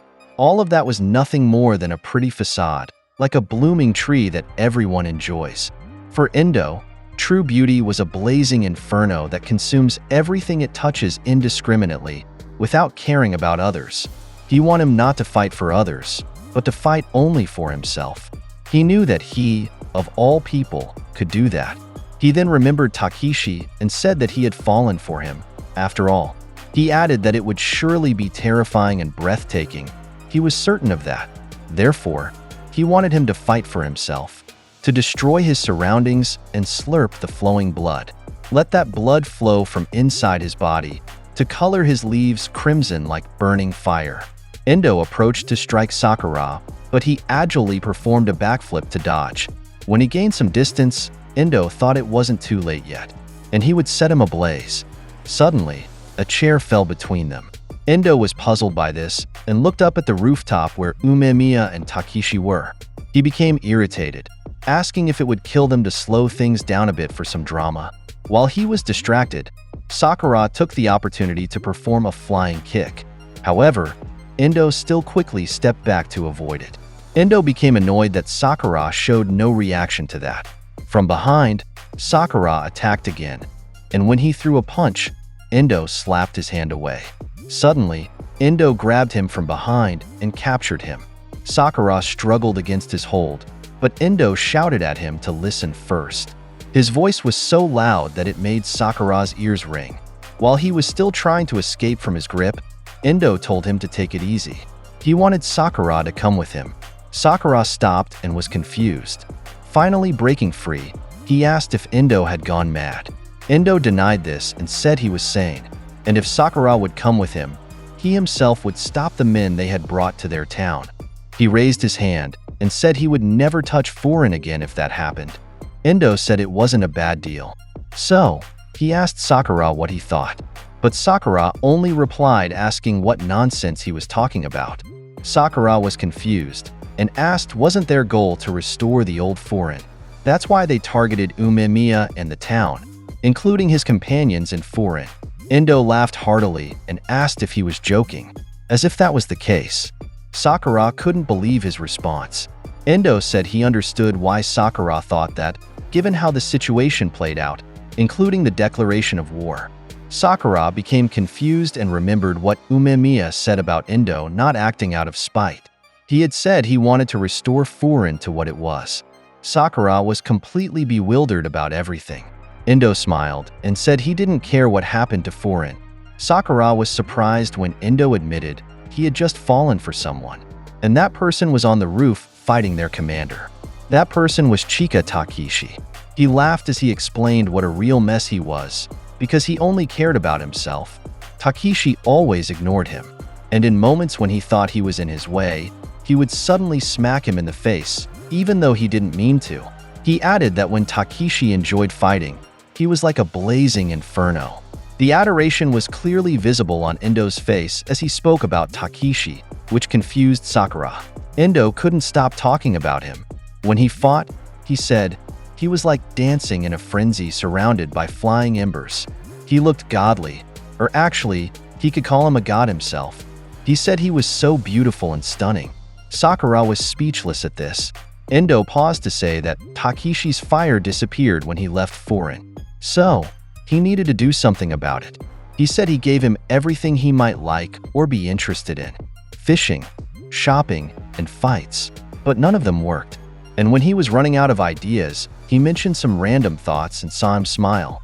That's when he realized that the only person in Takeshi's heart besides himself was none other than Umemiya. And when he learned this, he acted immediately. He needed Umemiya in tip-top shape to give Takeshi the best time of his life. Sakura became extremely irritated upon hearing his reason. Endo asked if Sakura understood now. The only reason he messed up Furin was to let Takeshi have as much fun as he wanted, nothing more. Sakura was trembling with anger and seemed to say something that Endo couldn't understand. Frustration was evident on Sakura's face because all of this was just for that. Endo wondered why he called it just something like that. He admitted to it and asked what else could he do. He said that's the downside of being infatuated. He looked up at the rooftop again and remembered something. In a flashback to when he was very young, he was also looking up. It was because he was watching a boy walking on the scaffolding. It was all red. Below, the bodies of countless people he had knocked down could be seen among the rocks. Endo noticed his hands were covered in blood, and every time he took a step, the light reflecting from the moon was incredibly bright, as if he was coated in fire. He thought back then that it was so beautiful. If he touched that fire, he knew what the repercussions would be. Nevertheless, he couldn't keep his hands back. When Endo was young, he was considered brilliant, a genius, natural-born, extraordinary, a prodigy, gifted, and charismatic. Because of this, people around him always looked at him with admiration and sometimes envy. They were impressed by how he understood things. He was said to be thoughtful, kind, and truly charismatic. Therefore, everyone knew he would have a bright future. The people around him showered him with praise like idiots. However, he couldn't blame them. Whether in academics or sports, it didn't matter what it was. He just needed to try it, and he would end up being better than others at it. But his greatest talent was reading people. Whatever the environment, he could make people do whatever he wanted. He just needed to understand the situation and people's personalities, then he could analyze how they would react. It was very easy for him to understand what kind of things they wanted to say or do, and it was so simple that it became downright boring for him. Nevertheless, he could see how everyone looked at him, as if he had a special talent. That was probably also the reason why he couldn't understand the anxiety, confusion, and fear felt by the people around him, including their happiness and jubilation. However, he never got upset because of it. He just thought that was how his life was supposed to be. That was until he saw the boy on the scaffolding that night. When the boy jumped down and hung from the pipes, he asked what he was doing.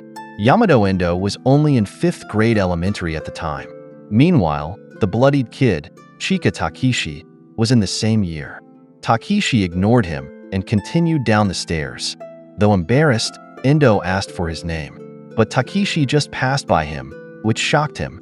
He tried to stop him, but Takeshi wouldn't even look at him.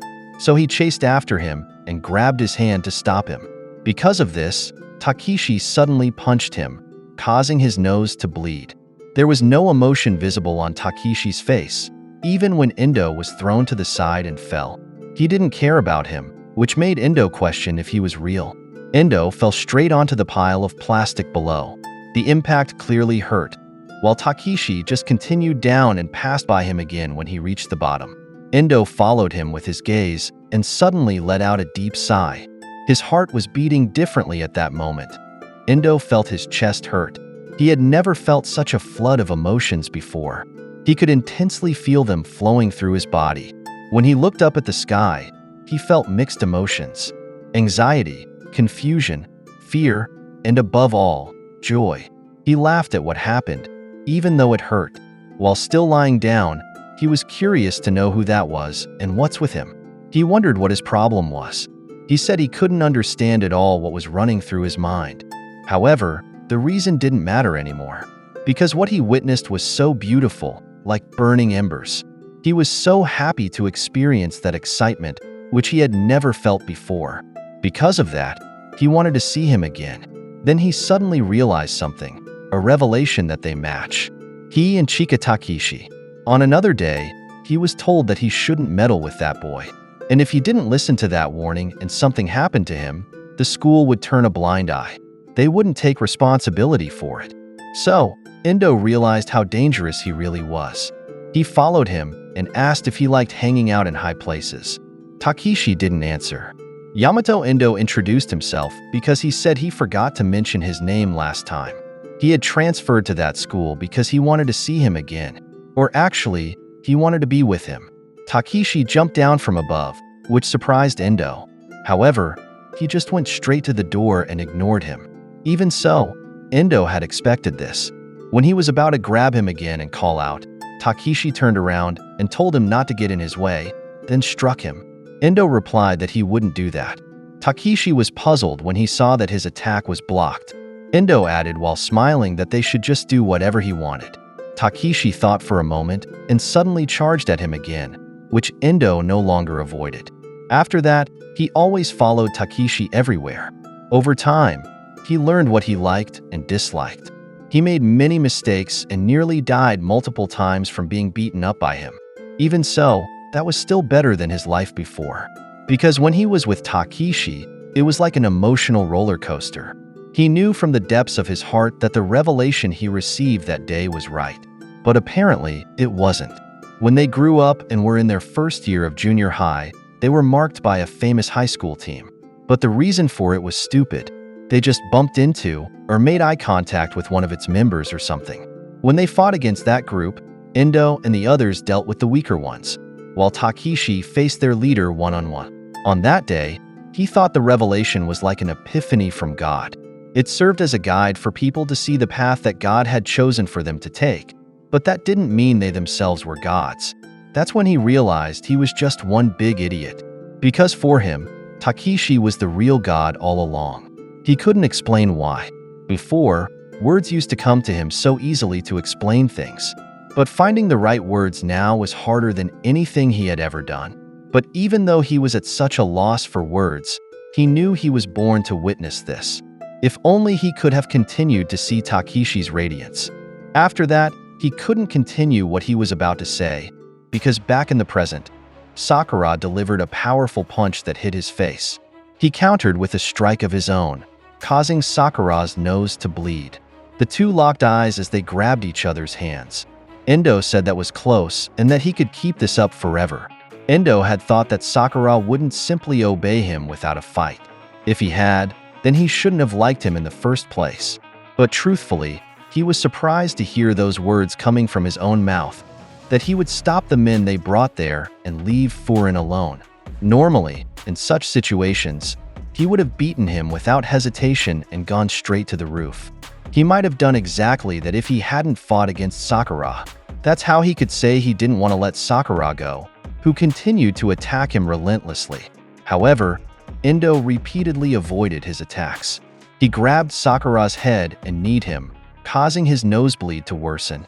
Endo was just smiling because of this, but Sakura didn't stop. Even with his head being held, he moved his leg to attack and break free from Endo's grip. Endo just watched as Sakura was now on the ground. Sakura's eyes were filled with anger, which made Endo remember the scene from when he first saw Takeshi when they were young. While on the ground, Sakura kicked again, aiming for Endo's side and successfully hitting him. Endo said he hadn't expected that, but he would call it a pleasant surprise. It seemed Sakura had opened his heart to Furin, more than he had imagined. He hadn't expected that the words he spoke, like his reason for attacking Furin being for Takeshi's enjoyment, would be what made Sakura snap. Clearly, he was very different from how he was earlier. He was burning with anger that could kill him. It was obvious that he had awakened. Sakura kept attacking relentlessly, which delighted Endo. In his mind, he thought Sakura was different. Very different from his companions in Noroshi whom he had liked. They only had small parts that resembled Takeshi. Sakura's color reminded him of Takeshi. He was exactly like that. Sakura kept charging at him relentlessly. Again, Endo caught and trapped his hand, but Sakura kicked him in the face. Even though Endo was holding him, Sakura forcefully backflipped to escape from his grip. When Sakura distanced himself, Endo was visibly agitated because of it. Sakura had transformed into an untamable beast, delivering a powerful punch that landed solidly on Endo's face. Because of this, he was thrown backward. Sakura wasn't satisfied with just that and quickly ran to mount him, repeatedly punching his face without stopping. Due to Sakura's punches, Endo flashed back to the time when he wanted to grasp that bright light when he was young, when he felt that strange happiness flowing through his body. Though bloodied, he still laughed because he hadn't expected to experience this again. He remembered the scene when Takeshi was on top of the scaffolding and thought how beautiful it was, just as he viewed Sakura now. However, When he looked into his eyes, he noticed something different. He got curious as to what this foreign, comfortable feeling that he had never experienced before. Sakura again positioned himself to land a finishing blow. However, Endo caught his hand. This time, he had already decided that he needed to make Sakura his. So he grabbed him by the ear, because now he needed to destroy him. During their struggle, Endo strongly raised his hips to put Sakura off balance and flip upward from above him to counter his pin-down attempt. When Sakura landed his left hand on the ground, Endo immediately grabbed Sakura's forearm. And using this angle, Endo strongly rotated Sakura's body to reverse the situation, where now Endo was on top of Sakura in their struggle. Sakura was about to get punched, but he still had the strength to push Endo away. This surprised Endo. Next, Sakura completely kicked Endo off him, and he rolled far on the ground before regaining his balance. And before Endo could stand up, Sakura immediately charged at him quickly.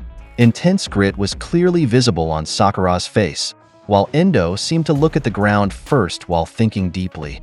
Next, he suddenly looked at Sakura with snake-like eyes and fangs ready to bite. Because of this, Sakura was consumed by fear, as if he had suddenly become helpless prey. Sakura just suddenly stopped charging because of this, and he suddenly felt a strong sweep. Endo used his removed trench coat and swept it in front of Sakura. This distracted Sakura, and he was surprised when he suddenly felt pain because he immediately received a powerful push kick from Endo. Sakura almost completely lost consciousness because of this, but he still managed to show intense grit and even managed to tackle Endo. But Endo just gave him a knee attack and used his weight to press Sakura down when he fell. There was no way to hide the pain Sakura felt throughout his body, and he was also being overwhelmed by Endo's intimidating aura. But even if that was the reality, Sakura still wouldn't give up because instead of thinking he would lose, the need to win still prevailed in his mind. Because of this, while still face down on the ground, Sakura countered Endo with a powerful forearm smash to the lower back, and this hurt him. Sakura immediately followed this with a punch, but Endo dodged it by transitioning into a handstand. And as a counterattack, he kicked Sakura in the forehead with moves that seemed to come from capoeira. This was when Sakura lost consciousness. And when Endo stood up, he said he knew what Sakura was thinking now. Endo mentioned Tsubakino, Suzuri, and Nakamura as the people who entrusted everything to Sakura. And besides them, there were other people Sakura left just to come here. So if he lost, everything would become meaningless. We can see here that as a symbol of Endo's negative words engulfing Sakura, there were snakes that started to creep in on Sakura. Then, Endo asked Sakura what his friends would say to him if he failed. Endo gave a few examples of what his classmates might say to him, where they said they shouldn't have trusted and believed in him. And they don't make friends with worthless weaklings like him. Because of this, we can now see that snakes were surrounding Sakura's body. But Sakura remembered all his friends in Boforen, and because of this, he still didn't give up and still forced himself to get up while ignoring the snakes. Then Endo was surprised when he heard that Sakura could still speak while getting up and preparing to kick. Sakura shouted at Endo not to dare speak about his friends in Foreign. Sakura delivered a handstand back kick to Endo's chin, and this attack connected well. Endo just gritted his teeth because of this and immediately flipped Sakura over with a powerful stomp to the chest area, which hit him hard. While pinning down Sakura, Endo asked if he thought his friends wouldn't say things like his examples. How nice of them, but Endo said he knew how this would end. According to Endo, people like that would only be dragged through the dirt because of Sakura. While Endo was saying this, he continued to pin down Sakura using his foot, which was also choking Sakura at the neck. And while we again see snakes going to Sakura from Endo, Endo said he knew that if Sakura lost here, that meant all of Boforen would lose too. And this was because Sakura didn't choose to go with him. They needed to spill blood now, instead of Sakura possibly preventing this. The snakes had covered Sakura's mouth, who could no longer speak, and it was clearly visible that Endo's negative words were affecting him. Endo continued speaking. He asked Sakura if he was a loner before he met Foreign. But even so, they accepted him and trusted him. However, now he himself would be the reason for their being dragged down and drowning with him. We can now see the imagery of snakes underwater, planning to pull Sakura down. But there were hands pulling Sakura upward, and these were his classmates Kiryu, Nire, and Suwo. They were trying to pull Sakura and save him from the clutches of the evil snakes, but these still had too strong a grip on him. But more of Sakura's friends swam toward him to help him break free. Endo told Sakura that his friends didn't need to suffer anymore, and Sakura's eyes suddenly opened at what he heard. We can see again in the imagery that Suwo had started drowning, along with all of Sakura's classmates who were trying to save him. Endo said that Sakura chose this. He chose to hold on to his friends using both his hands. Sakura still couldn't breathe because of the weight of Endo's foot stepping on his chest, and Sakura no longer had enough strength to remove it. Then Endo thanked him because he let himself be consumed by his own anger. Endo said Sakura wasted all his friends' efforts, and he asked if he wasn't ashamed because of this. His rage was strong, but it hardened his heart and body. Then Endo explained, while we see an imagery of a sakura branch, that things that harden are easily fractured. And we can see that this is what Endo planned to do to Sakura, who still couldn't fight back because of the weight of his foot on his chest. In the end, we just hear a cracking sound. In the next scene, we see Sakura's sentiments about his friends, starting with Nire who, though a scaredy cat, always sticks his nose in everyone's business. Suwo is full of crap and always likes to tease and provoke. Kiryu looks like a carefree flirt, but when needed, he's a calculating fighter. Sakura had nothing to say about Tsujura except that he was suffocating. Tsujishita was a pain in the ass and knew exactly how to make him angry. While remembering all of Furin, Sakura said they were such kind people that he didn't even know how to handle it. They were also the reason why he wanted to stay here in Furin. Sakura recalled the bright meadow he felt in his heart where the feeling was warm and the flowers were fragrant. Only here did he feel the pleasant feeling where it was easy to stand, and this was why he wanted to protect it. Then we are suddenly taken to a dark place where we see a bud planted in dry soil that suddenly cracked. Then we see Sakura as if he felt a crack inside his body. Endo continued pinning down Sakura while saying his friends were too kind, and that was the only reason why they hadn't driven him away yet. From what Endo saw, Sakura was just a walking bad luck charm because he couldn't separate himself from his friends. Then Endo said that after Sakura lost himself in pure rage, he would inject fear and self-blame into his mind. He added that Sakura's friends were counting on him, but he couldn't win the fight. And worse, he didn't choose to just go with him. Because of this, all the people and places important to him would only end up in a terrible end. And the imagery while Endo was saying this showed the snakes choking Sakura even more. And now Sakura really couldn't fight anymore, let alone breathe. Intense panic was all that was in Sakura's mind while seeing his friends drowning with him. They were like an uprooted sakura flower and grass continuously drowning. The snakes kept pulling Sakura down into the water while he watched his friends drowning too. So he could only ask himself why. And the first thing that came to his mind were the people who rejected him in his previous hometown, and Endo saying this was because of himself. This idea resonated in Sakura's mind. Sakura thought this was because he dared to want to stay in Furin with his new friends. Next, Endo asked Sakura what his plan was now, because wouldn't it be better if fewer people suffered in the end, when suffering couldn't be avoided anyway? But Endo was just surprised to hear Sakura's answer. Endo was extremely pleased when he thought he would hear from Sakura the words, "I will go with you." But before Sakura could finish saying this, he stopped himself when he remembered his friends again and told himself that he would never find another place like Furin again. He told himself his honest feelings that he really wanted to stay here. But it seemed Sakura was ready to just go with Endo for the sake of his friends. But fortunately, he was stopped from speaking when 3 people suddenly shouted his name. Both Sakura and Endo were surprised by this, and Endo suddenly received a powerful attack that made him fly away. Then we see 2 men who stood in front of Sakura to protect him. There was also a friend who knelt down towards Sakura. We can see that these 2 men were Togame and Hiragi. Endo was just sprawled on the ground and couldn't immediately stand up because of how far he was thrown. And when he got up, he just cursed. Endo said in his mind that he had been feeling something off since he arrived here. They brought more than enough people to make sure no one could go to the school, and keep all of Foreign busy with their fights. But even so, Nakamura, Tsubakino, and Suzuri were still here on the school grounds.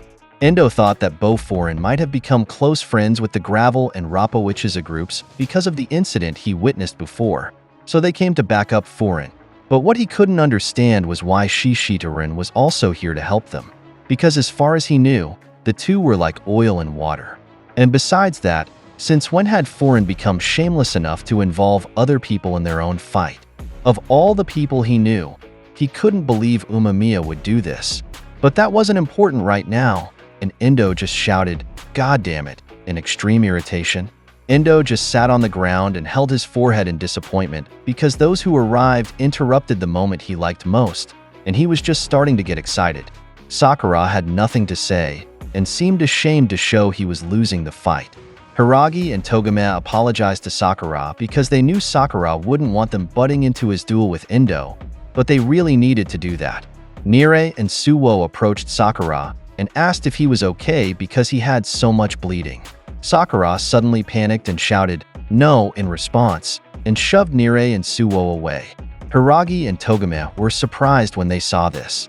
Nire was extremely worried about Sakura, and Suwo asked him if he had broken any bones. Sakura expressed what he was feeling. They all entrusted this fight to him, and they were all counting on him. Sakura had caught everyone's attention. Then he cried that because he was so weak, everyone in Foreign would suffer.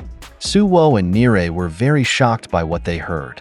Then Tsujishita suddenly hit Sakura on the head out of nowhere, and Sakura was surprised by this. Then, as if he woke up from a dream, and when he looked at Tsujishita, he saw him glaring at him. Tsujishita told him to shut up. Then Nire and Suwo suddenly apologized to him. He turned to look and wondered why they were apologizing. Then he suddenly received one punch each to the face from both of them.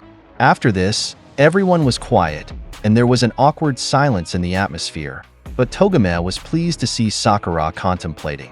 Then Sakura was still panicking and very embarrassed looking at Suwo, and also looked at Nire who had his head bowed.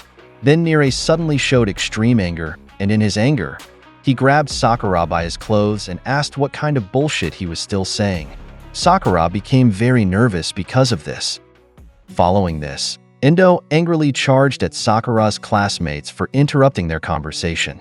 Endo was surprised when he suddenly had to stop to block a punch and a kick that came from Togame and Hiragi, respectively. Togame glared at Endo and said he didn't need to be so angry. Hiragi also glared at Endo, saying they should first let their kohai finish talking. Endo just became angrier at what the two said to him. Nire asked Sakura about what he said earlier about them suffering because of him. Nire said he was just talking bullshit. Even if, by some miracle, they lost their war and Foreign was crushed and disappeared, did Sakura really think they would all blame him for this? This was Nire's question as he cried to Sakura, unable to believe what he heard. Sakura tried to remove Nire's grip on his clothes and said that wasn't what he was thinking. But he couldn't remove it, and Nire still held on to him. He said he knew his companions in Foreign would never say that to him, but he reasoned that was exactly why they were relying on him. He wanted to win the fight. Sakura just didn't want to lose after they entrusted everything to him, because if that happened, everything they all did would become meaningless. Because his loss would mean all of Foreign would lose. Suwo, Tsujishita, and Nire had nothing to say about what they heard.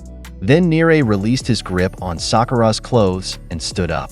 Sakura wondered what Nire was planning when he suddenly turned around and faced the direction where Endo was. And Nire answered that he would fight Endo himself. Sakura was extremely surprised by what he said. He asked what Nire was saying and told him he had no chance of winning against him. But Nire just got angry and shouted at Sakura that no one cared about that. Nire asked Sakura how Sakura's loss equated to all of Foreign's loss. Next, he said their fight wasn't over as long as some of them could still stand.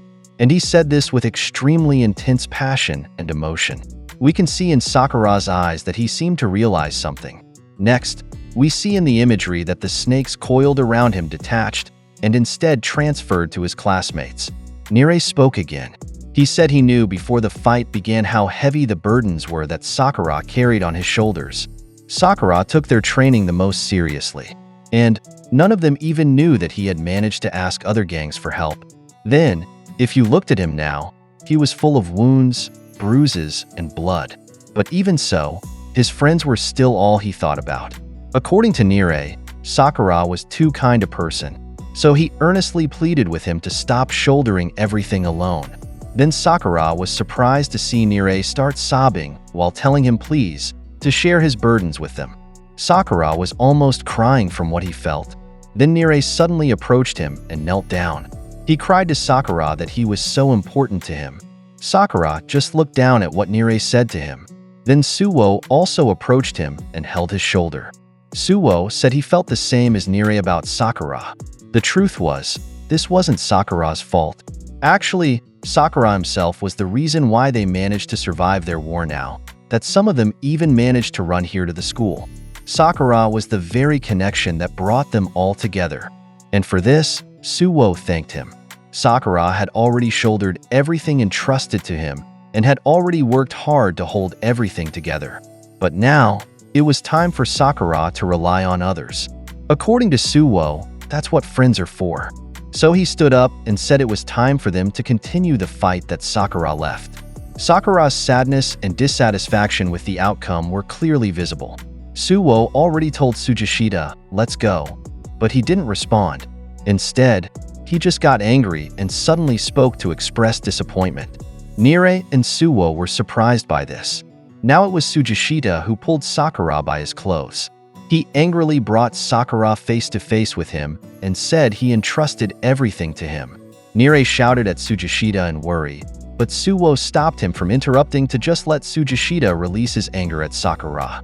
Tsujishita asked Sakura if he was really just going to suddenly pass all of this to others. According to Tsujishita, a small person could do that, but Sakura wasn't like that. So he asked Sakura what things he had learned from Umemiya. Because of this question, Sakura's mind opened, and he remembered the moments where Umemiya taught him lessons about being a leader. And he also realized the lessons that Umemiya repeatedly emphasized to him. Then, Tsujishita shouted asking Sakura if he wasn't aiming for the top. Nire and Suwo were just speechless at what they witnessed, and we can hear Tsujishita panting after releasing his stress. Then he released his grip on Sakura, but Sakura suddenly grabbed his wrist, and this surprised him.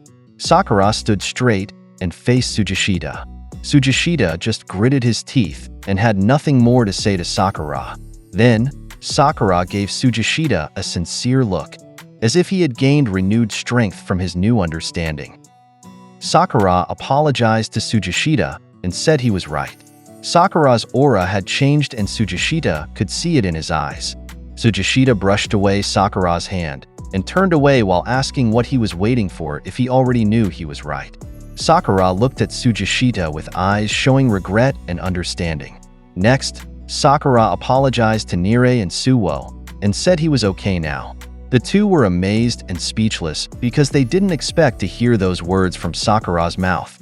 Then they could no longer stop Sakura when he went straight back to his fight with Endo, who was currently fighting Hiragi and Togame simultaneously. Endo showed no signs of fatigue in the fight, and he easily dodged Hiragi's powerful kick. But what he didn't expect now was Togame's lower tackle on him.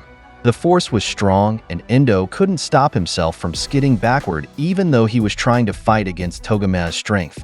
But while he was being held down, he suddenly noticed that Hiragi was already on his right and ready to give him a powerful punch. But before he could be hit, he managed to use his right hand to redirect the direction of Hiragi's punch toward Togame's back. This hurt Togame intensely, and he was shocked by the pain. Hiragi was also surprised by what happened, and afterward, Endo just grabbed him by the top of his head. Endo said they were both so annoying, while giving Togame an extremely powerful knee strike to the stomach area. And it was so strong that the force went through to Hiragi, and they both felt its intensity. The two were thrown far, but Endo was just surprised to see them quickly get up again. Togame was pleased by the strength Endo showed, and Hiragi was even impressed with Sakura. Now, he knew that Endo's strength was insane, but Sakura still managed to hold him off for so long.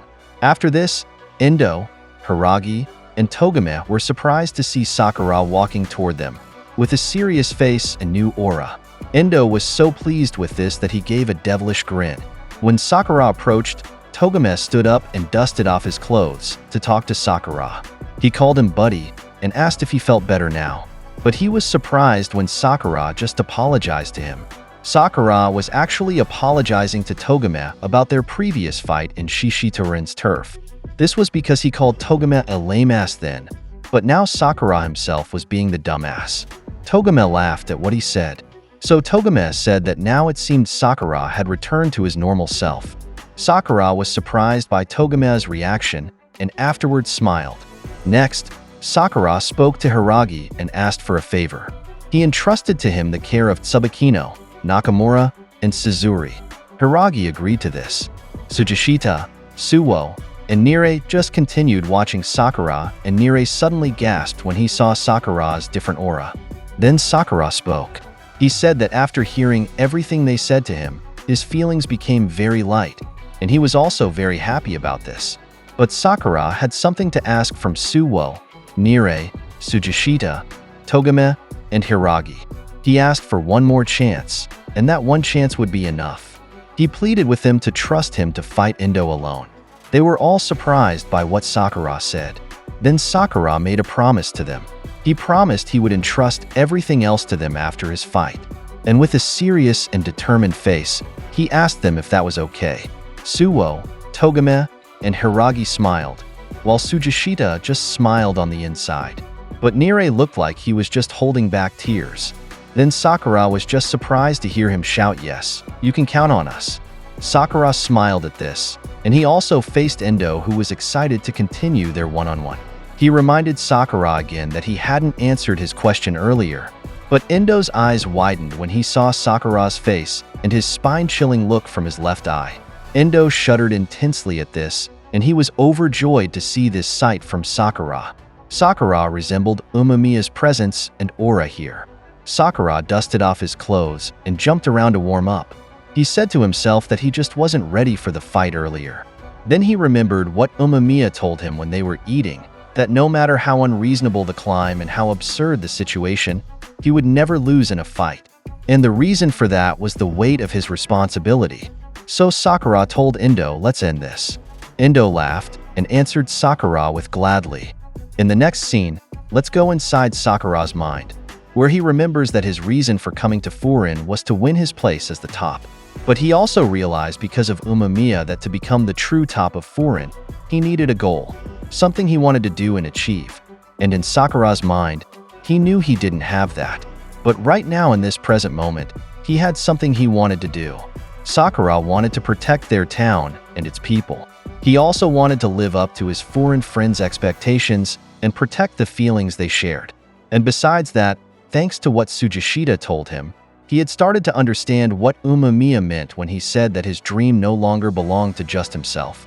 And that was exactly why Umemiya would never lose in his fights. At first, Sakura thought Umemiya could say that because of his confidence as Furin's top.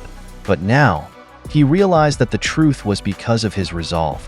So now, Sakura brought a different kind of courage and intensity to his rematch with Endo, who seemed obsessed with his sinister grin. And as a first move, Sakura was the first to connect a punch to the cheek. But this wouldn't knock Endo down so easily. So Endo immediately returned to Sakura with an uppercut. But Sakura didn't have trouble tanking that, and he immediately saw the opportunity to grab Endo's right arm's wrist. So that's what he did. After that, he immediately gave Endo a left hook and hit him near the ear. While Sakura's companions watched their fight, amazement and wonder could be seen on Suwo, Nire, and Tsujishita's faces at the ability Sakura was showing. Then Nire suddenly turned to Togame when he commented. He said Sakura was really a different kind of person and fighter. Then he asked for Hiragi's opinion. It was clearly visible on Hiragi's face that he couldn't believe what he was seeing. He said Sakura seemed like an entirely different person now compared to the Sakura who fought Togame at Shishitorin. But actually, Hiragi also noticed that Sakura was very different now from the Sakura who went through his training just a few days ago.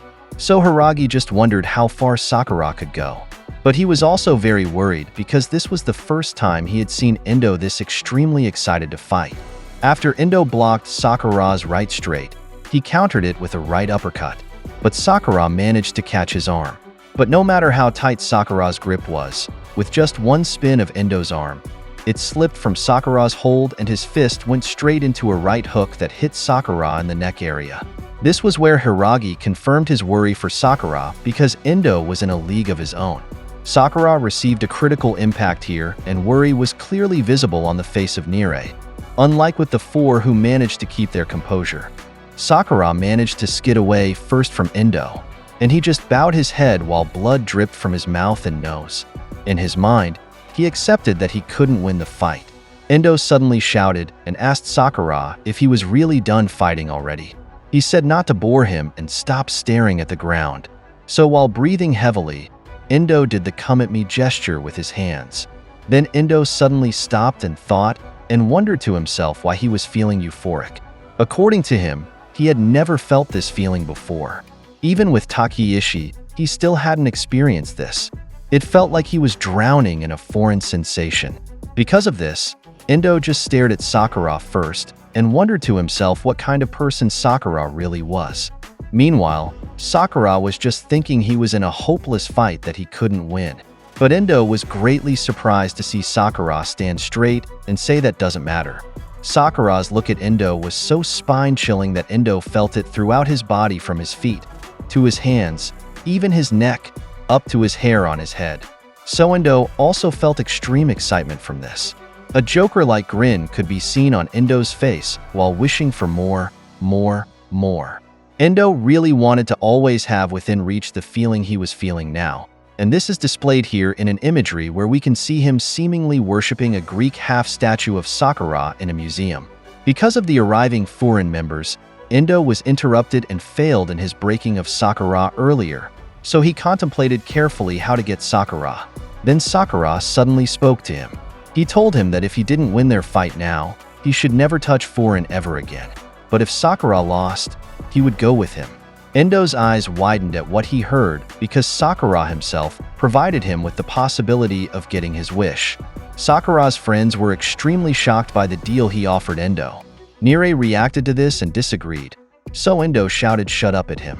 Endo shouted that the peanut gallery watching their fight should just stay quiet. Then Endo immediately looked Sakura in the eye and pointed with his finger while saying he couldn't take back the deal he said, so he should follow through with it. Sakura seriously answered and agreed. Then Suwo held Nire's shoulder and said they should trust Sakura. Togame and Hiragi felt the same way, and even Tsujishita. Before round 3 of the duel began, Sakura took a deep breath first and looked at the rooftop where Umemiya was. He thought that maybe this was how Umemiya always felt whenever he fought, like what he was feeling now. And Sakura's 2-word description for this was, "It's heavy." Now, Sakura started to advance, and he immediately dashed quickly toward Endo.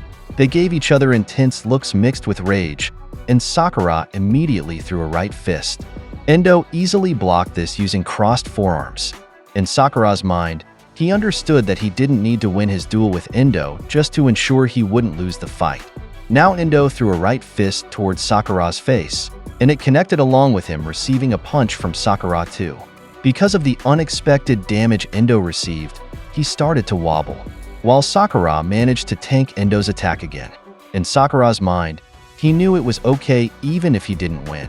Then he gritted his teeth and grabbed Endo by the head to give him a powerful signature knee strike. But using his left palm, Endo blocked it. Then, Endo immediately prepared a counterpunch, but Sakura quickly anticipated and read this. And before Endo could react, he suddenly received a punch to the face from Sakura, along with him punching Sakura in the stomach. Sakura just maintained his intense focus in the fight, while Endo thought and was impressed with Sakura. He figured out that Sakura had really prepared himself to receive and tank punches just to be able to exchange one punch with him. And while receiving a powerful left uppercut from Sakura, Endo realized that Sakura was ready to sacrifice himself just to defeat him. After this, the two backed off from each other and took a short break. But Sakura still maintained his steadfastness because he knew he just needed to stand his ground and not get knocked down. Sakura's face was full of wounds, but he still continued fighting.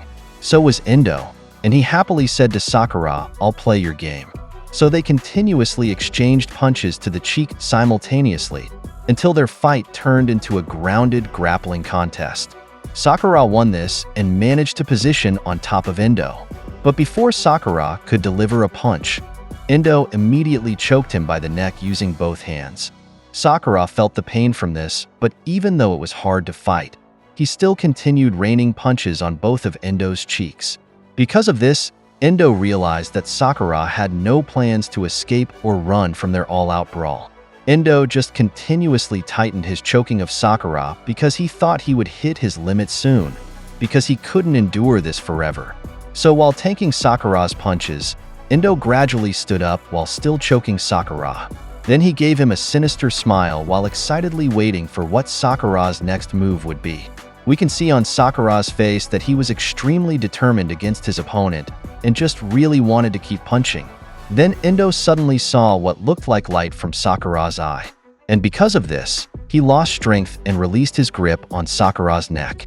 Endo seemed to suddenly get nervous and took a deep gasp. And then, Sakura grabbed Endo by his clothes while thinking that if Endo knocked him down in their fight, whatever happened, he would make sure to knock Endo down with him. Endo couldn't move to dodge anymore because he seemed stunned early before the extremely powerful headbutt Sakura gave him landed on his forehead. Both their foreheads bled from the impact's force, but Sakura still managed to stay awake while watching Endo's body fall to the ground. And when he saw that he had knocked Endo down and he was unconscious, only then did Sakura let go of his rage and started to lose consciousness too. And this was exactly what he meant by the meaning of how not to lose. So Sakura still won this fight even though both he and Endo were sprawled on the ground. Because of what happened, Sakura returned again to his dream in a bright and clear meadow, where he was comfortably lying on the grass resting and relaxing. Then suddenly loud voices arrived in his hearing, and all he could hear were these voices shouting his name. He also heard someone say no other choice. So he suddenly woke up from the noise and shouted, "Shut the hell up." Because of this, Nire and Hiragi stopped Tsubakino from what he was doing. The no other choice mentioned earlier was referring to Tsubakino's attempt to perform CPR on Sakura. Sakura was extremely shocked to see Tsubakino about to kiss him on the mouth, so he suddenly sat up and their foreheads collided hard with Tsubakino. Now Sakura was definitely wide awake because of his forehead's pain, and he was very confused about what suddenly happened. After this, Tsubakino hugged him, and Nire also hugged his leg, while Nakamura was giving him many head pats. Tsubakino completely broke down crying while tightly hugging Sakura because he said he was extremely worried earlier when he wouldn't wake up right away. Hiragi said that was real close. But Hiragi was referring to three things there. Sakura almost lost, Sakura almost didn't wake up, and Tsubakino almost kissed him. Nakamura was so happy and proud of Sakura, so he was giving him endless praise and head pats. Togame told Sakura that he was so cool earlier in his fight. Suzuri expressed amazement because he couldn't believe Sakura managed to defeat Endo.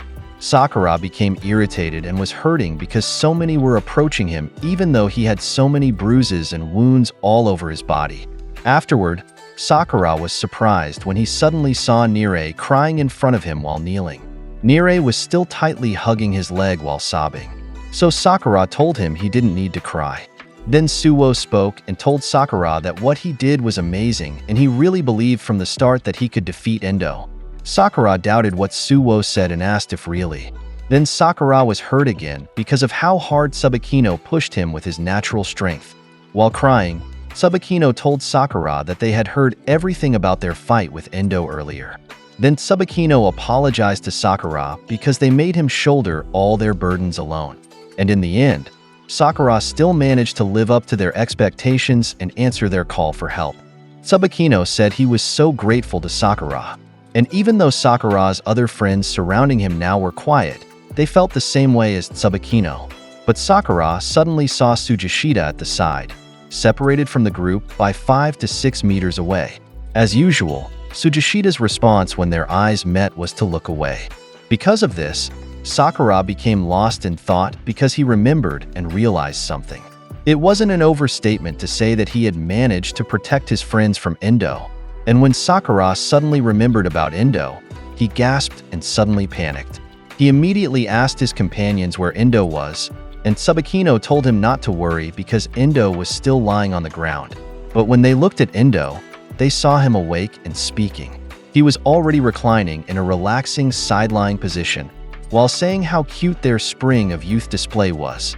Because of this, Tsubakino, Nakamura, and Suzuri immediately became very alert in their desire to protect Sakura from Endo. Togame and Hiragi became irritated because it seemed Endo wasn't really down yet. Sakura suddenly tried to get up to fight again, but because of how much his body hurt, he still couldn't move quickly. But Endo suddenly spoke and said they should all chill because he didn't want to fight anymore. So he rolled over and lay straight and put his hands behind his head. Then he said that even if they fought again, the outcome of his fight with Sakura wouldn't change anymore. So, Endo just glanced at the night sky and Sakura watched him wondering. Endo remembered Sakura's eyes earlier and how it gave him a new understanding. This was where he knew and felt for the first time the feelings that he had never gotten from Takeishi. And this feeling was the type that overflowed from within. And Endo was becoming happy about this.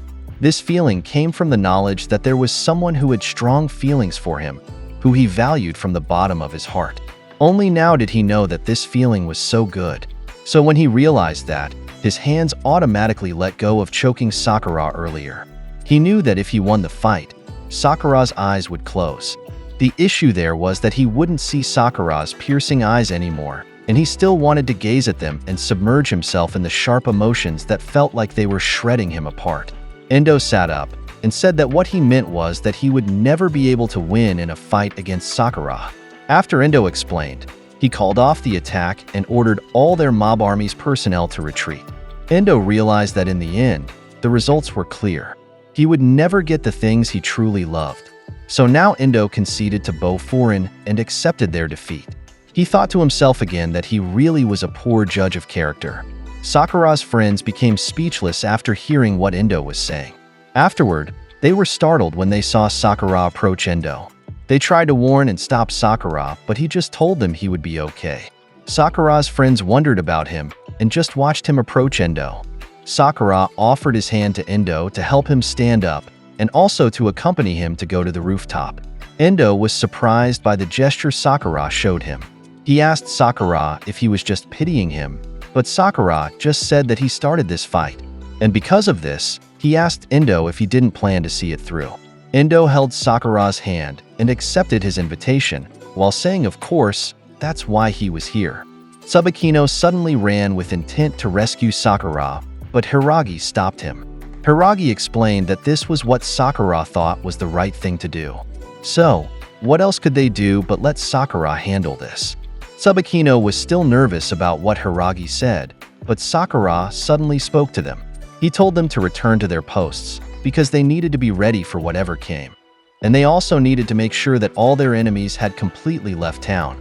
Endo became playful and said Sakura was a meanie because he doubted him. Tsubakino was still worried, but he still agreed in the end. He just asked Sakura to promise him that he would watch the entire battle until it ended, and he should do this for all of them. Sakura continued into the school building with Endo, who he was supporting with his arm around him. We can see Endo's happiness while they were climbing the stairs. He had many memories in this school and felt nostalgia, but he also admitted that the interior of the school looked better now compared to before when he was still a student here. According to Endo, the graffiti scattered around the school was more vulgar before. Sakura had no response and just thought. He remembered what happened and how their duel with Endo ended earlier. He knew that Endo just let go of his grip on his neck earlier. Then Sakura thought even more deeply when he remembered the way Endo looked at him earlier when he surrendered in the fight. Endo just continued telling stories about the school's past appearance during his time when it was very messy. Then Sakura suddenly asked him why he let go earlier. Endo became speechless at first because of the question. Then he just teased Sakura and asked what he was saying and if Sakura was interested in him now. Sakura got angry at what he said. He shouted at Endo and asked why he was smiling, because he was just asking. Endo said that of course he was just really happy. Then he also answered Sakura's question. And Endo also admitted that he had fallen for Sakura.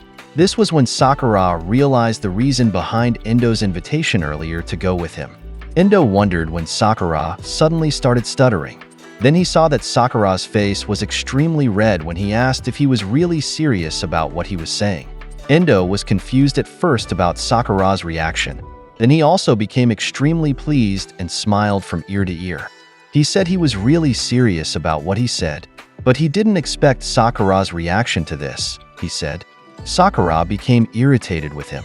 Then Endo admitted to Sakura what he felt earlier, when he became someone's sole focus earlier, and when all the emotions that this person had were directed just at him. He didn't know before that this felt so good. Endo explained that Sakura seemed to have opened a door for him to a new world. Sakura couldn't understand what Endo was saying. Endo just whistled while Sakura thought about whether Endo was being truthful with him or not. Sakura thought that maybe this was the reason why he didn't feel any malice when Endo surrendered in the fight earlier. Sakura compared his feelings earlier toward Endo that were full of only hatred and rage to the feeling he got from his close friends in Furin, and those two feelings were completely opposite. So, Sakura couldn't understand why Endo was so happy about that feeling.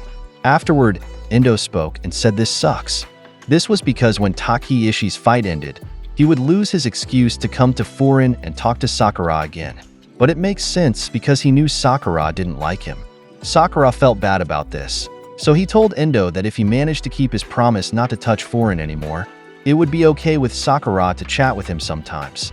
Endo was extremely surprised by what Sakura said. He was so happy that he said he would never dream of touching Furin anymore.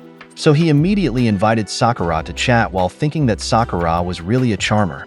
Sakura got angry and said he only meant occasional chats and not right away. And when they were about to reach the rooftop, from the stairs they could already hear the noise of things being destroyed from the rooftop because of the intense fight between Takeishi and Umemiya. Sakura became nervous about this while Endo became excited. Now, finally it was time for us to witness the ultimate fight of this war. And when we go up to the rooftop, we can see that the place was extremely trashed. The table tennis table and Umemiya's kiosk were also destroyed.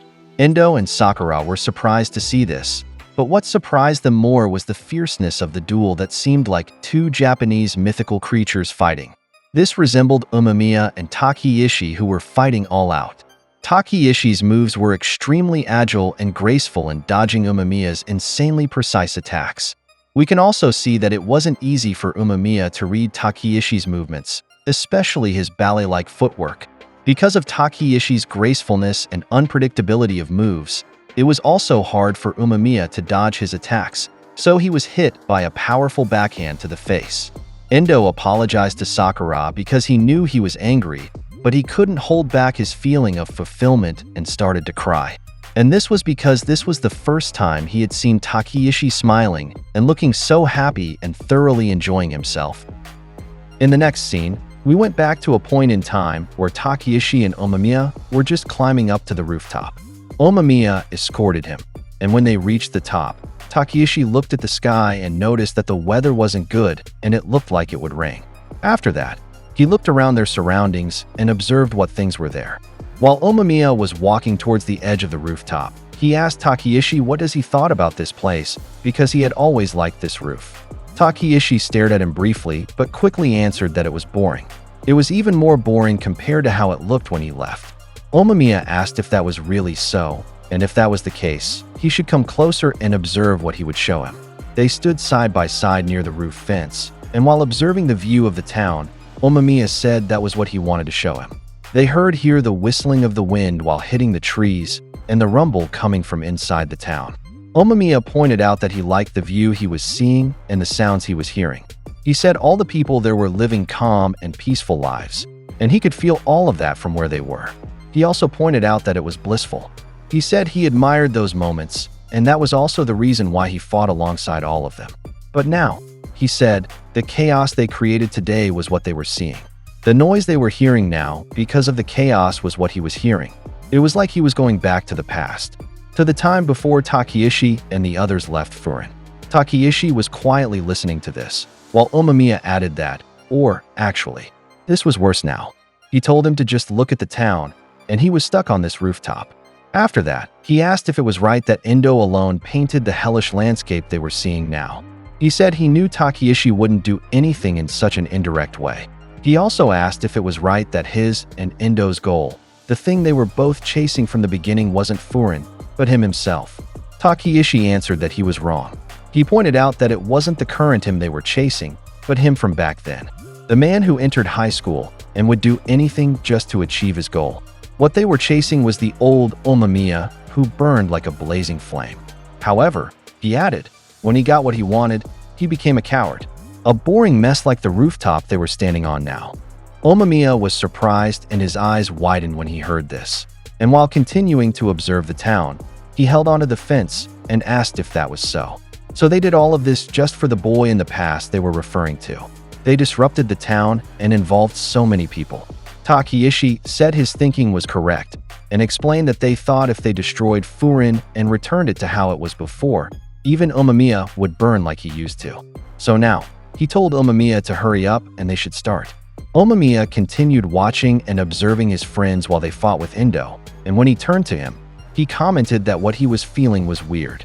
He felt earlier that he had so many things he wanted to say, but he couldn't get those words out. Takeishi commented there that words weren't important and they had no meaning. Suddenly, Umemiya's grip on the fence tightened, and he showed an expression of intense anger while agreeing with what Takeishi said. Takeishi's eyes widened when he saw his expression here and was reminded of his old self, which caused him to blush from joy and excitement. After that, we returned to the present where Takeishi was showing the same expression even though his face was beaten and bleeding. He sent Umemiya a right hook that solidly hit his face, whereupon Umemiya immediately countered with his own right hook that also landed on his face. As a follow-up, Takeishi tried to deliver a side kick to Umemiya, but he managed to stop it by catching it with his right hand. While this intense fight was happening, Endo excitedly commented that he had never seen Takeishi so happy. Sakura also commented there and said that was what he wanted to say too, and he seemed unable to believe as he added who the hell he was seeing now in Umemiya. Endo laughed at this and said those two were really going at it. He said this was good. This was exactly what he and Takeishi thought would happen. He said Umemiya had returned to his old self, and neither he nor Sakura could do anything at this time. He invited Sakura to just watch this from their perfect front row seats where they were and admire how this final climax would play out. Disbelief was visible on Sakura's face while watching the intense fight between the two, while Endo was happily enjoying it. Endo noticed his face and asked why he looked like that, which confused him. He pointed out that they had VIP seats to one hell of a fight, and it would be a waste if they didn't enjoy it. Sakura questioned what Endo said in his mind, and irritatingly wondered if he thought they were watching a movie there. How could he enjoy what was happening? He asked himself. He then said that it seemed he had no words to describe the intense match between the two. He felt fear, worry, hatred, and many other things. He remembered Endo's explanation that Takeishi was like dancing in a frenzy while surrounded by flying embers, and he even looked like a god because of how stunning and beautiful it was. He gritted his teeth in irritation while thinking he didn't agree with what Endo said, but while watching Takeishi, he felt he understood what he meant. We moved to the fight between the two, and here Takeishi tried to send Umemiya a left hook, which Umemiya managed to dodge by ducking. He suddenly shouted in intensity that made Sakura feel shudders, and as a counter, he sent Takeishi a solid ground kick to the chin.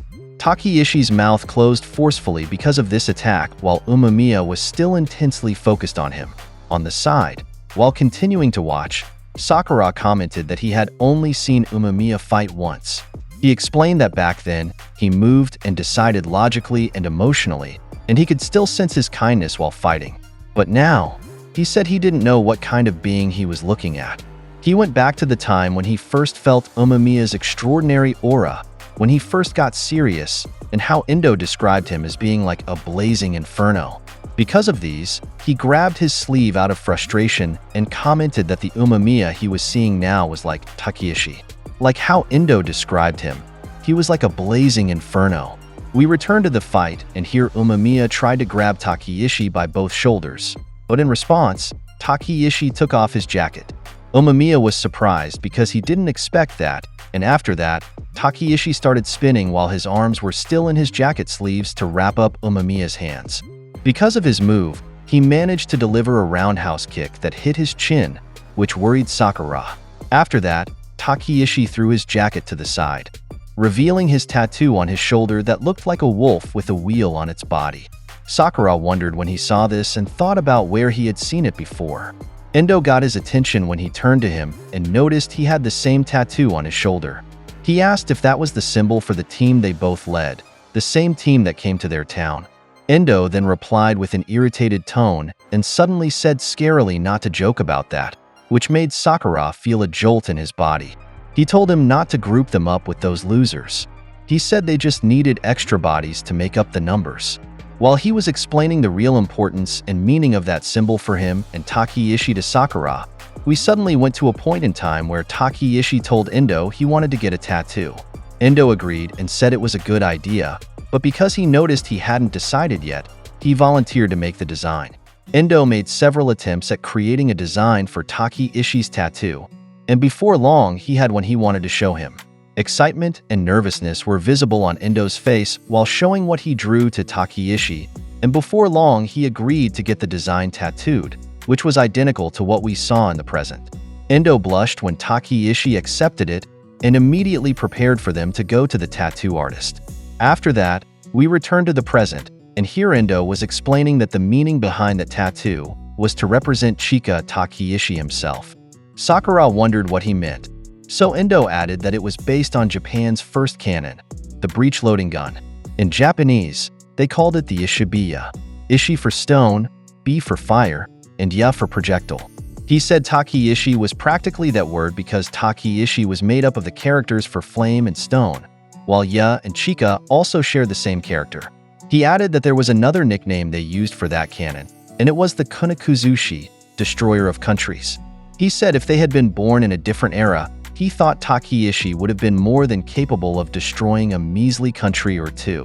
After that, Endo pointed out that Takeishi didn't know what he was telling Sakura, but it was okay because he had come to terms with it. To Takeishi, it was just a tattoo.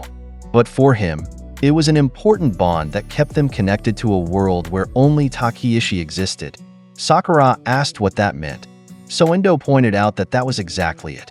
He said Takeishi liked and disliked many things, but other people weren't included in that. He wasn't affected or influenced by anyone. He said that was why he was beautiful, or that's what he thought. Sakura wondered again about what he meant by what he said, so he explained that he knew there was someone else. He said that was why he planned all of this.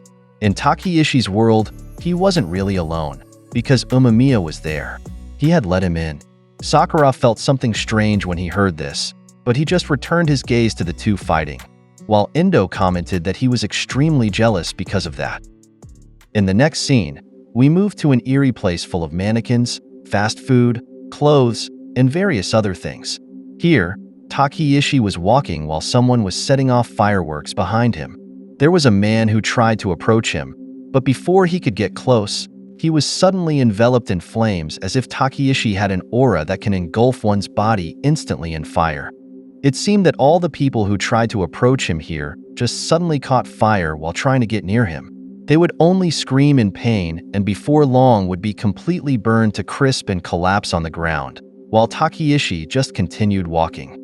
However, something caught his attention in front of him. When he looked at it carefully, he saw a body that was also wrapped in flames, but unlike the others before, it seemed unaffected and wasn't getting hurt.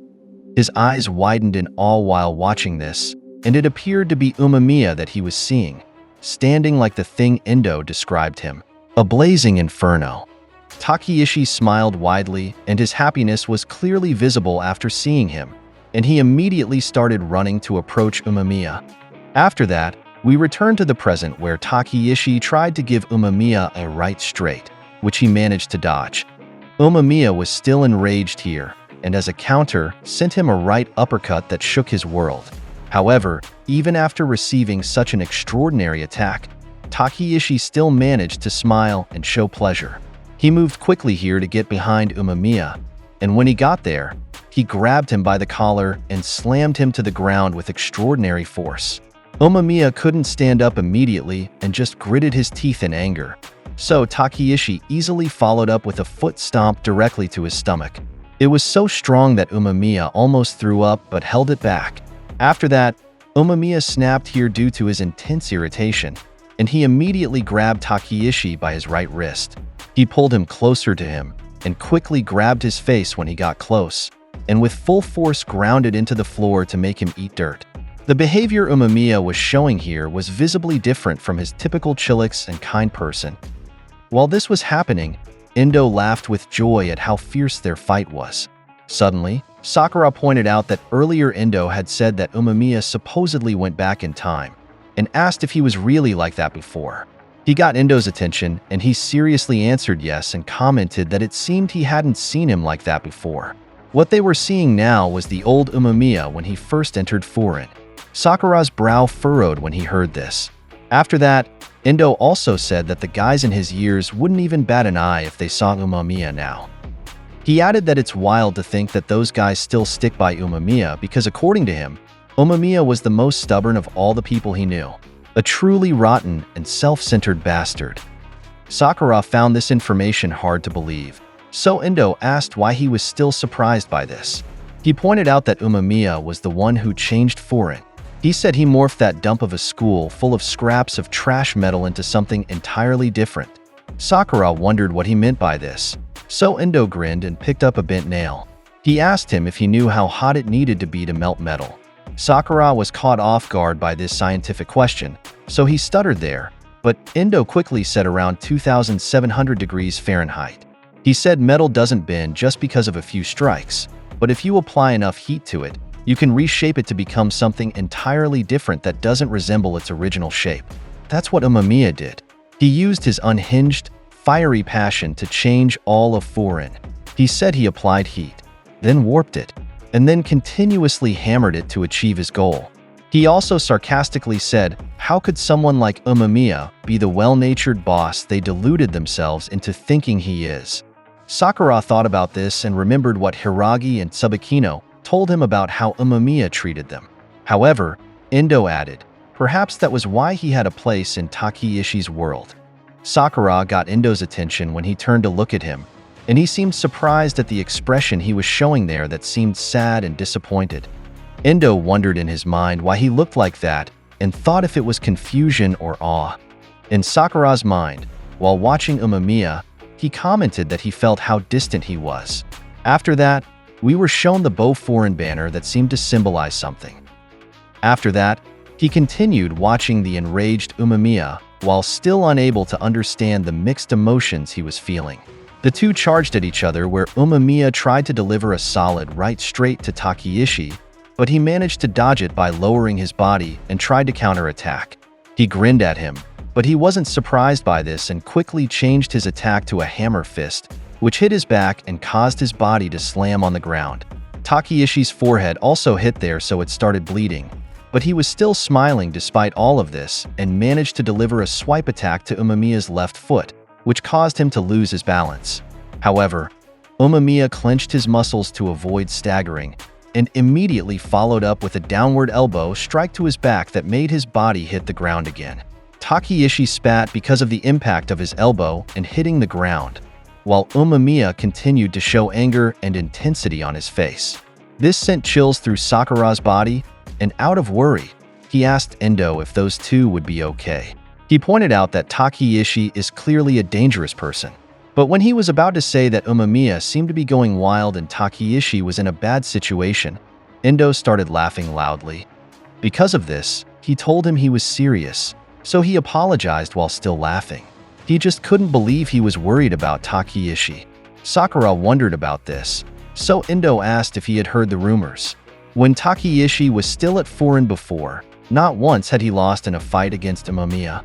This caught Sakura's attention, and he remembered what Umemiya said before about how they never won against Noroshi. Endo added that within less than a year, they had fought so many times, but there was never a clear winner between the two. He said Umemiya was Bat's hit because he kept bothering Takeishi over and over again. He always invited Takeishi to a bet that if he won, he would have to join him, or if he won, he would have to acknowledge his goals, not that it ever happened. Nevertheless, he said he still managed to gather quite a few people aside from them. The whole Furin and Umemiya himself changed. things became more gentle. But those were the times when Takeishi suddenly left Furin. Now that he wasn't in the group, he said he had no reason to stay. The same went for the other members of Noroshi. Since they didn't care about Umemiya's philosophy, they left with them. But before all that happened, he never realized what Takeishi really wanted. Sakura asked what he meant by this, so he said that thinking back, in fact, Takeishi had enjoyed fighting the old, nasty version of Umemiya. He briefly went back to the time when he saw Takeishi smile upon seeing Umemiya, which surprised him. He explained that at the time, he was so busy admiring him that he never even gave it any thought. This was when he realized he was an idiot. If he had noticed something earlier, he would have done something right away. Confusion was visible on Sakura's face while listening to all this. Endo added that no matter what he did, he shouldn't have let Umemiya or Furin go soft. He frustratedly said he shouldn't have let Takeishi get bored. Sakura shuddered when he heard this, but Endo quickly returned to his joyful demeanor and said that now that he had said all that, he pointed out that Takeishi had been waiting for this moment for a long time. He then explained that even if it was smoldered, fire was still fire. He said if you just add more oil, by the name of Umemiya on him, you could produce cindering flames once again. After that, we returned to the fight between the two, and here Umemiya managed to deliver a solid right straight to Takeishi's face. This pushed him back towards the rooftop screen, and when Umemiya looked at him, he seemed to be staggering and weakening. However, a strange aura started emerging from his body, and Endo added that he should be worried about Umemiya instead. Takeishi's body sparked and suddenly emitted an extraordinary aura like that of a phoenix, and he was revitalized. After that, he quickly charged at Umemiya with his eyes gleaming from joy. Umemiya was surprised there because he didn't expect him to still have strength, while Sakura also stared in shock. Endo, meanwhile, started getting excited and smiling at the beauty he was seeing. Here, Umemiya tried to stop Takeishi with a right straight, but Takeishi just jumped and used his thrown punch as leverage. This made Umemiya look up where Takeishi was, and he suddenly sent him a jumping roundhouse kick, forcing him to defend and duck. As a counter, he tried to grab Takeishi's kicking leg and sent him a left uppercut, but Takeishi quickly stopped it with his left hand, which surprised him. While still holding his hand, he started spinning in the air. After that, he delivered a 540 kick to Umemiya's stomach, which made him collapse on the ground. Endo started crying from extreme joy, while Sakura's eyes widened due to the mixed emotions he was feeling. After that, Takeishi tumbled away from Umemiya's fallen body, and even though he was also bloody, he still gave him a happy expression, while the intensity and anger painted on his face were gone as he lay seemingly unconscious on the ground. In the next scene, we move to Takeishi's explanation that for him, there were only two types of people besides himself. These were the people who blocked his path that needed to be eliminated, and the people who would give him what he wanted.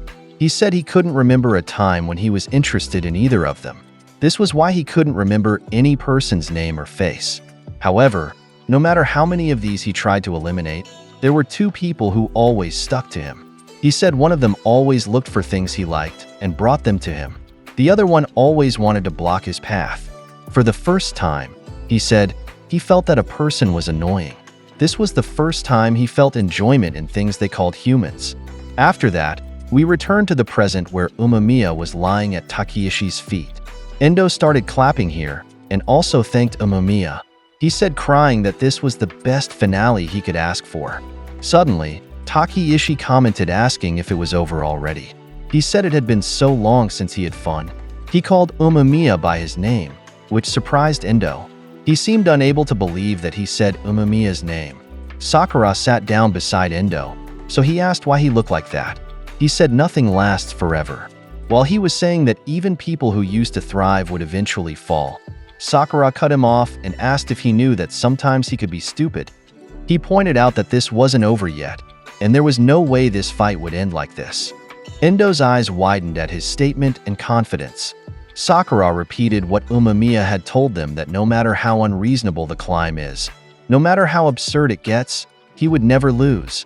He asked Umemiya if that was right, whereupon his body suddenly twitched.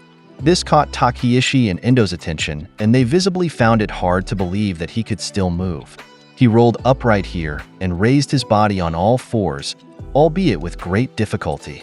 This brought back Endo's focus on what was happening, while Sakura showed his trust and confidence that Umemiya could still win.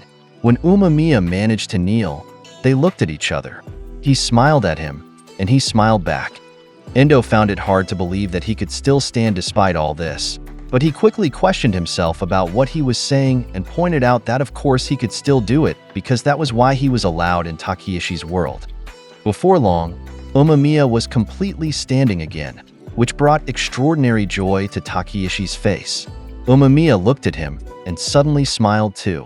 He took a deep breath and commented that Takeishi got into his head, and wasn't it right that it was quote-unquote because he had never lost to him.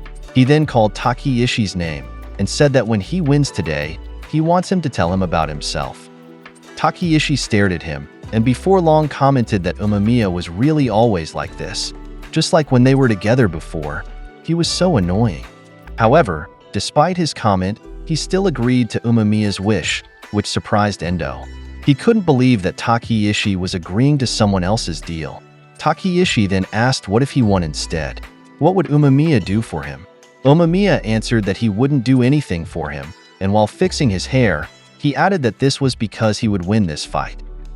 In the next scene, while Umemiya charges at Takeishi, he spoke to him in his mind. He told him that back then, he never understood him. He wanted to understand Takeishi, and also wanted Takeishi to understand him too. That's why he fought with him many times. He was desperate not to lose in any of their fights. But because of that, Takeishi became a shadow that no one in Furin understood. Yet even so, Takeishi would look at him with a smile and happy expression on his face. Because of that, he was taken aback, but it was also what calmed him down. He added that Takeishi was always only after him, and to make that happen, he involved the entire town and school. He became so angry because of that, losing himself and being filled with rage, and just charged into battle. But in reality, all of this started when Takeishi turned his back on him before. But now, he explained that things had deteriorated to the point where they needed to engage in an all-out brawl. What he was trying to tell him was that he himself was to blame for all of this. Back to the present where he was still trying to hit Takeishi, while saying what was he doing passing all the blame to him. When he decided to change Furin, he made a vow. For his vow, he was ready to bear all responsibilities that might come. He added that if never losing would lead to what's happening now, then he would win and end all of this. Because for him, that was his responsibility. He emphasized to him that he would win and Takeishi would lose. He would win, and afterward, they would finally understand each other. He sent him a right cross, but Takeishi just jumped over him and flipped towards his back. However, he anticipated this movement, so he managed to kick him in the face using a ground mule kick. Despite that, Takeishi seemed unaffected and still grinned. As a counter, he started spinning in the air, which surprised Umemiya, and used a diving knee attack that knocked him to the ground. From the impact's force, he spat while Takeishi just smiled at him. However, the smile quickly disappeared from his face when Umemiya suddenly hit him with a spinning elbow strike to his chest, which sent him flying towards the arranged table and couch. Despite all of that, Takeishi was still smiling and laughing. On the side, Sakura continued watching seriously, while Endo seemed unable to believe what he was seeing. Next, Umemiya tried to stand up, but using the table beside him, Takeishi kicked it towards him. Because of that, he was forced to deflect it with his hand, and to his surprise, there was another table sent his way. In response, he used his roundhouse kick to stop it. However, that was just a diversion by Takeishi, and when he looked down, Takeishi had quickly moved there and prepared to throw a punch. After winding up, he gave Umemiya a body blow that sent him flying to the roof fence. He landed at the same time as the table he had kicked, slowly sitting down while leaning against the fence. Takeishi stared at him for a moment, but soon started laughing again. Umemiya commented that he seemed to be having fun. Takeishi responded that it was because no matter how many times he sent him flying, he always got back up again. Umemiya answered that of course he could not simply sit idly by while his kohai was watching. Rain started falling, and while it poured and his fight with Takeishi continued, he spoke to Sakura in his mind, saying that if he was here on the roof now, it meant that perhaps he had defeated Furin's very own legend. His fight with Endo was nothing short of an unreasonable climb and an absurd battle, but even so, he wasn't defeated there. He remembered what he said to Sakura, that no matter how unreasonable the climb is, no matter how absurd it gets, he will never lose, and he was amazed that Sakura responded to even such a ridiculous request. It gave him faith that the future would be a bright one. Next, Takeishi charged at him and delivered a solid right straight to his body, which made his teeth grit in pain while his saliva dripped. Nevertheless, he still managed to suddenly grab Takeishi's wrist. He smiled at this and commented that if that's what Sakura was showing, then perhaps he needed to do his role too and surpass the best fighter in Furin's history. When Umemiya looked at Takeishi with his eyes full of perseverance, he gave him chills. After that, he pulled his wrist where when Takeishi tried to stop it, he couldn't because of his tight grip. Takeishi was surprised by this, and he suddenly spoke to him. He told him to have a long talk, and he gave him a solid right straight to the face that shook his world. Due to the force of his punch, Takeishi was sent flying and his blood from his nose scattered. It seemed that Umemiya had given his all in that punch, as we were shown his intense face. Takeishi landed among the scattered cardboard boxes on the side, and he just lay there while being rained on. After that, it seemed like Takeishi's world stopped, and he saw raindrops floating in front of him. Shock and disbelief were visible on Sakura and Endo's faces when they witnessed this event. Before long, Umemiya also fell to his knees due to fatigue, and he started catching his breath from their intense fight. He was still forcing himself not to lose consciousness here, as his vision was starting to become blurry. In the situation of the fallen Takeishi, he commented that he hated rain, or rather, that was the case before. He said he didn't like getting wet, and you couldn't set off fireworks while it was raining. But at present, he said, the rain felt so good to him. He still managed to sit up here, which caught Umemiya's attention. He grinned while their eyes met, and before long he tried to stand up again despite struggling.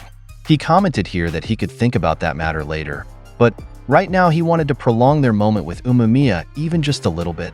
They both stood up here, albeit tired and beaten, and they started dragging their now heavy feet towards each other. Takeishi tried to charge when he reached a certain distance and delivered a right jab here, which Umemiya met by hugging his leg. His eyes widened in surprise while Umemiya was still giving his remaining strength to take him down. When they both fell to the ground, Umemiya immediately prepared to follow up, which Takeishi stopped by sweeping him aside. Their positions were reversed when he did this, and now Umemiya was lying on the ground, so he immediately took this chance. However, Umemiya still reacted to him, and before he could attack, he had already kicked him in the body. He spat from the impact of this, and here he remembered what Umemiya told him about wanting them to have a long conversation. He said in his mind that he thought his preferences would never change. He always liked the things he liked, and hated the things he hated. However, he wondered what he was feeling now. With every landing of Umemiya's punch on his skin, he felt his body heating up, as if like a blacksmith hammering his sword. Because of what he was feeling, he wondered what Umemiya was doing to his body while still smiling. In the next scene, Umemiya managed to make Takeishi fall again. Takeishi stared again at the rain falling from the sky. The gasping Umemiya approached him by crawling, and when he got close, he asked how their fight was. Takeishi turned to look at him, and after thinking for a moment, he answered that he had fun. He stared at him and asked if that meant he agreed that the win was his. Takeishi fell silent again for a moment, but before long answered that he honestly didn't care about who won or lost. So he just brushed it off and calmly gave the win to Umemiya, which surprised him. After that, he added that now that that was settled, he should move away from his face because he couldn't see the rain. Umemiya was confused at first about this, but while letting out a sigh of relief, he slowly slid to his side and just lay down on the ground too. He commented that he was so tired while letting his whole body relax. Sakura seemed unable to believe what he was watching, and he wondered if Umemiya's fight was really over. Endo stood up from his sitting position and commented that he couldn't believe Takeishi really lost, but that wasn't important anymore. Endo said this was the happiest time he had experienced in his entire life, and he was really grateful. After that, he approached Takeishi and asked if he could stand up, to which he answered no. So Endo said they needed to leave before they got into trouble, while thinking that Takeishi seemed unwilling to leave and one punch wasn't enough to force him to leave the place. Suddenly Takeishi tried to kick him, which made him smile and feel excited while thinking that it didn't hurt. While Takeishi was still trying to push him away using his last strength, he bent down towards him and said he understood how he felt, but explained that foreign members would soon flood that place. To encourage him, he asked wasn't he tired and suggested they should go home and take a warm bath. Takeishi stopped when he heard this and before long agreed to what he said. Endo was happy about this, while Takeishi told him that he couldn't move anymore, so he should carry him. They caught Omamiya's attention, and while Endo was carrying Takeishi, their eyes met. After that, Endo immediately looked away, which made Omamiya wonder. Despite everything Endo did, Omamiya still said, "See you later," because he said he promised they would meet again with Takeishi. Endo shuddered with unbelievable disgust when he heard this, and emphasized that Omamiya was crazy because he had already disrupted the whole town.